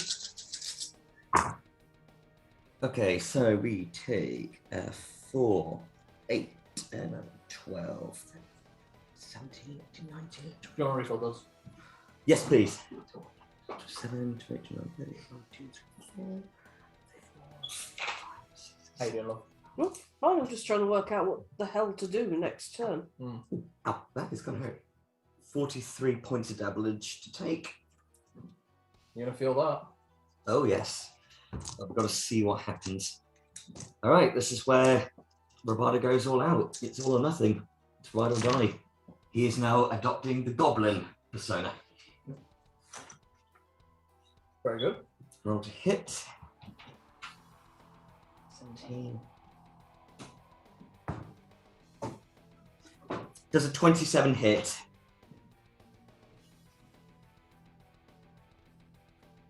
She has no legendary resistances left. So.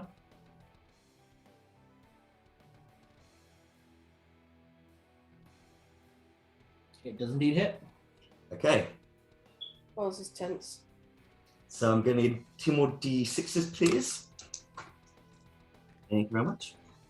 So that is 2, 3, 4, 5, 6, 7, 8. Is that 98? Yeah. Fucking hell. I've got 2, 2, 3, 4. Just 5 more, Thank you. Yep. I think. Yeah, that Yeah. was 5. I've got to add 11 to this.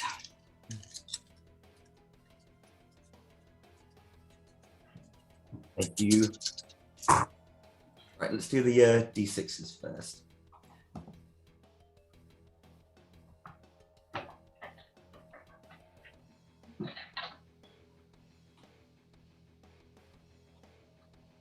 It's so incredibly tense.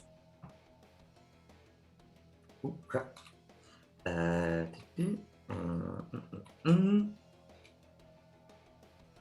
What was that up? Sorry. You've got 10 there out of the box. Thank you. After Roberto's turn, it is Narlock's turn. Oh. Just so everyone's ready. There'll be a legendary action before then, though. Okay.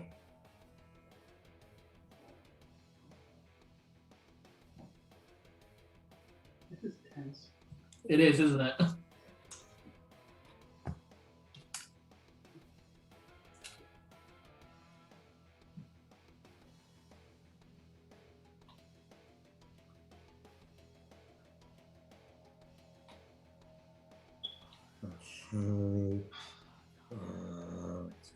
Yep. So that's going to be 63 points of damage for that one. 63 points of, yeah, from one attack. 63. Not as bad as the one he did earlier. Yeah, against the construct. Excuse me, is there any that I've missed out? There should be one more D8. Oh, that one. That's the badger. Yeah, you slash her and just kind of catch her like there. And as that strike hits, you just see like the necrotic damage from soul just eat through part of her stomach. It's like, you got 3 more attacks unless you action surge. Eat through. Hold on. I'll bring in life. Yep. 13 and 17. Hit. 14 points of damage.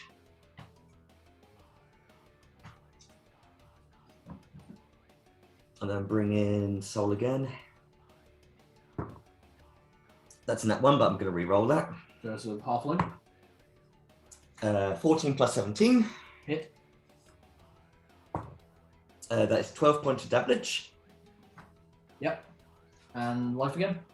Yes. There's a bonus action. Oh, actually, bonus action. Yeah. Action surge. Doesn't use a bonus action to action surge. You just action surge. Oh, sweet. Oh, Yeah, yeah. Oh, we know what I'm going to do next. Okay, you're gonna action surge. Yeah, so I'm doing my bonus action now, then I'll action surge. Yeah. That's right. 27 to hit. Hit. And that is 13 points of damage.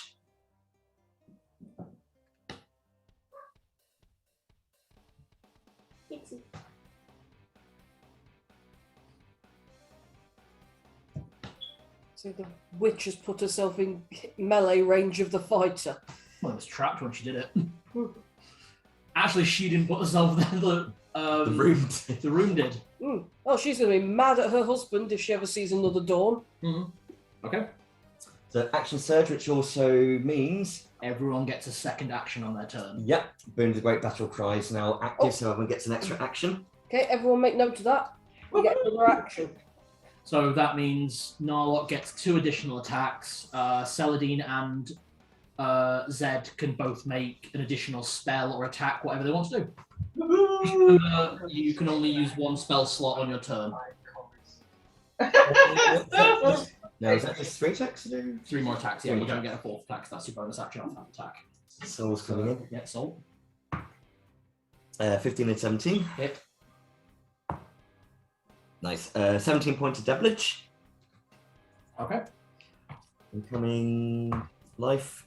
That is a 19, natural 19, so it's a crit. Crits because you're a champion fighter. So double the d6. That'll be 15 points of damage. Yep. And soul again, last hit. 11 and 17. How'd you do it? Holy balls. Wait, she's down. He ate through her hit points. I was like, Over and over and over. You took her from max hit points down to 0. I just literally grabbed and I just said, next time, be careful who you betray, especially when that's involved. Right to the throat. You stab straight through the throat. There's a gushing moment of blood, and she just kind of disappears, turning into crystalline balls. Can everyone but Roboto give me a perception check? Where's Nick? Nick. Roboto just beat the leg edge. Yay! 1 down, 3 to go. 26. Okay. 22 on 20, and I got a 15. Okay, so you don't notice. What was Narlock? 26. What's Okay. happening? I need you to make a perception check, Nick. Perception. Yeah. Perception. Oh, is this from Tibbles and from Zed? Just from Zed. Oh. No, Tibbles is in combat. Oh, so, yeah, 20. You need to make the check. 23. Okay. 20, Zed, and Narlock all see the Lead Witch in a sort of crystalline structure, kind of surrounded by a swirl of some kind of magic, appear on where Narlock appeared at the start of the game. It looks like a swirling mass of the crystalline structure that the Spring King uses. Is she trapped? She's there. Yes. What's going on? This must be Skir's trick. Right, nobody touch her. I've got an idea now for my next attack, for my attack. Okay, a legendary action from the Spring King targeted at Zed. Just a crystal. And he flicks the crystal ball at Zed. I need you to make a wisdom save. Legendary reaction. Well, see if you fail first. That's a legendary. What doesn't the legendary resistance? Well, you see if you pass or fail first. If you fail, you pass. 21. Fail. So use your legendary resistance now. So you manage to shrug off the slowly sleeping effect of the crystal. Yep. Narlock, your turn. Roberto, thank you very much. I call upon 5 cards. Okay, so I double checked on this. You can only have 3. It's not 5. Oh. Oh no, I thought because I got 2 more attacks from... You have a maximum number you can use per day, which is equal to your charisma modifier. Ah. Okay, well then I call upon 3 cards and then I'll have my 2 attacks afterwards using my guns. There we go. Okay. And I'm going to get my dice bag because 2 of them are going to automatic hit. Oh god. So that's that away, that's used up. What? Been of combat for hours 3 times per day. I get to automatic hit if I miss. But, you know. By the way. I'm glad you enjoyed it. It's going quicker than I expected. But to be honest, you guys have been really on point. I'm really impressed. Because then you've got the changing battle dynamic. Does a 22 hit? Who are you aiming at? This is all aimed at the Spring King. 22 misses. Okay, so 2 of them hit then. Okay. So I have to roll d4 for each one. And bring up the effects here. There they are.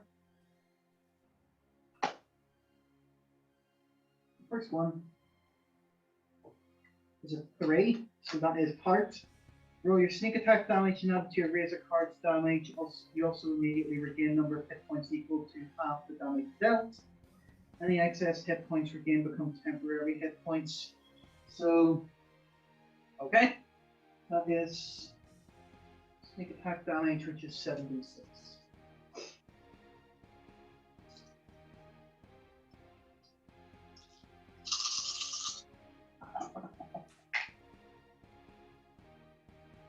Now that's a much better sneak attack.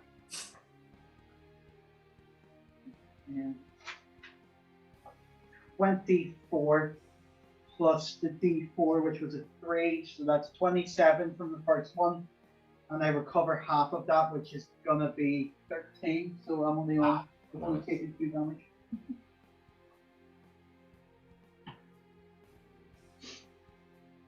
And the second one is also a 3. Okay. And that one, yeah, not as good. 7.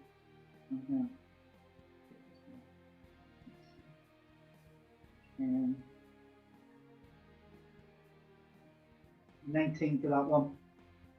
Oh no, sorry, 20. Yeah, 20. 20. 4, 5, 10.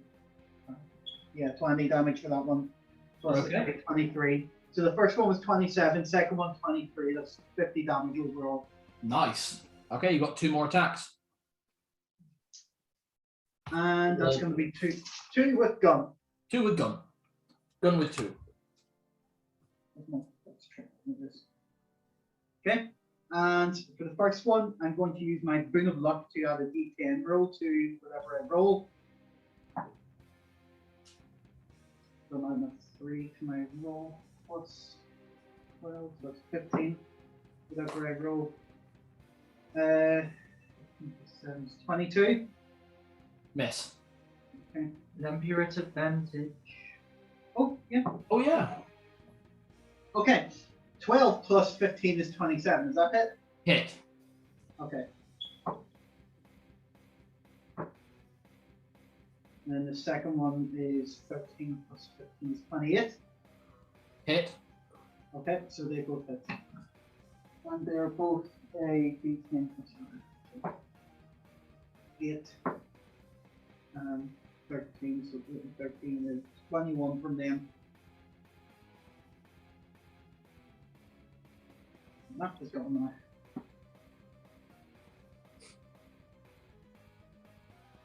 What's the damage total? 50 plus 21, that's 71 damage overall. How do you do it? What? Whoa. Okay. Where is he in the room? In front of me. relation to you, he's about 15 feet to your right at a 90-degree angle. So you're like, if you're standing on the floor, he's on your right wall Okay. and surrounded by Zed, Scorer, and 20. The 3 cards pin him against the wall before exploding, and as he gets back up, one shot goes through his chest, and the other shot goes between the eyes. Okay. As that second shot hits, there's a moment with like a flash of white light, and you just see an owl flying through the space, landing next to Sarah Jethra, and before anything else happens, Scorer just yells, "Okay, we're moving!" And he flips around and grabs all of you while Merkin picks up Tibbles and 20, and you all fly for the exit as the MC Escher-style room starts to collapse behind you. And when you're back out, all you falling on the floor, Scorer included, he just tumbles to the floor, panting for breath. The doorway that led to Frederick Cart's room slams shut with with a tin door, with an iron door, and the door knocker that had the door knocker through its nose. Hey, I'm back in place! That's it. Boss fight over.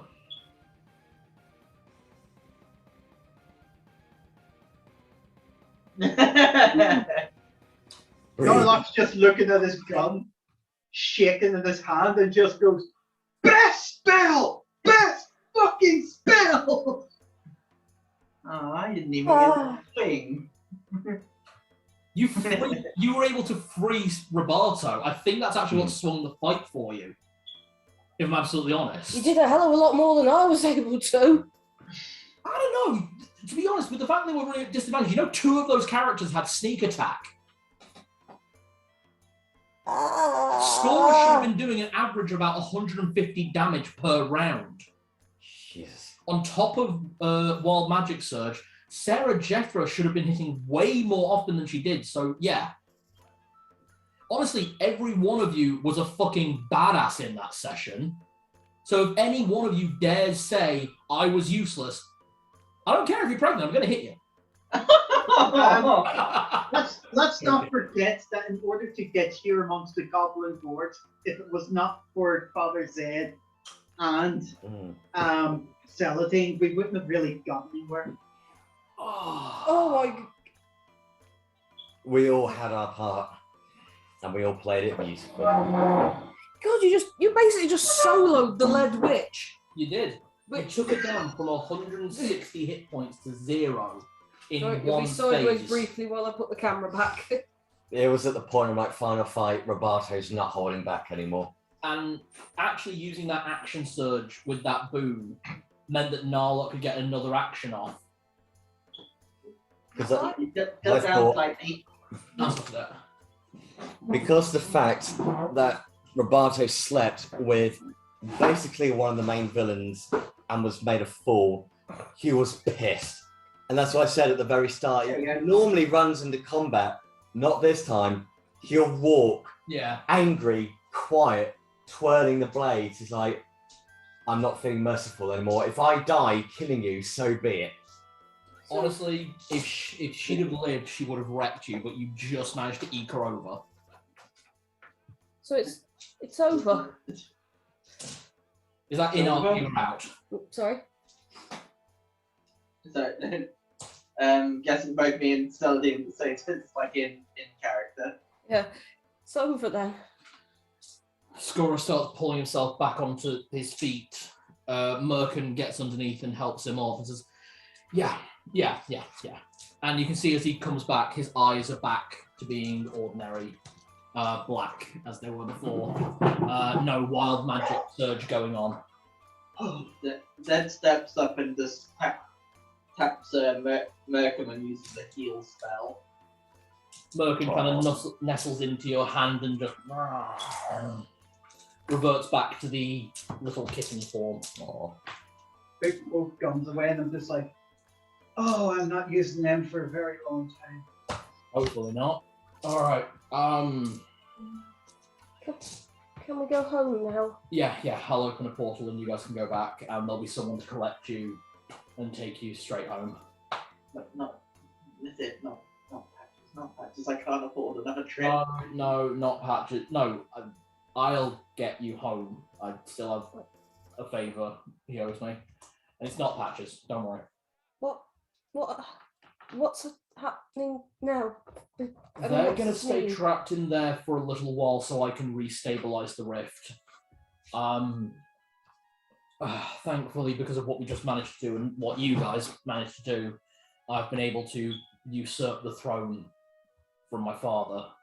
So this is now my realm. I'm effectively now his warden, I suppose is the right word. And I'll spend a bit of time restabilizing this with my aunt and the hyena, and we'll get this back. We'll get this realm back to what it should be, and get your realm back to what it should have been. Well done. You literally just saved the world, and it only took you. He kind of looks at his wrist. You see, he's not wearing a watch. It's like 18 days. You're here 18 days. Will the magic that was taken in the quickening return to our realm? You will find the world as it should be, or should have been, as if the quickening had never started. Good. So all the powers you and your friends have now will be back out there. And what happened while we were here? How would I know? You've been here. I've been here as well. Sometimes people are omniscient. No, you're talking about gods. I'm two-thirds archfey, not a god. I can tell you this: you managed to save Torgaval by moving quick as you did. Unfortunately, Mayor of Lexington has passed away. What? As has Cain Blackheart the 16th. No idea what actually happened there. Some of our forces were going in to actually attack them, and I was going to claim that we had attacked them to hopefully drive you guys into a rage to finish the job, but that had nothing to do with me. How long ago was this? Your real world time, 2 days. We'll find out. Let's go. I don't think there's anything more we can ask of you, but for the simple fact that you worked with us to make this happen and end this, we are grateful. Honestly, I'm grateful that you all gave me the leniency that you did. I mean, you didn't have to trust me, and because you did, we were able to do this in the best way possible. I'll be completely honest, there's no way to actually kill an Archfey, but trapping him within a trap that he can't control, that's as good as we can expect, and I can start putting a few more limitations on both of their powers. I didn't do the thing I was going to. Do you want this diamond back? Nah, keep it. Call it a engagement present. Thank you. How much is it worth? 5,000. gold. If It may be of some use. Yeah. May make a great. Well, maybe give him a ring. Might make a great one for him. I did have an idea. Hmm? We still have that crown competition. So whoever has the winning crown, that diamond could actually be the literal crown jewel. That's a good idea. if I'm honest, I think I'd rather it used for, if we can chip it down enough to be used for healing up people. Actually, better idea. Might be able to bring someone back. That's what I was thinking. Yeah, there's a lot of other things that we need to get sorted. Right. Let's get you guys home before you waste any more time. God, yeah, every minute here is like an hour. 17 minutes and 32 seconds. Go. Yeah, I just hold out a hand, nod to shake. Don't be a stranger. he actually leans down and gives you a hug. Oh. Is that sort of awkward? Like, he's hugging me, and then... And then he leans in and says, "Don't fuck my mum again." I didn't know that was going to happen until... yeah, I won't say any more about it. But yeah, I can promise you that it will never happen again. Yeah, thanks. This is Roberto. He is beloved by mothers. I might keep them locked away until after you've died, no offense. Probably a better idea. I'm just going to go over here now and just hang my head in shame. Narlock is going to go Jay. Narlock is going to go fishing into his bag. And I'm hoping this thing is in the bag of holding. The single barrel gun. Yeah. He takes it out. In case they ever try to come back. After all, you did give me your dagger. That takes it. I'll work something out with this. Hephaestus owes me some jobs. I still gave him 100 paladin swords and he didn't do anything with them. Alright, let's get you and your friends home. Friends, family, whatever. Don't want to keep Rachel, White Band, and for all of our waiting. No. He leads you all out of the Goblin Castle, and as you come out to where the battle was just taking place, you find all of his friends, all the hobgoblins and goblins, and all of your friends kind of separated in three little groups, drinking, smoking, just very uneasy tension of just like, we just had a scrap, but we think something's over. And all of your friends, family, extension are kind of watching you as you come down. Apollo kind of leans back and goes, "Yo, is it over?" "Yeah, it's over." "Great. I need to go back to the sea." And you see people just, if they can leave on their own volition, they just do. Just start disappearing. Rayen winds up coming over and joining Scorer, picking Merkin up off the floor. And your groups, if you want to converse with them for a moment, you can. Otherwise, Scorer starts preparing to open a miniature portal. I would like to quickly run into Rugsmald and Zoza, and perhaps Lana if I spot her as well.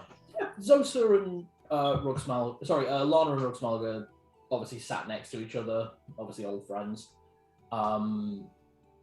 Actually, they were actually sat with a parlour, to be honest. Hey lads, how you doing?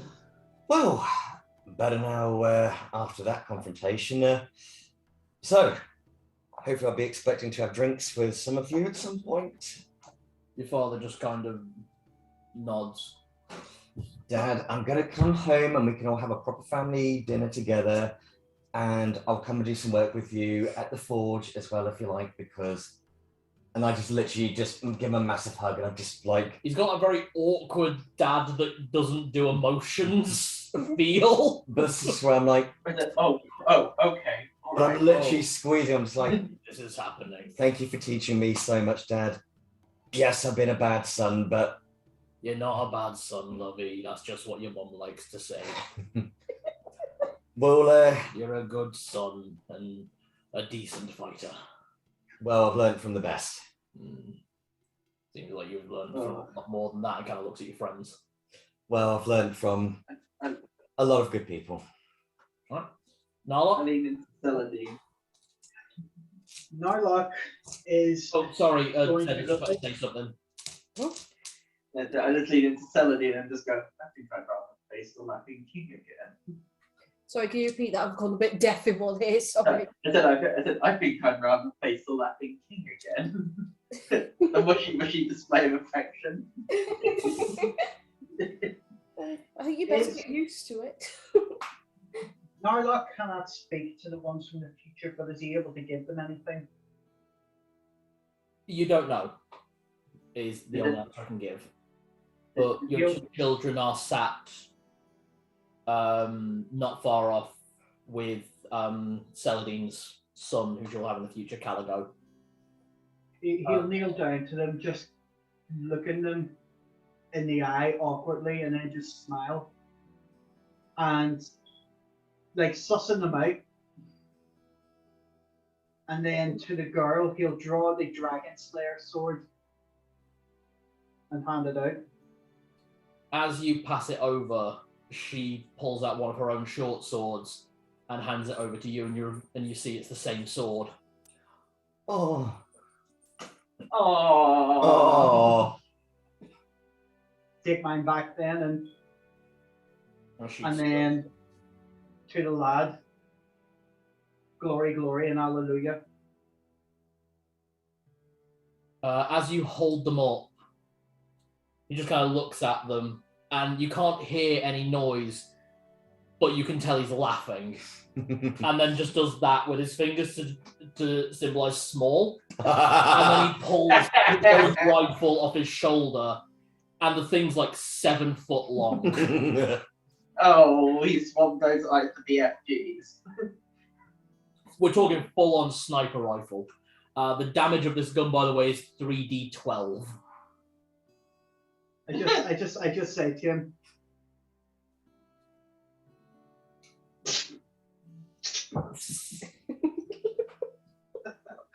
Yeah, it's kind of big sort of things, sign language. little sizes. You kind of just have fun doing like another sign language with them. Ketzler's just kind of watching and just kind of amused by all this, like very curious about all of this. This is very strange. Zed. Zed kind of keeps back. He watching all of this going along. But he catches out of the corner of his eye. Does he see Ray-Ban Kit? He does see Revan Kit. Yeah, Revan Kit's there. Yeah. He kind of sidles over to him and says, "I've been meaning to ask. That picture that you got Roberto and Snarlock to model for, did you ever finish it?" Oh, it's not finished just yet. I'll have it finished in a few months, and then I'll present it. I'll probably be able to present it at his wedding. Pardon? I'll probably be able to present it at his wedding. Oh, nice. What a wedding present for them. Lovely couple. Can I ask if you've come up with a title for it? Daisy, Daisy, Hallelujah. So that this laughs out that. Oh, I cannot wait to. I'm sure you won't be waiting long. He moves back across, but then looking over to where Mark and Burs are, he doesn't need to say anything, but he just gives them the sign to salute. And is the Druidess still in? She's still in humanoid form, let's go with. She gives you a big toothy grin, and you can see missing teeth and fangs. Just, So I just I kind of just raise my hand to the holy symbol, give it a flick, point up at the scope. Just kind of thinks for a moment, and then like reaches round to where her skirt is, and she pulls out what looks like a trinket bundle. And you can see like a taxidermized squirrel's tail, and like flicking through little grisly trophies. She finds a human head that's been shrunk.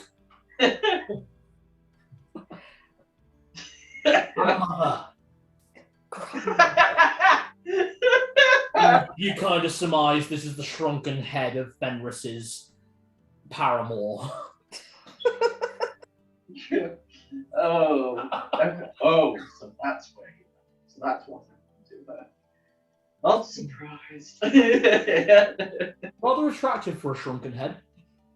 And Celadine. Oh god. First off, run over and do the massive, embarrassing big sister hug on Andalgrim. He gives you an equally embarrassed big brother hug. Little brother, he's younger than me. Is it? I had to ask on that. Is this Burs and Andalgrim from the future, or is it our? No, it's yours. Oh, I wasn't. I kind of thought that it was everyone from the future. I didn't realize. No. I kind of assumed there were future versions. Otherwise, I would have. The only ones who are from the future are the children and the tiefling. Oh. Celadine. Andal a massive, massive hug and just, you're coming back with us, yeah? Yeah. I'm coming back. Gotta get home and see what mess the old fruits have left it in. Absolutely. I mean, they were both chatting and talking shit and talking with some guy with blonde hair who turned up. Guy with blonde hair? Oh god, that could be anybody. I think Lana said it was her dad. It worked! Right, run over to Lana, just And she's like, yeah, he's home. tackle hug. I don't think I'm... She's sideways off the... That's how I did. Well, it's all over and we can go home. Yeah, let's get home. I want to actually sit down and have a drink with people who, aren't trying to kill me. Yeah. Or weren't trying to kill me like 5 minutes ago. Kind of looks over at a pal. It's like, All right, yeah. Sorry, it's weird now. We can all be friends now. Yeah, everyone nods. Alina winds up throwing an arm around. Like, yay, besties! I can show you best spell. Better than gun. Grenade launcher. Oh, Right, well, we'll put a pin in that. literally. Quite literally.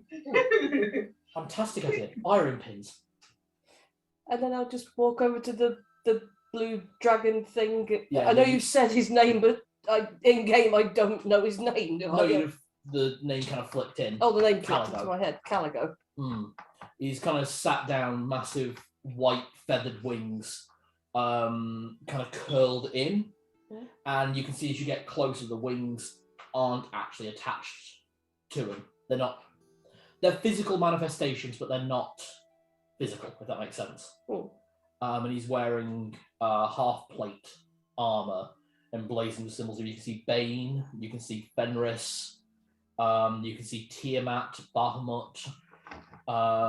You can see there's a lot of symbols on every rivet of his armor. Raise eyebrows at that because I don't really believe in gods, but okay.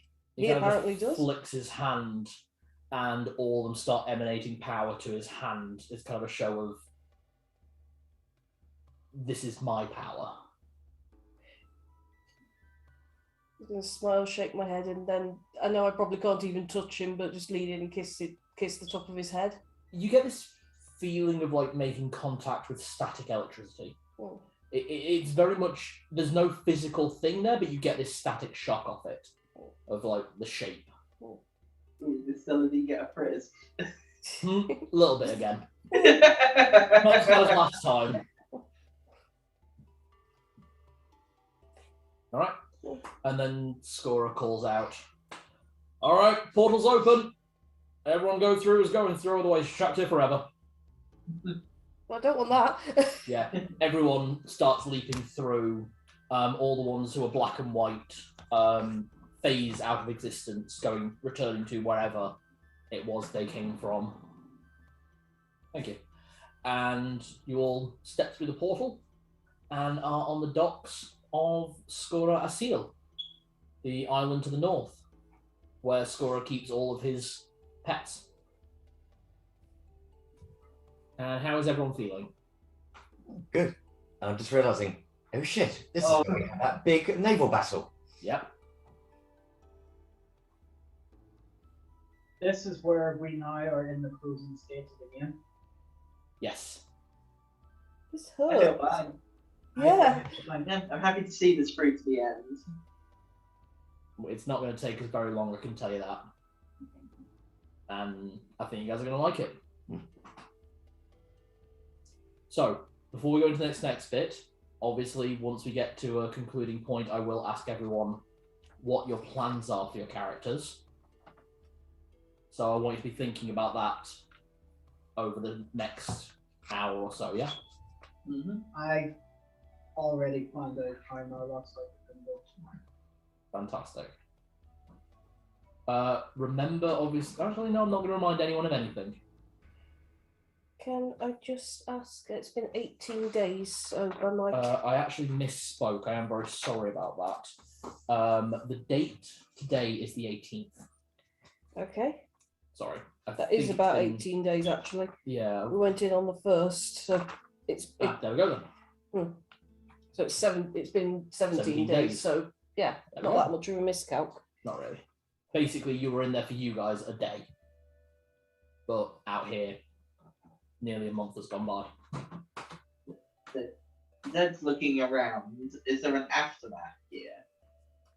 Here, no. You can see what looks like ships have been leaving port very quickly, and lots of animals and beasts and monstrosities milling around because this is their island.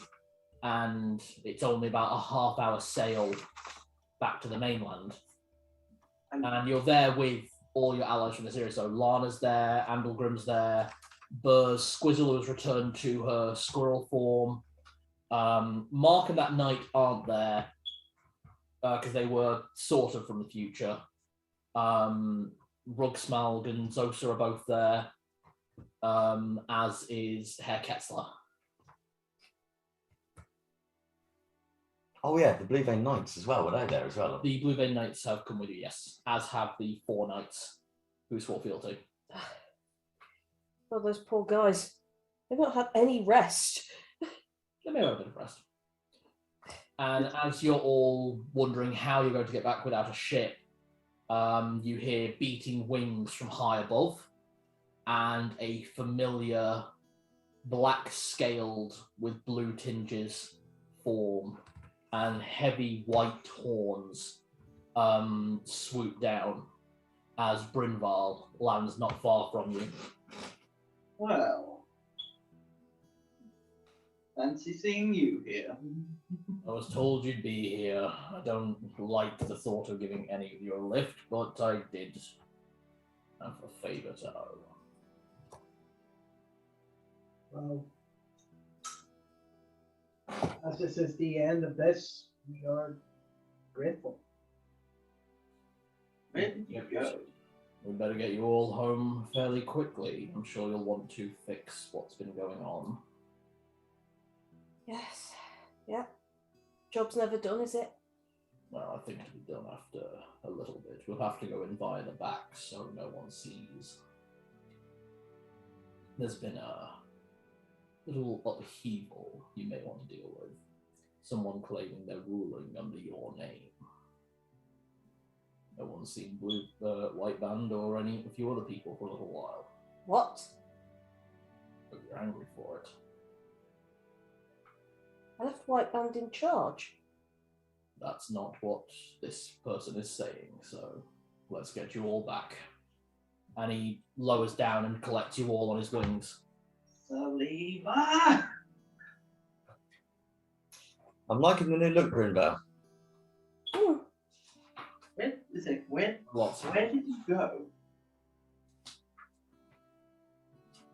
When When and he takes off. Hmm? And he takes off. Because on him, presumably. Yeah, with all you on him. did he not answer the question? He asked when.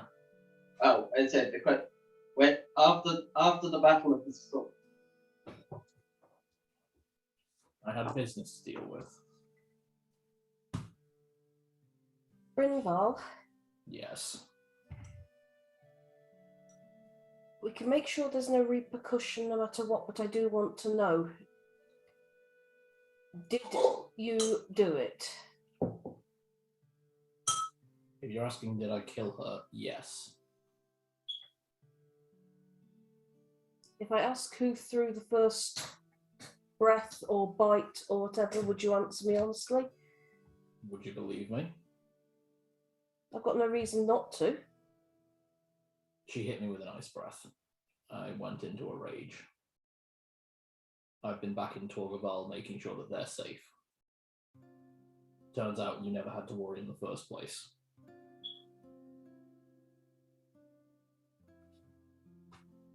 The young one had already been collected. The baby. Yes.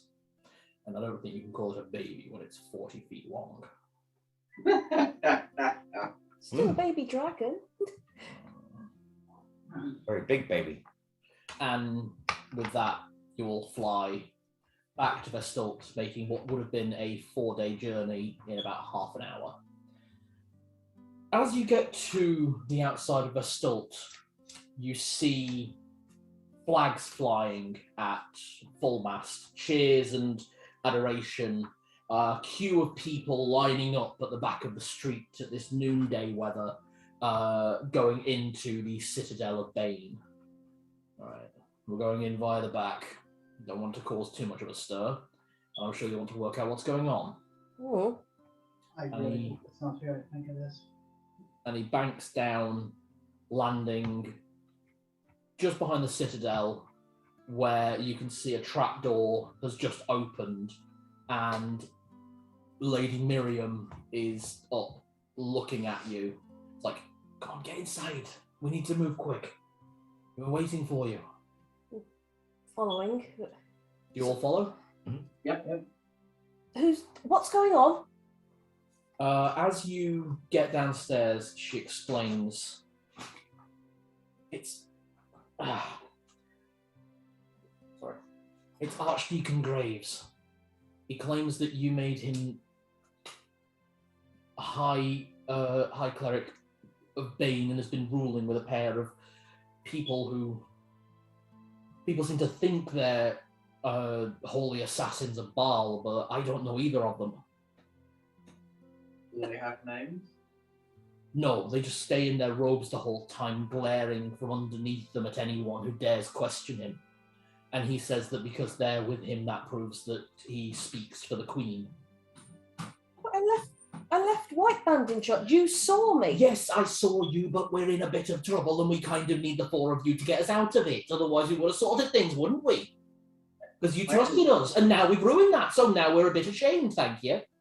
Where is White Man? Down here.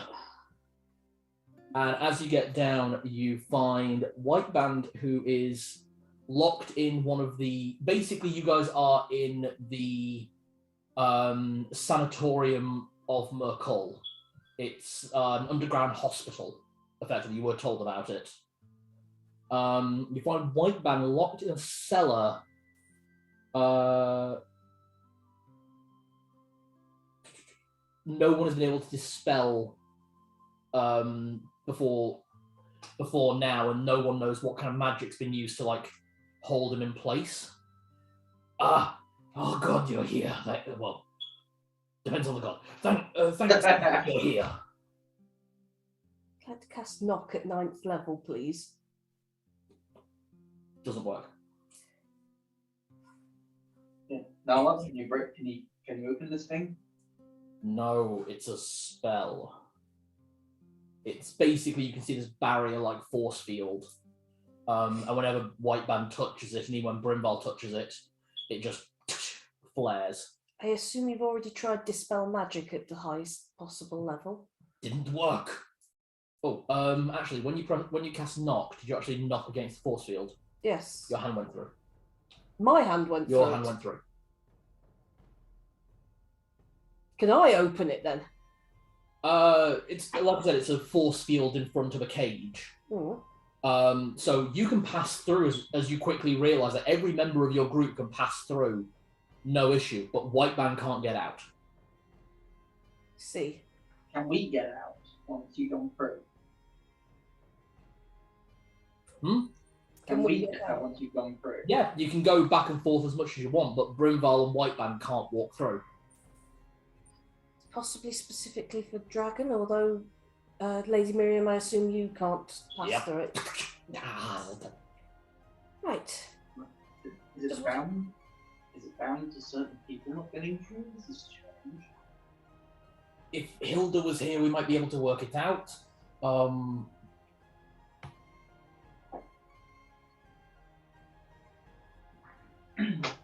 And if Tim was here, he might know, but... So, Tim's been sent away as well. He had to go home and sort things out with his wife. Something happened with her brother. So he's been away for a couple of days. That's when this all happened. It was about 7 days ago. Tuskroth and Archdeacon Belmont know all the details. I was down here and I've not seen Hilda for a little while. Can I examine the force field? It's not a curse, is it? Is there a glyph? Give me a perception check. Or actually an investigation check, Zed.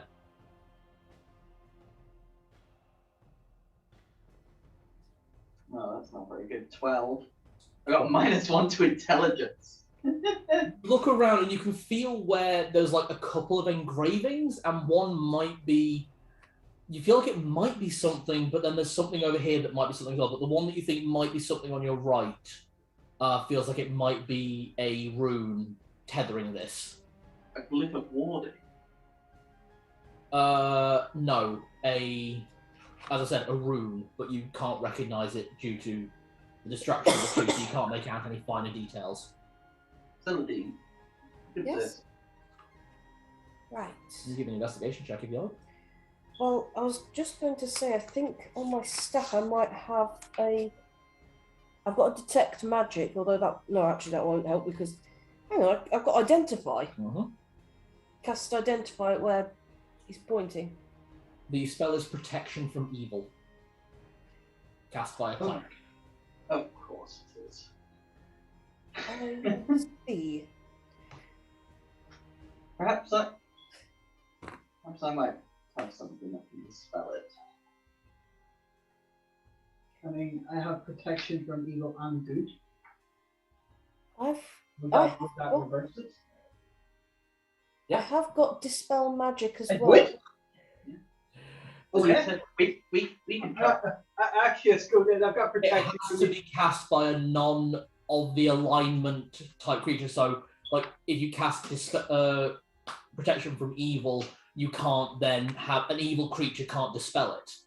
And White Band and Brimval are both evil Because they're dragons. because they're chromatic dragons. They are both lawful evil. So, does that mean that the matron's evil? Oh yeah, she's lawful evil. She's an assassin. Okay. She's a holy assassin of Baal. What do you expect? You take one, I'll take the other. I know. Yep. Dispel magic on. Yep. And White Band is now free. It's like, oh, thank God, I'm going to eat someone. Not unless I get to them first, you're not. Okay. I cannot describe how angry I am right now. All right. I've not seen your parents for a while. I've not seen them for a while. I don't know what's happened. Are they here too? They were when you left. In this sanatorium or just in the country? I've not seen them. I've not seen El Dodo Fosco for a while. Not since probably before we got locked down here. Miriam, lead the way, please. All right. As she's leading, I am prestidigitating the doors open extremely hard, so... Yeah. The doors are slamming open in Yeah. front. So. As you all get upstairs with your aligned party, can everyone give a perception check? I can't describe to you how angry. That's really not good. 14. Yeah, 5. Where is my perception? 26. 13. They're ready to play. Okay. Celadine, or Queen Celadine, could you give me permission to sneak ahead and get behind the slimy bastard? Whatever you would like to do, Narlock. Yeah. Just Yes. make sure I get a moment to shout at him first. With your perception check, Narlock, you can get a bit further ahead. And you start hearing music from above towards the throne room where you fought Richter. And as you all come up, you see beautiful glittering lights fill the room. And at the altar, where a throne has been put, next to it in a wooden throne sits Archdeacon Graves, and either side of him are two figures in dense black-brown robes, slightly different to the Holy Assassins of Baal. Hoods covered, both standing about 6 foot tall, either side. And the music and the lights you now see are coming from Fosco, who is playing just a lute, just quite casually, and the lights are being cast by Ifandes, Lady Ifandes. What? What are you going to do? Archdeacon, I'm back. Your Highness. And you see this look on his face of like, do I really try for this? I was like, yes, I have these two. Can everyone else give me perception checks? Natural 20. 11. 27. All three of you see this. I'm not going to... 11's absolutely fine for this. Both of the Holy Assassins start backing away from Archdeacon Graves. Narlock, you notice that one doesn't appear to be walking. Like, there's not the up and down of the steps. It's very much a gliding away, while the other one is very emphatically stepping quite a distance. Archdeacon, it's Your Majesty to Queens. I really thought you would know that. Yes. Give me an intimidation check. Intimidation. Nice. Oh, With that's not... advantage. Like, You have a small army of elites behind you. You have 2 fucking dragons. It's a 17. Nice. 17. hold it, you two. Let's stop for a moment.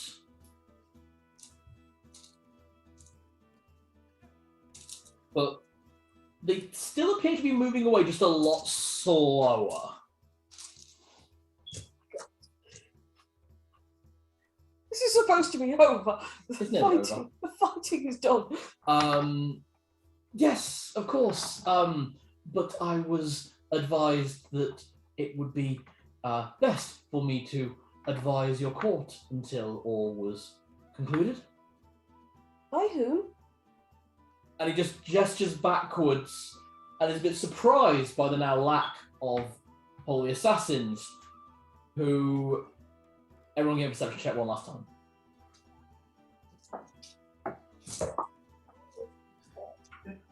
Plus, yeah, 23. 18. 14.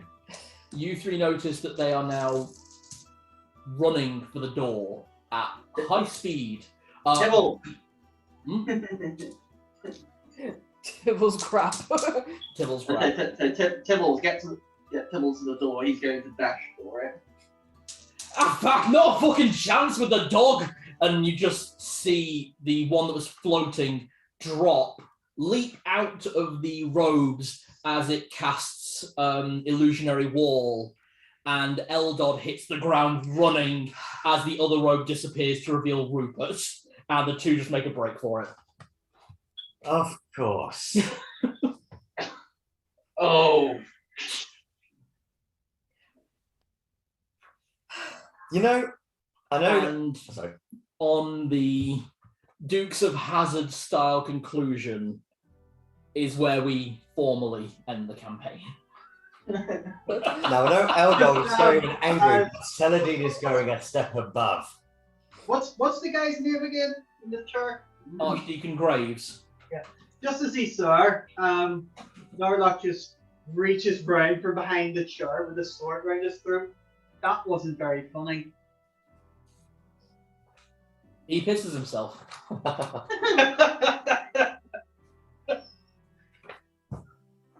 I think I swear, Saladin, you're marvelous.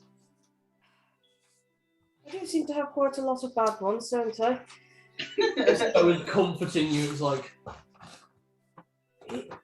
where was White Band? Foster said that he had dragon business with Grinval. Hmm. So it was not it was Eldon who put it down there. That's what I was thinking. Somebody locked him downstairs, Daddy. Oh, There's like a moment ticking, and you see Ifander's ticking in the same way. And you see Fosco and Ifander's share a look. It's like, they're sleeping on the couch for the next year, aren't they? Oh, yes. Damn. But all right. Actually, it would be extremely wise for you to run away quite quickly. I'm feeling a bit lightning-y. It just kind of slips out and, yeah, bolts. So, that is where the campaign formally ends.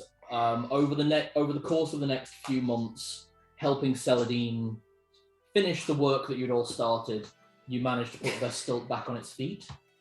Over that time, dogs and horses are no longer the primary meat source, though dogs are still eaten on high holidays.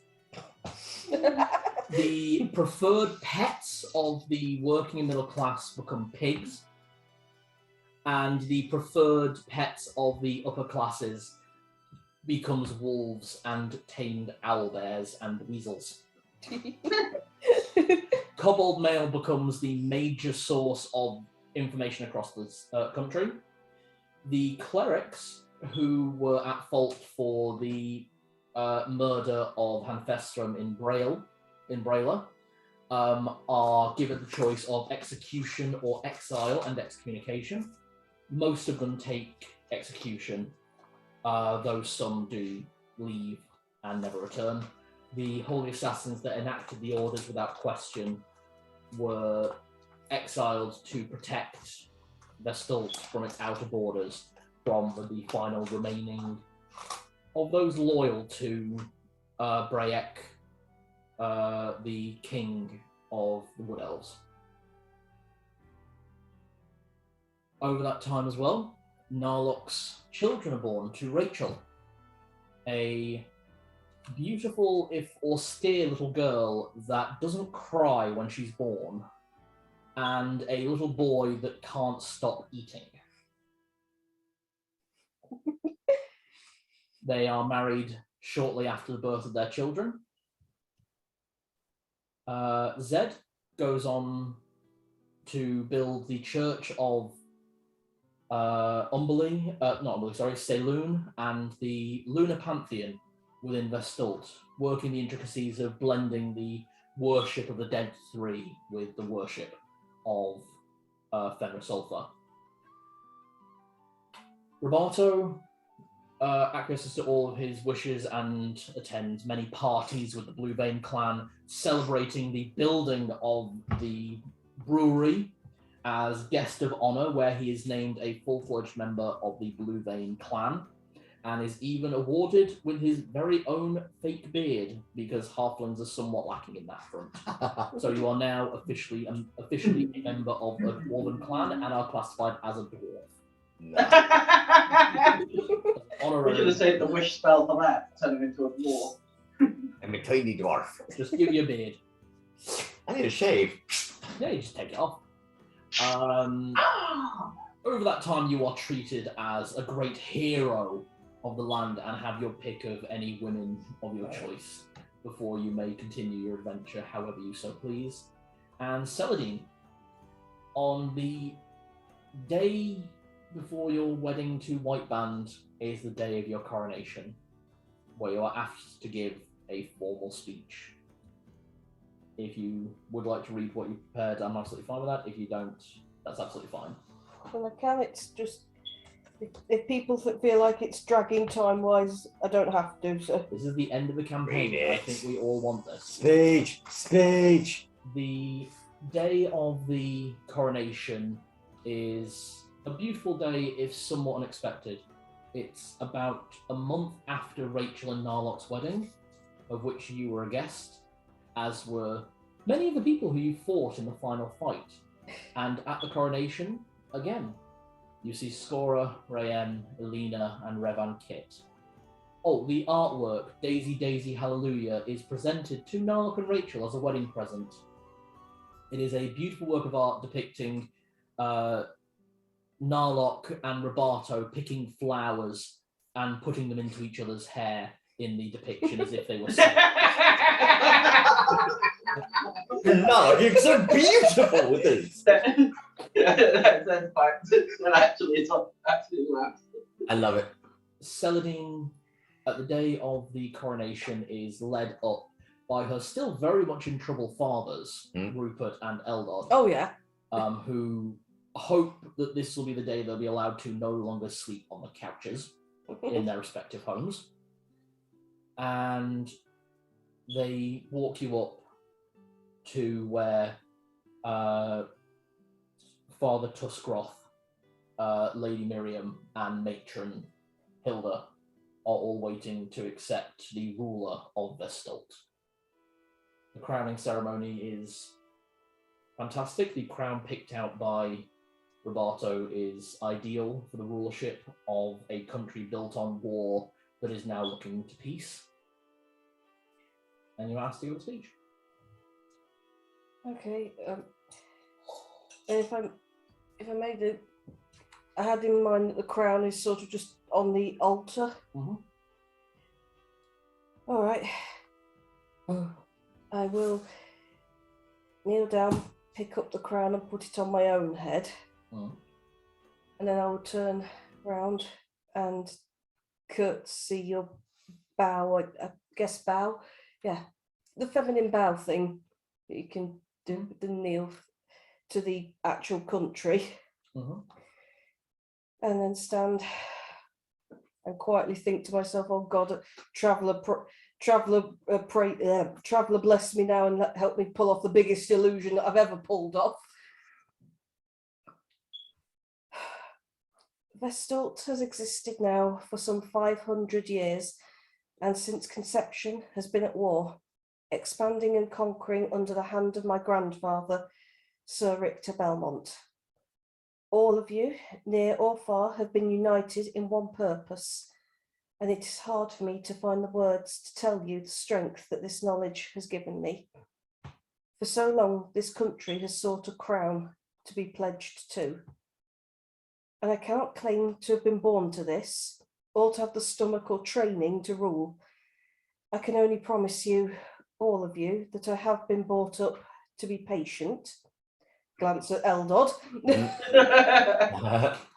to listen, to try and understand, to work hard and to try and do my best.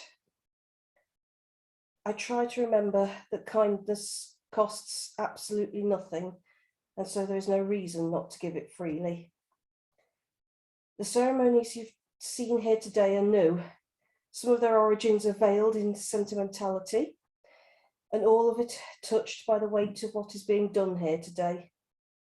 I hope one day their meaning shines through the ages, and I have in sincerity pledged myself to your service, as so many of you have pledged yourselves to mine. In this resolve, I have my fiancé to support me, and my dear, dear friends, in whom my faith will never be shaken.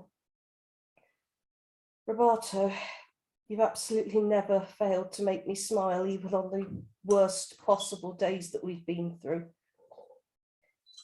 Zed, your faith and your steadfastness.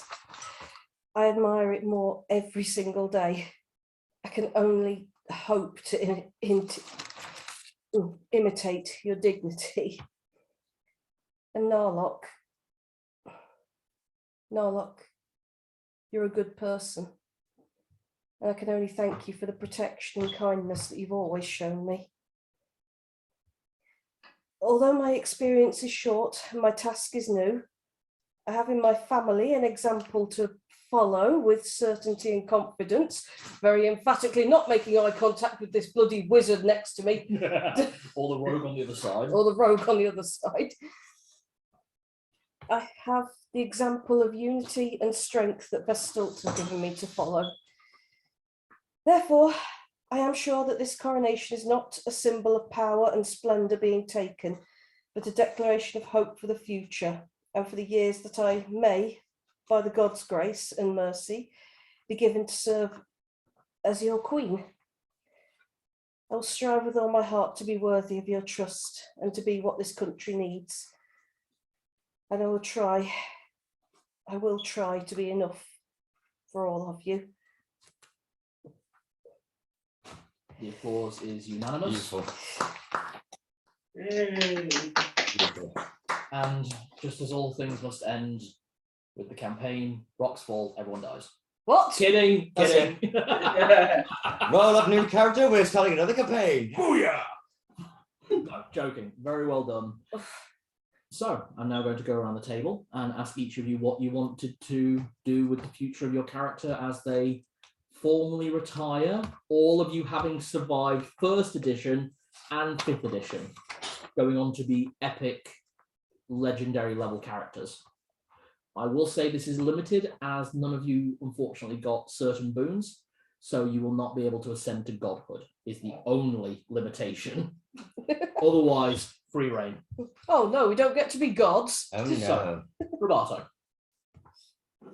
Well, I would say throughout this time, Roberto still follows by what he said. He would declare himself as a knight for Saladin and for Vestalt.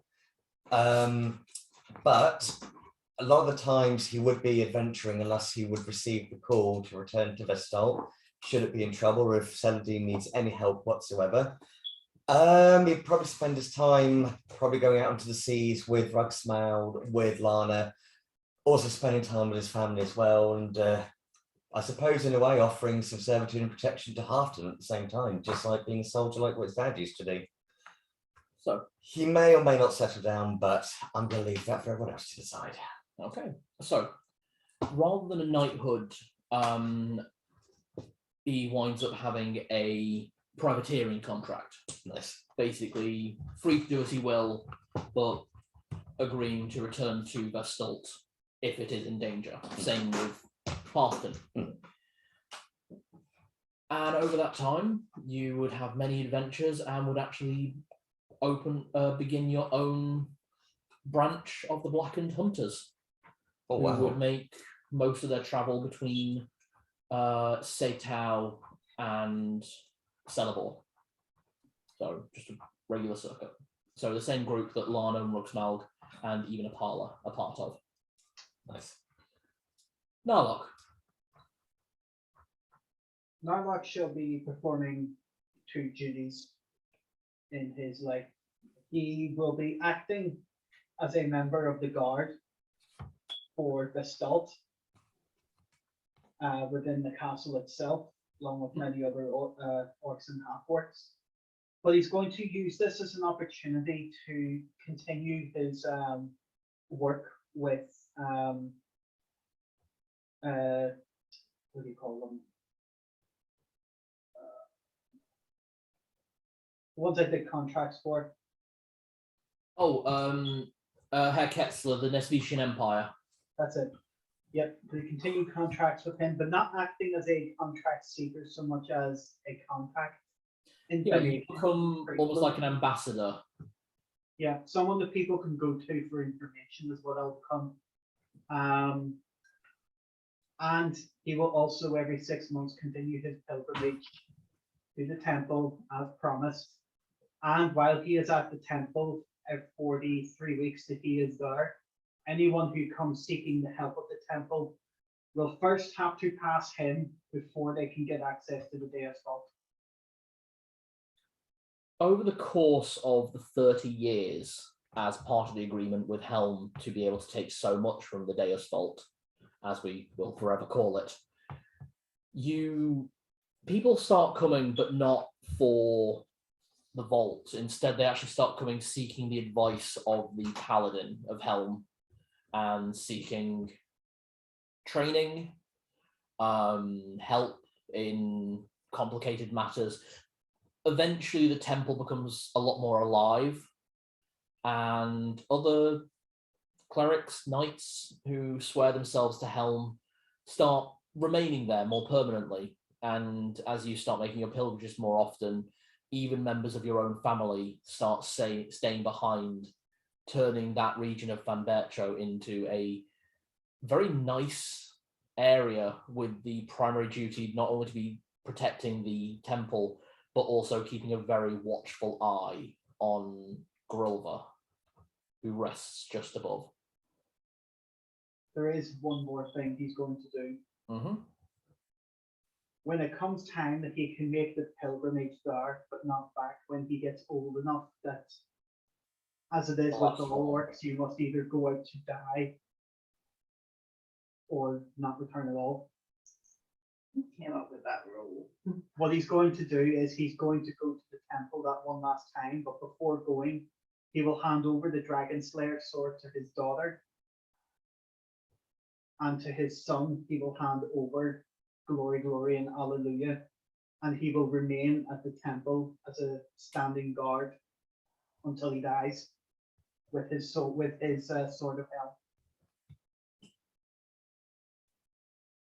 Rachel and two of your children join you, because over the time of your life with Rachel, the two of you wind up having no less than 9 children, which is actually quite small by half-orc families are considered.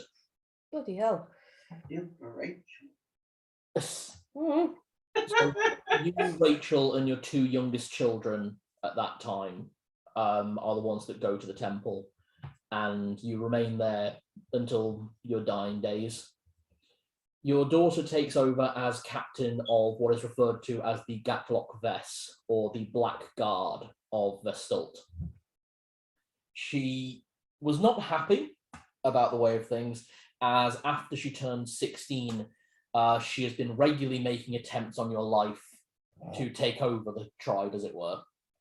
Fairly standard for half-orcs, but it always kept you honed and on edge, so when it was your final pilgrimage, it was actually your final pilgrimage. It was at the end of your 30-year duty. That is when she will look in her pocket and find a tiny, tiny little letter that says, "You got to work harder than that to fill one over on me." No name signs. Yeah. Your son, meanwhile, always struggled with overeating and overindulgence of food, which was always a disappointment to you. But you couldn't stop him when he could hit something from 1,600 feet away with both eyes closed. So there's a level of skill there. Zed. Well, Zed's, well, as soon as they come back and get everything sorted, he first thing he does is head back to Torgaval and finds Rolvar, and he fulfills his promise. So he goes back and he proposes to him, and let's say within the next few months they are married by Gestalt in the temple. I think he's the closest thing to Another cleric, yeah. to another cleric. And the ceremony was very colourful with language. Sounds about right for Gestalt. Yeah. Zed he continues. What exactly happened to Torgaval in the meantime?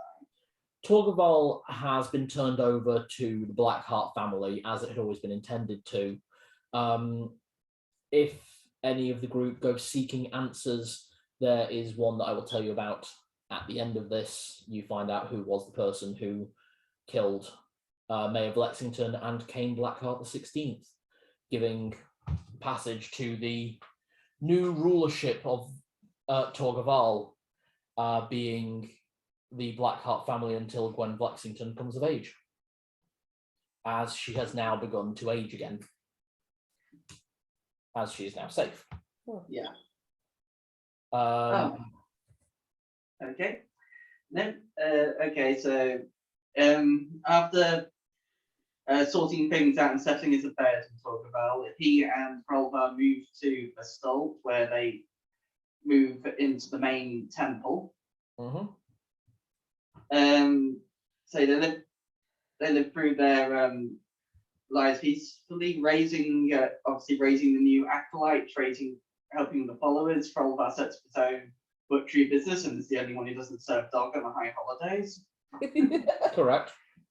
Weirdly, on high holidays, he only sells vegetables. He becomes a bit more of a greengrocer than a butcher. Yeah. He helps run the annual rocket-powered toboggan race at the Winter Festival. Which was now a biannual event in Vestalt. 1 year for recovery. Yep. Yeah. He makes every year he makes he goes on a pilgrimage with Frolva. They go around, and obviously Tibbles for as long as the poor pup lives. So I'm not sure how long dire wolves live.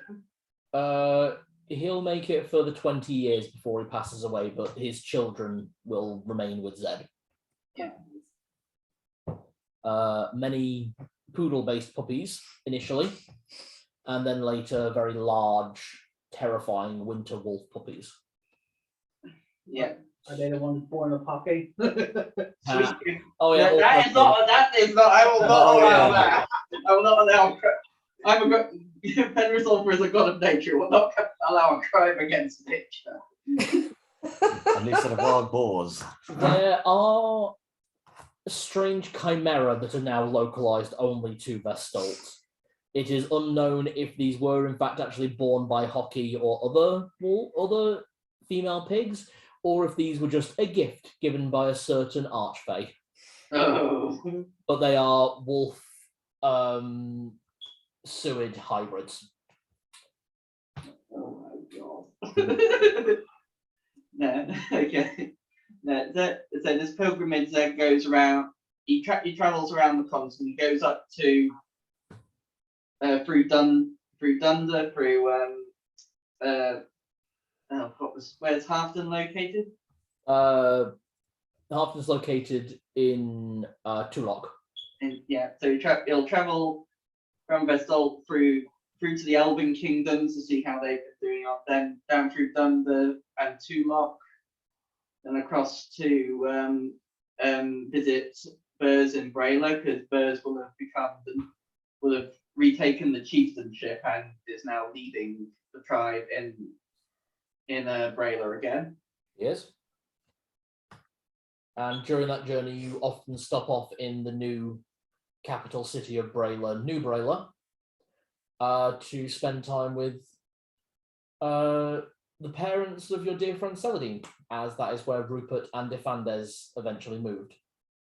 Ah, I'm surprised they didn't stay in Bristol. They wanted a fresh start. Ifandes especially never really got over the awkwardness of starting to build a relationship with Celadine, unfortunately.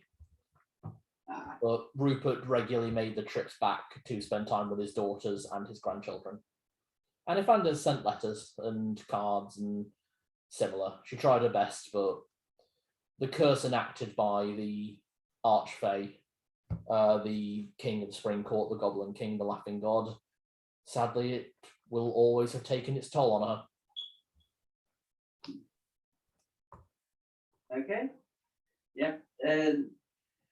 As he goes around as well, he also cares for the shrines of Penresolver that he's left around in the past.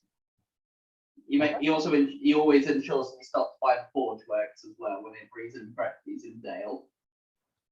At one point, over the course of time, a faction of the Forge Works actually move to Vestalt to craft arms and armaments, specifically for what is referred to as the Wolves of Vestalt, the Blood Hunter Order under the exclusive command of the Church of the Lunar Pantheon, as sort of secret police and watchers to make sure that the Temple of Bane and the royal family as well keep to their promises. Who watches the watchman, as it were. Yeah. Turns out the wolves will always know what you did. Nice. Yeah, we are the rules of truth.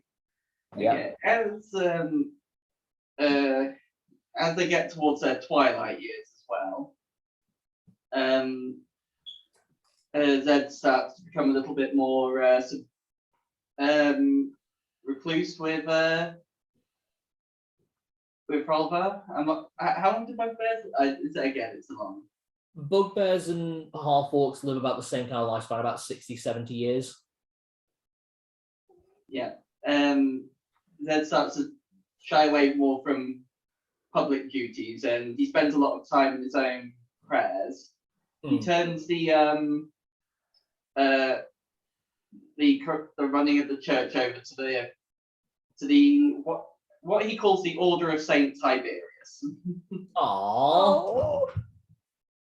Who are the what is the name given to the council of monks that run the cathedral whenever he or the other high priests aren't around. I like that. Yeah, but he spends his time with Rolva, and most of the day with Rolva, but then a lot more of his own time in prayer. So, and I assume that when he eventually does pass away, he's taken up to with Fenris. I don't know what happens in the afterlife. And we'll leave that as a happy mystery. Yeah. And in terms of actual children and bits, him and Rolva are happy with, considering all of the new acolytes, those or the children who are left at the temple, any orphans and that, they see raising them as more of a family than actually having their own kids. Yeah. Oh, I like that. All right. And last but not least, Celadine. What are things? Because honestly, everything you said there, I can't make any additions to. Celadine. Okay. The first one thing I did want to make sure I did was basically as first act or whatever as queen was to make sure that it's very clear that Richter Belmont has just basically knight Richter Belmont, the first and last crusader, the first knight of the royal house of Vestalt. Basically Formalise his knighthood. Yeah. It's what he always wanted, and he always wanted a royal to swear fealty to. Obviously marry White Band. I try really hard to be a good ruler for Vestalt. Spend probably the first few months of ruling either making reparations or sorting out, and there's so much land here that has been conquered and taken, and just firming up where borders actually lie. Yeah, creating shires, basically. In the same way as England obviously has shires, counties, that kind of thing. Basically dividing Vestalt up into counties with ruling lordships, elected officials, that kind of thing. Yes. Trying to make it so Vestalt is less of a conquering kingdom now. Trying to reframe the way they think of Bane worshippers conquer via war. Let's try and make it a self-conquering. Let's conquer ignorance and poverty and all of this. This is something you and Zed do over the course of many years, and even after Zed sadly passes away. You both saw success of this during Zed's lifetime, and there's still room for improvement, as in anything, but the country does fall in line with this new way of thinking very easily. There's some holdout people who want the old ways in the sense of want the strength and want the power, but it's a bit difficult to stand up for those kind of beliefs when there's a giant dragon and a far more intimidating 5'5" elf woman who breathes lightning faster than the dragon does. Bonus action lightning bolt. And in terms of personal things, as I say, obviously married white band. I think I'd leave him doing sort of a Prince Albert sort of role. He winds up building the first national museum of Vestalt. All artworks and beautiful things that you collected over your journeys, detailing the rise of the first Travellers of Leyspark into the second Travellers of Leyspark. And it's got one of those hokey finishes at the end. It's like, will you be the third? Please tell me he has hanging in there somewhere the banner that says Fosco killed Celadine's dog. That is part of what's referred to as the crossover. That's part of the special exhibit of why Fosco is the worst parent. Which we put up thanks to very heavy donations from the Eldod Fund, subsidiary of the Rupert organisation. And Which when only he said turned out he to be built shell it, companies. tell me he didn't build it himself. We all know what white man's like with construction. So I'm not sure I get that one. No, you said that he built the temple and said that he didn't build it himself, did he? Because we all say we know what he's like when he tries to take on human projects. Oh yeah, you can go The a bit grand too far. hopes for the best. Yeah, No, just like what he winds up doing is the only building he actually builds himself is he uses his lightning breath to create what comes to be referred to as the Crystal Palace of Vestalt. Aw. Basically hollowed out crystalline structures into a sort of sharp castle. But no, everything else is cobalt built. they know what they're doing. Oh yeah, they understand struts. Yeah. They understand the importance of sticks. Let's- Anyway, um, back to Saladine's happy ending. I suppose have a few dozen kids or so. Yeah, the first child born is Caligo Ebenezer Leyspark, who, from the day he was born, revealed to be dangerously powerful, is the only way to describe it. Divine soul sorcerer with the powers of a blue dragon. Oh, that's dangerous. As well as this, it takes time, but most of their children are half dragons. A few full dragons are born to them, but eventually they give birth to their first dragonborn son with the help of a particular archfey who understands hybrid magic quite well. A young boy by the name of Zephyr Artorius Leyspark, the first blue dragonborn and the first dragonborn to be born to Celeborn. Beginning the birth, literally, Celadine is mother of dragons. In the most annoying reference I have to make in this entire campaign, thank you so much for befriending a kobold. Damn you, Daenerys. Damn you! Should have made them cute. I wasn't trying to.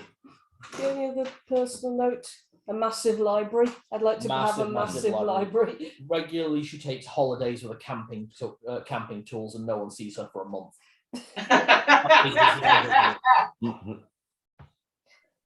And that concludes a 2-year-long campaign.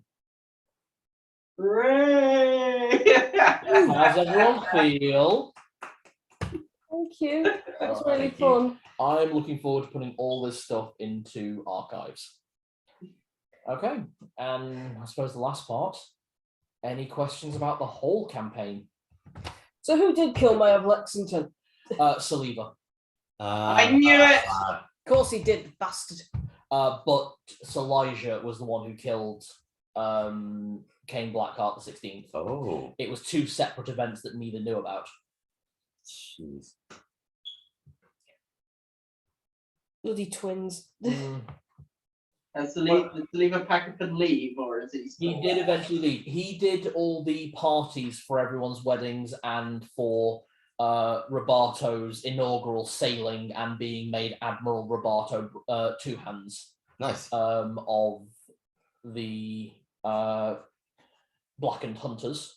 So when Robato went on to become basically own 3 or 4 ships that work under the Blackened Hunters mercenary title, he did plan your party under the agreement that you took him to his first destination on his way somewhere else. Tilly and Alina, by the way, were Celadine's maids of honor. Alina by bullying, I assume. Oh yeah, And Tilly by bullying. So yeah. they were my maids of honor, so I didn't get to choose. But no, I probably tried to choose Lana, and Lana refused. Lana refused, saying that she wasn't going to be no lady. Wouldn't have made her wear a dress. No, she did wear a dress, but it was very backless. Well, duh. You did also have Sargoria and Bella and Nera. Bella and Nera, thank you. All as maids of honors, and your guard walking up to marry White Band was your 3 friends and your owlbear. Wearing a little bow Was tie. he your ring bearer? The ring bear. He's the ring bear. Okay. Narlock will have made Roberto his best man, but only Aw. because Roberto was the first friend that Narlock ever made.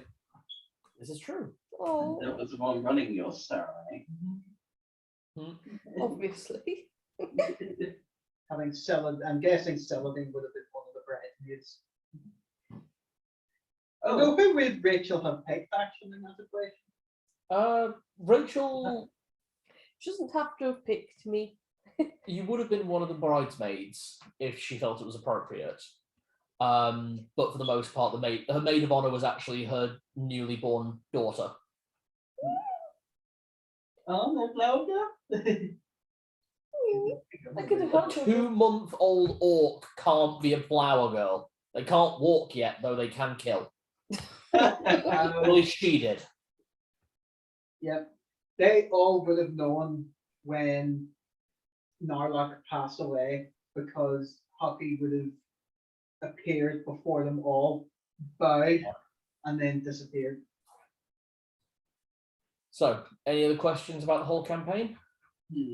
Because this is a chance to ask if there was anything that happened from start to finish that was confusing, or you guys want an answer to, or what might have happened. Now's your chance.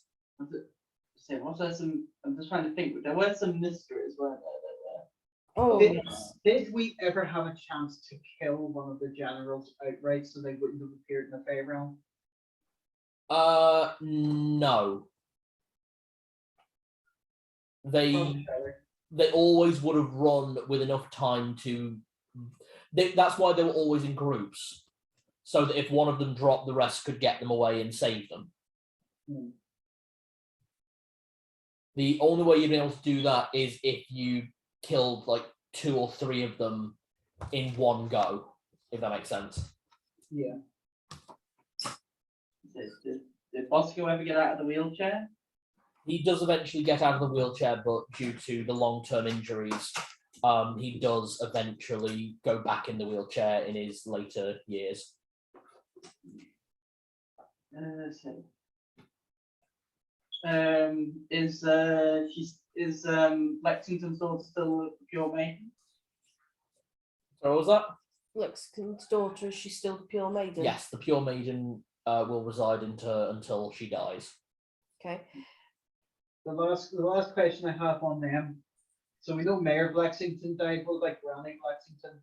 She still lives, and will live guessing- until and will live many more years. Shut up. See her Okay. granddaughter, at least see her great granddaughter. Sorry, grow into a woman with massive muscles. Yeah, I'm guessing. You know, while she's angry that he died, I'm guessing in a way she's kind of relieved because he's been alive for so long. Basically, yeah. And the reason all 3 of them were alive so long was because of him.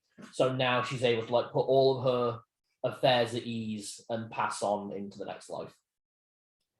What did happen with Ixom's children in her temple in Torgaval?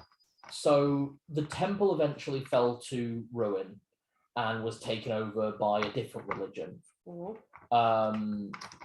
If I remember rightly from my notes, it eventually became a temple dedicated directly to Bahamut. But due to the rise of the worship of Bahamut in Torgaval, White Band basically was very insistent about building a temple to Tiamat in Vestalt. If there is representation of one, there must be the other. Basically, balance.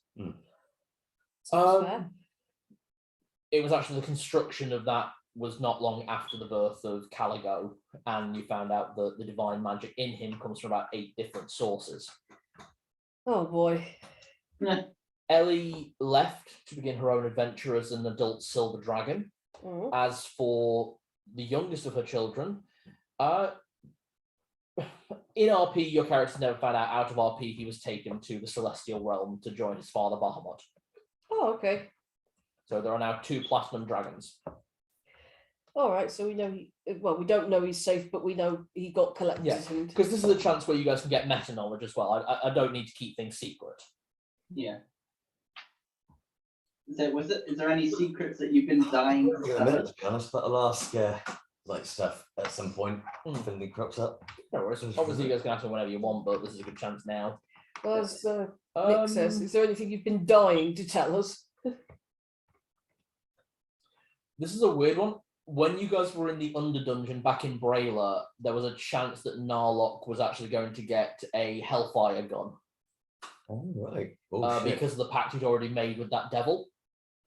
And if you'd gone that way, it would have cemented in the end game that Narlock would have been a rogue warlock paladin multiclass, a triple multiclass.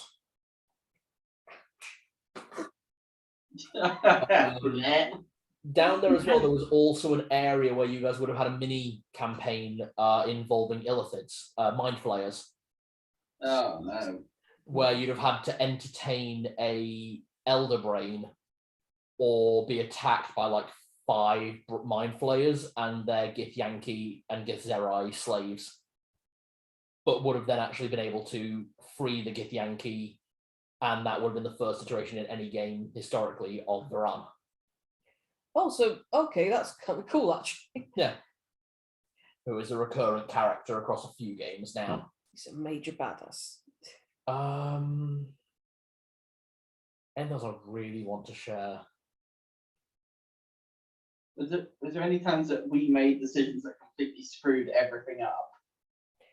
Where's my list? But let's see, it Okay, started when we befriended the kobolds. What was the first one?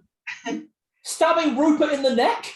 That was the first and biggest, because that changed the trajectory of the entire campaign. Well, because he wasn't originally a Belmont, was he? He wasn't originally a Belmont. He wasn't originally Celadine's father.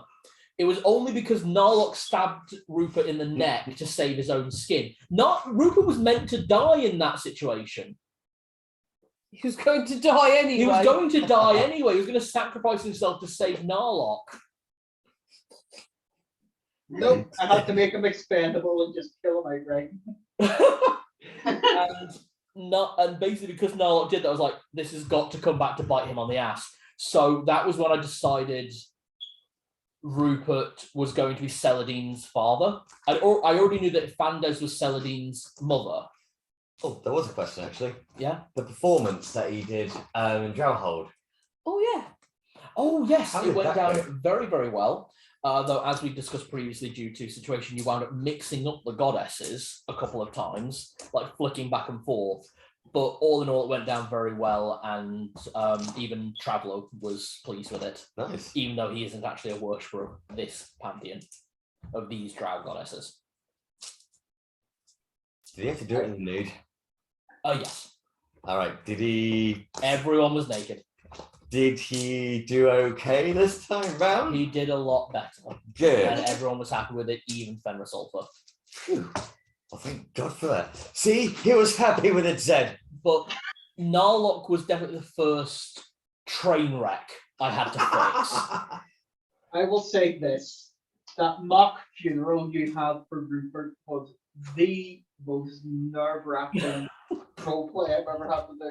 I Oh, God, really yeah. enjoyed that. God, there's just a grave now with his name on it in Torgaval that doesn't need to be there. Oh, him and Eldon already dug that back up and got the knife back.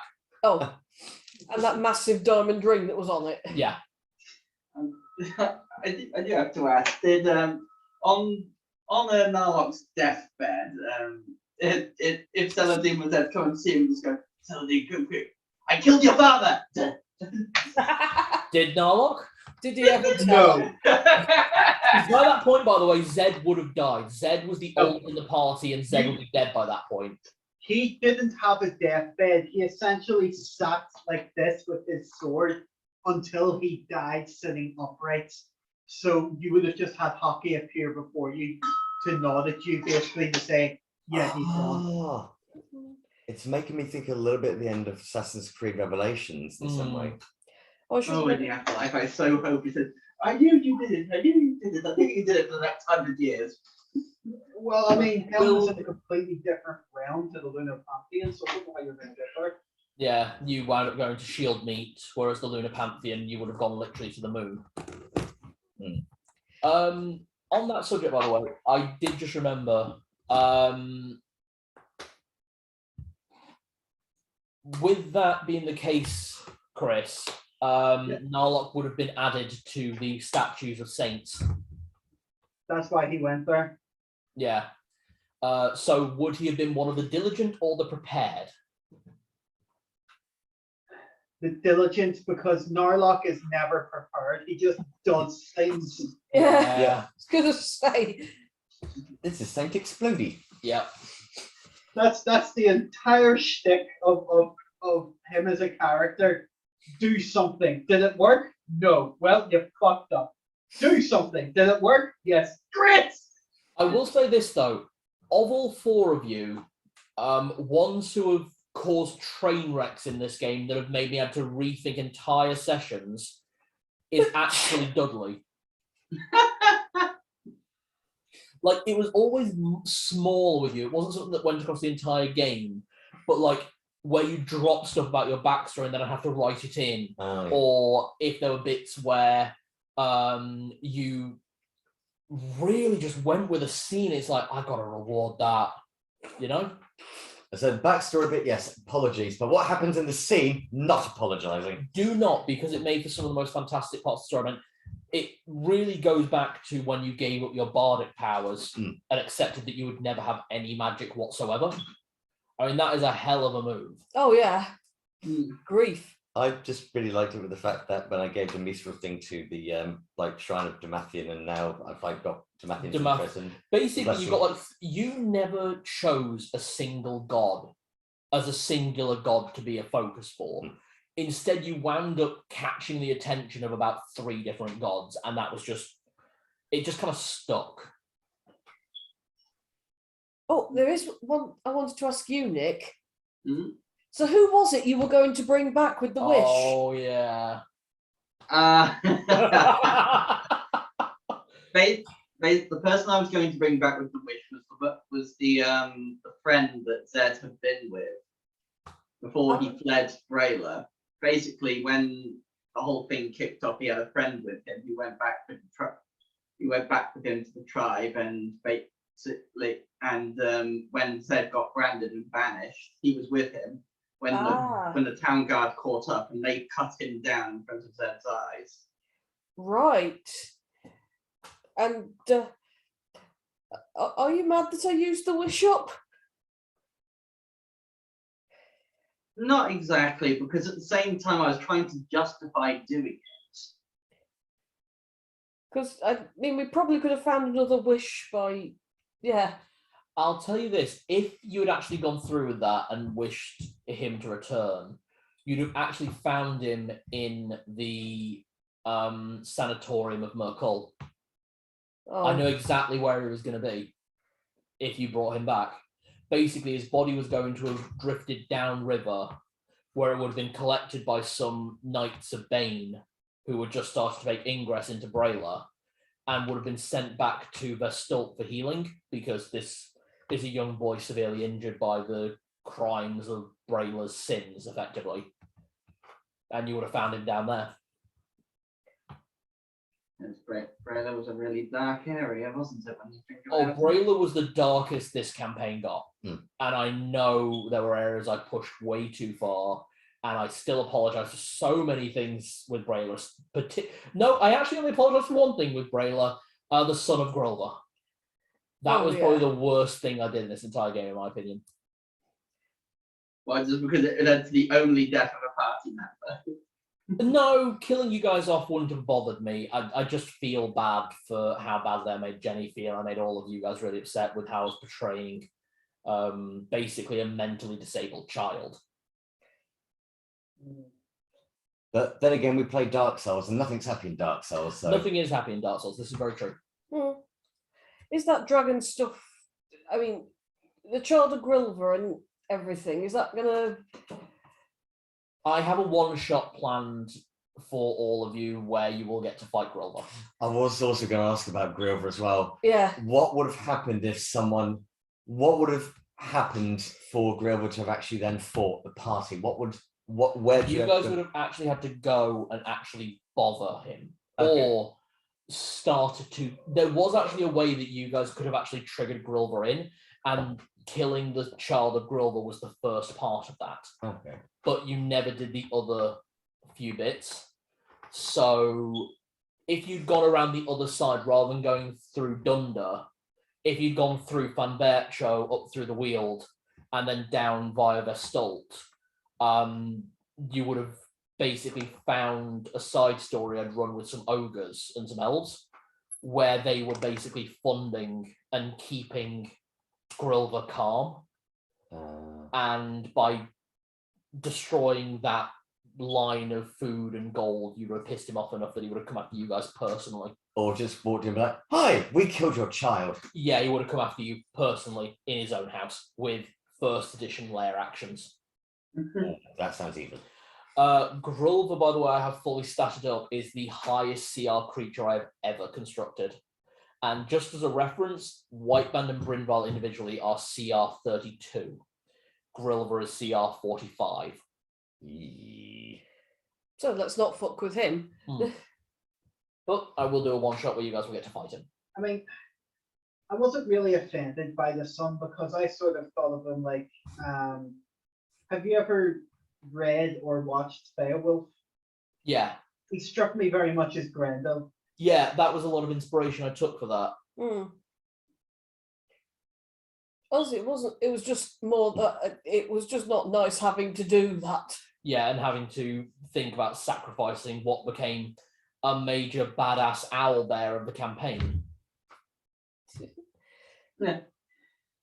Okay, what was the biggest surprise that you got for each of our characters? In what way did we surprise you? Where's the list? Giving up bard powers. Yeah. That was the absolute big one. And then the second one after that would have been where it took these three peer pressuring you into sleeping with the Lead Witch. Oh yeah, you will make me sleep. Wait, we pressured you into that? When I watched the video back, Dudley was actually thinking about not going with that because of how much you actually said, I'm not sure I want to because I think I've been a bit too much of a whoremonger effectively, and this area seems a bit serious and we're here for a job. But you guys were all like, no, you totally should. You need, she was totally into you. I was like, okay, fine. Oh look, it's one of the main baddies. Yeah. I bonked the baddie. That was also the only trap in Brayla you fell for as well. And the reason the orcs died, the elder orcs died in that situation was literally because of that. I clearly... No, I didn't do a bad job. She wasn't good. That was a pretty good lie. And she just had to mark off a halfling.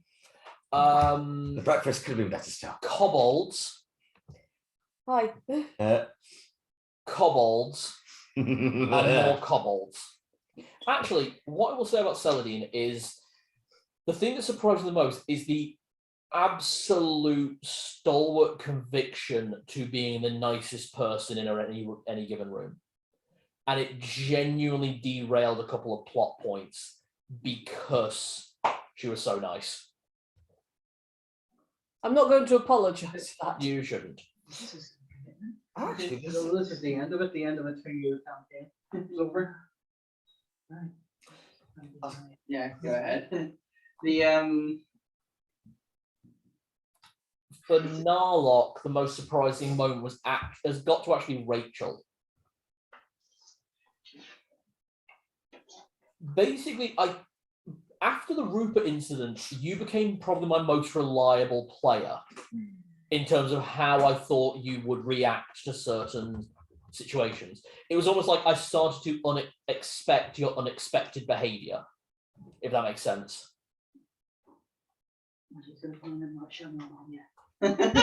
Well, my character has basically been like, try this, did it work? No, damn it. Try that worked? Yeah. Great.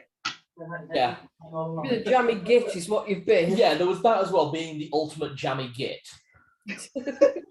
But no, I'd started to work out that how Narlock would react to certain situations. And it wasn't like I knew exactly what you'd do, but I had a pretty good idea. Like when that devil turned up, I had a pretty good idea that you'd be the one to go and talk to it.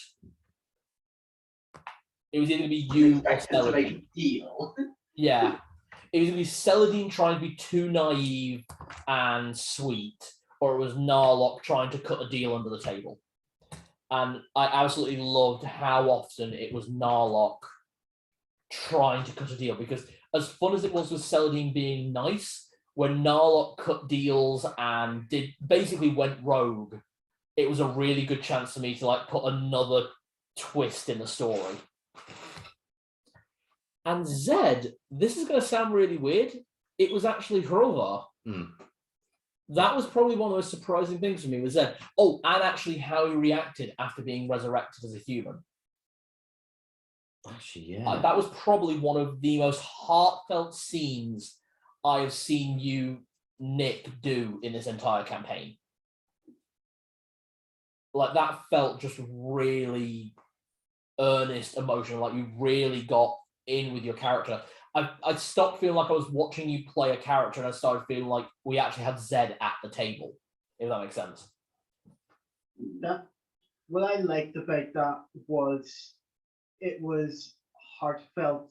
Yeah. We could all feel how much Zed hated to have been brought back as a human. Yeah. Yeah. And they got to put you halfway through a wall. That was fun. Yeah. Oh, yeah. I agree with that. Okay, let's see how you really hit. Okay. But genuinely take that as a compliment, Nick. I would love to see you do more of that, because you are genuinely I can see that you've actually got genuinely really good acting chops. And that was amazing, that scene. Yeah. Thank you. But as for Hrovar, I don't know. It was from the first moment that you introduced him and he interacted with Zed that I just felt coming over and giving that package of meat is like, thank you for saving my town. Yeah. Yeah. I just felt a really odd connection with him, and he just kept popping up. Yeah. He did a little bit. You always kept asking about him, which I was always quite interested in. And then when it came out that you had a bit of a crush on him, it was like, oh, okay, that genuinely surprised me. That's adorable. It is. I will say that's one thing I've been good at. If I wanted to try and keep a secret, I was able to string it along tantalizingly so that no one else knew it. You were really good about keeping secrets from the table. That was very good. Oh, actually, one thing I will say, because Zed got reincarnated, I did actually have reincarnation tables for every character. Oh. Would you like to know what you might have come back as? I think I remember you telling me before, which is why I said, Don't do it. Narlock dies, he dies. So if Narlock would have died, he'd have come back as a human, a half-elf, or a goblin. None of those would have been good. No. If Roberto had died, he would have come back as a wood elf, a high elf, or a dwarf. Nice. Yeah, none of those are too bad for Fighter and The everything. 3 calls for Zed were human, half elf, and bugbear. Ah, Bugbear would have been ironic. I think you said in the original of the first edition, wasn't elf itself actually one of them? Yes, it was elf. It was human, elf, and bugbear. Yeah, so if he'd come back as an elf, he probably would have killed himself. Probably. Celadine would have come back as a wood elf, Full wood elf, not half. full wood elf, Mm. a drow, Oh, okay. or a human. And I actually had something planned for the drow one because drow don't have blue eyes. She would have come back with heterochromia. ah. Oh, okay. Which, by the way, heterochromia was actually a major plot point in the game that I don't think anyone fully picked up on. So the Laughing God had heterochromia, and as you saw with, Oh, yeah, I did. you did. I asked you to. Yep. With Scorer, when his powers go fully wild, he has like a rainbow heterochromia. The Wood Elves of Celebor believe that heterochromia means you're destined for greatness. Braek also had heterochromia. With that, if you guys had actually gone with that and actually gone down the line where Braek was the main villain, not Richter, because that was actually something that happened. I had 4 villains planned, and it depended on which one you guys kind of took your route down. So obviously there was always going to be Scorer or Asim Locke, but there was Richter, Braek, or the Lead Witch. And it depended which one you kind of focused in on, directed the story, and you guys wound up directing the story based on Richter. Ooh. So you got a lot more stuff about the Guardians of Celebor, about my original characters, which I loved. Because it gave me a real chance to actually tell you guys stories from when I played first edition. Nice. Okay. What was your favourite battle? Favorite battle? Is that what you said, Nick? Yeah, your favourite battle. I've got to say, my absolute favorite one. Oh.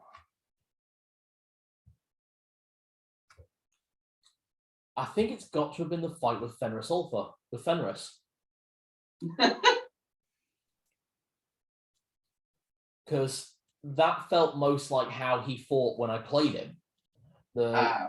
You had the single connection. sword spear.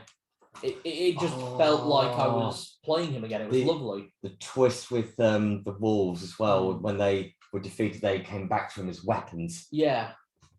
That was clever. Whereas when I played as Richter, it felt more like I was playing a boss rather than my character. But then again, I didn't have a lot. I've actually built more connection with Richter over the course of this game than I ever did when I played him in first edition. And that's actually been kind of nice. I got to flesh out a character I didn't actually originally want to play. Well, his fight was my favorite, but only because it was awesome having my first mount versus mount battle. But at the same time, the fight was finished by Celadine, which story-wise made complete sense. It did, didn't it? I loved how much of this campaign just went that way. And I promise you, I didn't adjust any of that to make that fit. That was all random rolls. Did we give them all a good death? Your 4 characters you wanted to... You gave them a good ending while we were still in first edition. Good death. I think Kane is pissed. Oh, because I aged him. Yeah, before he died and then turned into dust. I'm not saying it wasn't a good death. I'm just saying, fuck. He cast You Swift... got some, you got some. I got aged. Yeah. He cast Swift Quiver and he kept targeting me. Of course he did. He's a hunter. At his core, he's a hunter. And my core, I'm a wizard. He's lucky I've not built a massive tower somewhere to rule the world as a lich. This is true. You walk up, bled out and bloodied and beaten and killed in proper combat. I got blown away like an old man's fart in the wind. It's hard because I said the dynamics for each combat was different. I'm probably going to say, in terms of highlights, I know I quite like the fight with the mound. The first time where we fought one. What are they called? The mound. Oh, fucking hell. Oh, What would have been the Pure Maiden? The Oh. first one. Oh, that thing. The Shogun Oh, Man. Flesh golem. the Flesh Golem. The first golem, the first fight, how Roberto ended it was a case of it went to strike, and I said, okay, runs up its arm, and then does like the Yeah. has a sort of maneuver. That was really cool. That was. No, it's hard to say. A lot of the fights were just great, to be honest with you, because the dynamics kept changing all the time. So every fight felt different, and I still love the fact with, especially if you, is it Yanogu? Oh yeah, the Inogu fight. Yeah, with Narlock over here. Yeah. Seek, trying to get the sneak attack. Oh fuck. Balls then. Just ended up as the Loki smash. Yeah. Beauty God. Nick, what would you say your favourite fight was? Out of curiosity. My favorite fight. Trevor? Yeah, sorry, I'm just flagging a little bit now. That's it. We're gonna call it quits. My most memorable was the fight with Kane. Just the whole thing flying in on white band and then doing the whole trick to get Oh, through. the white band fight. Yeah, when you're on top of them. Yeah, the flying in fight just before Richter. Yeah, that was good. That was pretty cool, actually. Yeah, I did like. I have to say, one of my favorite moments was definitely in Mech Town, which is full of the most batshit crazy people. They were all sane enough to know that what Roberto was doing, climbing up the side with magnet boots, was fucking insane. You're going to hurt yourself. Yeah. Yeah. Oh no, they're chasing me. Yeah, they were trying to stop you from lightning bolting yourself. You'd hit the top, you would have taken. I worked this out. So like 100 points. It was 10d12 damage lightning. And then it's falling. Yeah, which would have capped out at 20d6. It was So so sick. you're talking about 10d12 plus 20d6 damage. Jeez. No resistances. Whoa. Damn. Mm. And even then, I only just managed to heal you when you actually just fell. Yeah. Okay. What about Oh, no, sorry. what about Jenny? What was Jenny's favorite fight? 'Cause I know you're really not into combat in these games. Oh, no, oh god, I did really like the boss fight with Richter, I must admit, because the cleric's healing him thing was just a nice little addition of, wait a minute, what? But they never actually joined the combat. I actually really liked all the fights with the generals as well. That felt they all felt nice and tactical. I've got to say, I definitely enjoyed the general fights more than I actually enjoyed that last fight. With the generals, I really liked that all of the lair actions were hitting them as well. So it was causing everyone to have to rethink everything they were doing. Yeah, the lair actions were definitely fun. I think this one, the one in this game where we had it with the final fight, as it were, I'd say the worst problem with that was probably the map itself. I don't know if maybe I should have gone for a more simple map.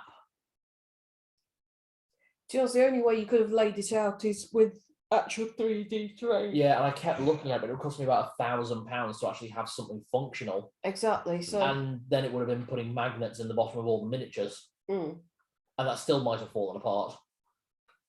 Yeah, non-Euclidean maps are awkward. there was one of the fight that I really thought was lots of fun because it felt tactical, you know. I cannot for the life of me remember which one it was now. They've had that many boss fights throughout the campaign and that many small fights. Oh, I did really like when we were in the dungeon that was sort of the one where we met Lana outside it. Oh, yeah, When we where went Lana in wasn't meant to be a character. The one where we went in and we beat up a load of those poor random guys who most of them were half asleep. Yeah.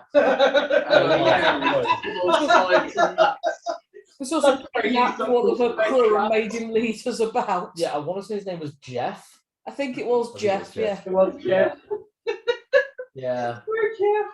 It was so just. End so of that hurt. whole thing after you'd released him was Celadine slapping him in the face with a fish. Oh yeah, I did, didn't I? Just because you were feeling bad. How many of his friends died just because I put a load of ball bearings, oil, and tripwires down? 3. Also Lana's crew. Yeah. You now realise we just killed off a whole bunch of Lana's crew. I realise that now, but For the ones who survived, maybe they can look back on it and laugh someday. By the way, I know I've said this before, but I still can't believe this. You know, Lana wasn't actually meant to be an aspect of the story. She was just, I gave her the Bane tattoo as a clear distinction of this is where her allegiances lie. She's a bad guy, mini boss. And that was it. But because you spoke to her in Thieves' Cant and you spoke to her as just like a person, I wound up just going, okay, I've got to do something with this. I don't know what. Okay, the girl with the Bane tattoo. Yeah. And yeah, that became Lana, who became your half-sister. How many characters have there been throughout this who weren't supposed to be something, and then because we insisted on chatting with them? I'm just thinking. Unplanned, 2. Completely unplanned, Lana and White Band. What about Crilly? Oh yeah, Crilly. Oh, and Gring. Oh yeah, Gring the Goblin. Oh, yeah. I'd weirdly always planned Harkon, so we're up to 4. Rupert. Oh yeah, Rupert. Rupert, because you changed it.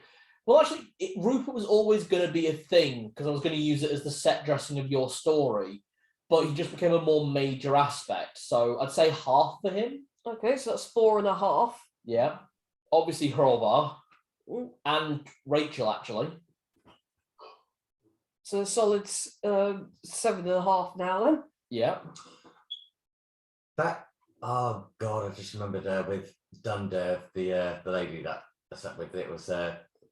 Oh, she was only a thing. I don't really count characters like that. They're like throwaway characters. Nami sort of became something for the rest of the campaign. Brynval, maybe? Brynval, I actually already wrote into the campaign. Oh, Brynval was actually going to be Scorer's ace at the hole. You were going to have a fight with an adult black dragon allied to Scorer. But because of what happened with White Band and the story I was rolling in the background there, Brynval wound up changing allegiance. cool. Okay. We've got a black dragon. Yeah. Ooh, is he going to live back in the swamps? He's actually created his own swamp in Vestalt. We haven't exactly got a black dragon. It's just, he's decided he's not going to kill us exactly. Yeah. He seemed a bit more friendly though in that last moment. He's basically actually does feel bad about killing Ixom because he didn't intend to there and then. He did intend to kill her, but not there and then. It didn't fall in line with his plan. Yeah. It's sort of like a word of honor. He did agree not to kill her, but it ended up He happening wound up that killing way. her. She attacked him first. She did. She caught it. I actually wrote up the entire fight. It took me about an hour and a half to roll it out. And in the end, the thing that actually killed her was she turned to run from the combat, and Brynval used a reaction, obviously attack opportunity, that was an auto hit attack, and it just finished her off. And he didn't intend to kill her. No, not really. It was just a sort of, hey, you hit me, we're supposed to be on the same side. Yeah. So basically, it was just this dragon fight in midair where ice and acid were just falling all over the place. You know what? Knowing that he was going to kill her eventually, I feel like that's probably the best way for it to have happened.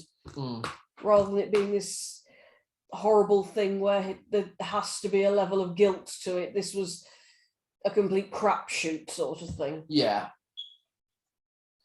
Okay. One last question before we call it, because I know it's getting a bit late. Sorry, what was it, Nick? So one quick question I was going to ask was, if I had not bent to peer pressure, what would have happened if I dropped the blue whale? Because it happened in previous campaigns, I actually have those mechanics preset.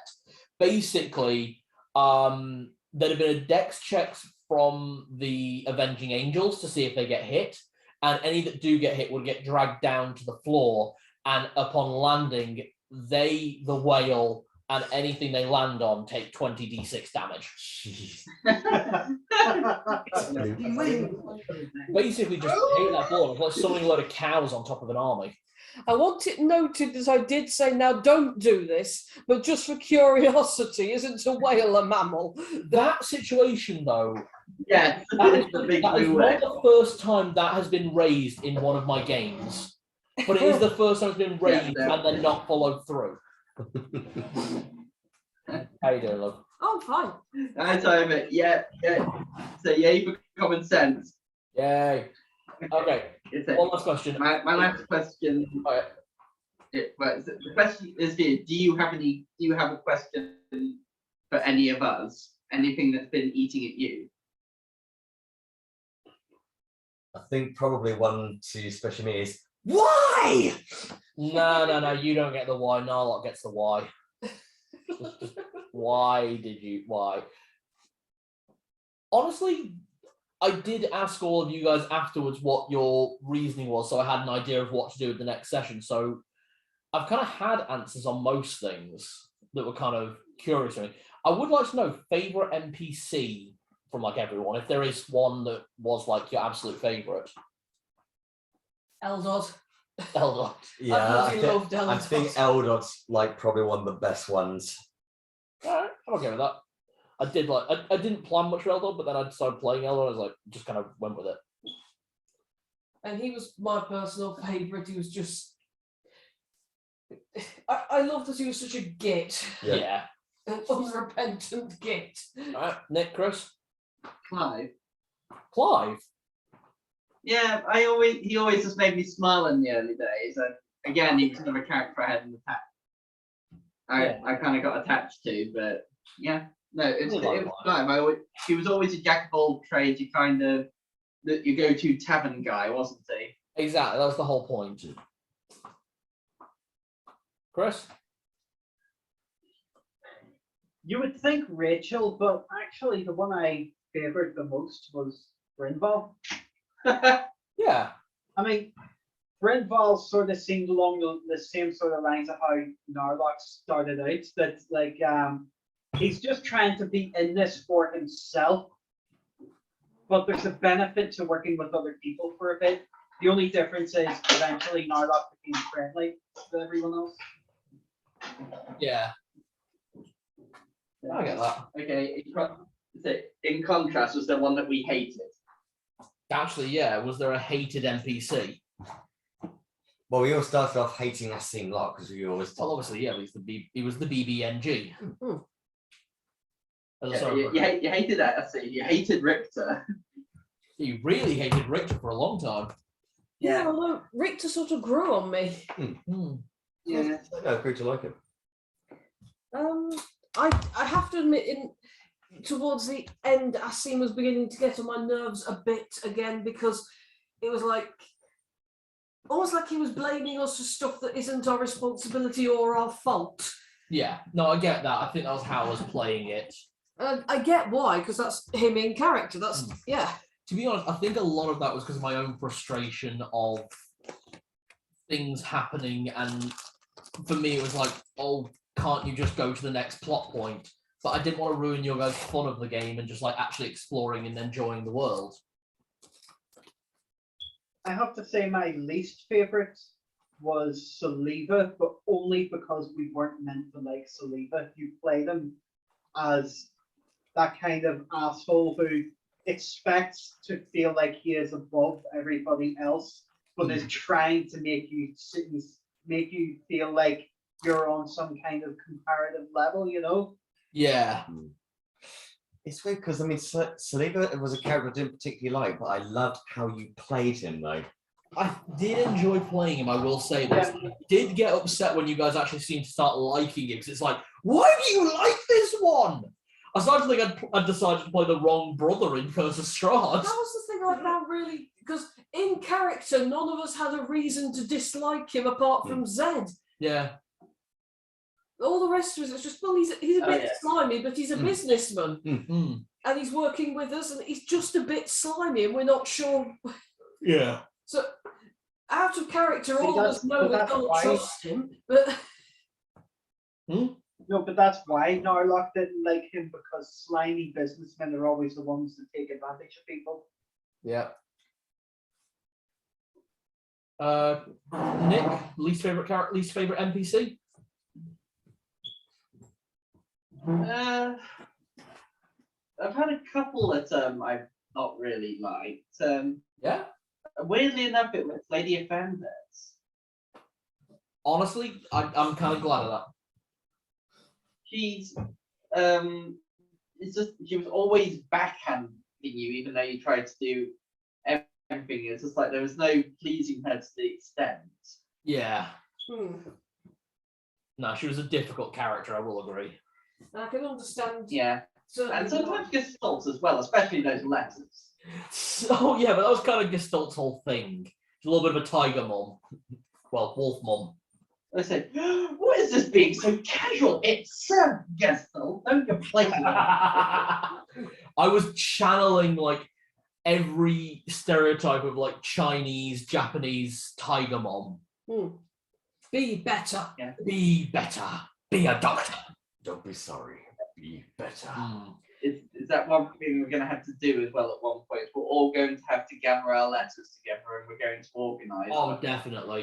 What do you mean have to organise them? All of mine are tied together in carefully organised bundles. Yeah. I had to start doing that because Saladine's a writer. Exactly. I think we're gonna head off now. Kiss. Yeah. Yeah, Yeah. it's 2 a.m. I think we did it well, didn't we? There we It's go. over. End of a 2-year We campaign. did it.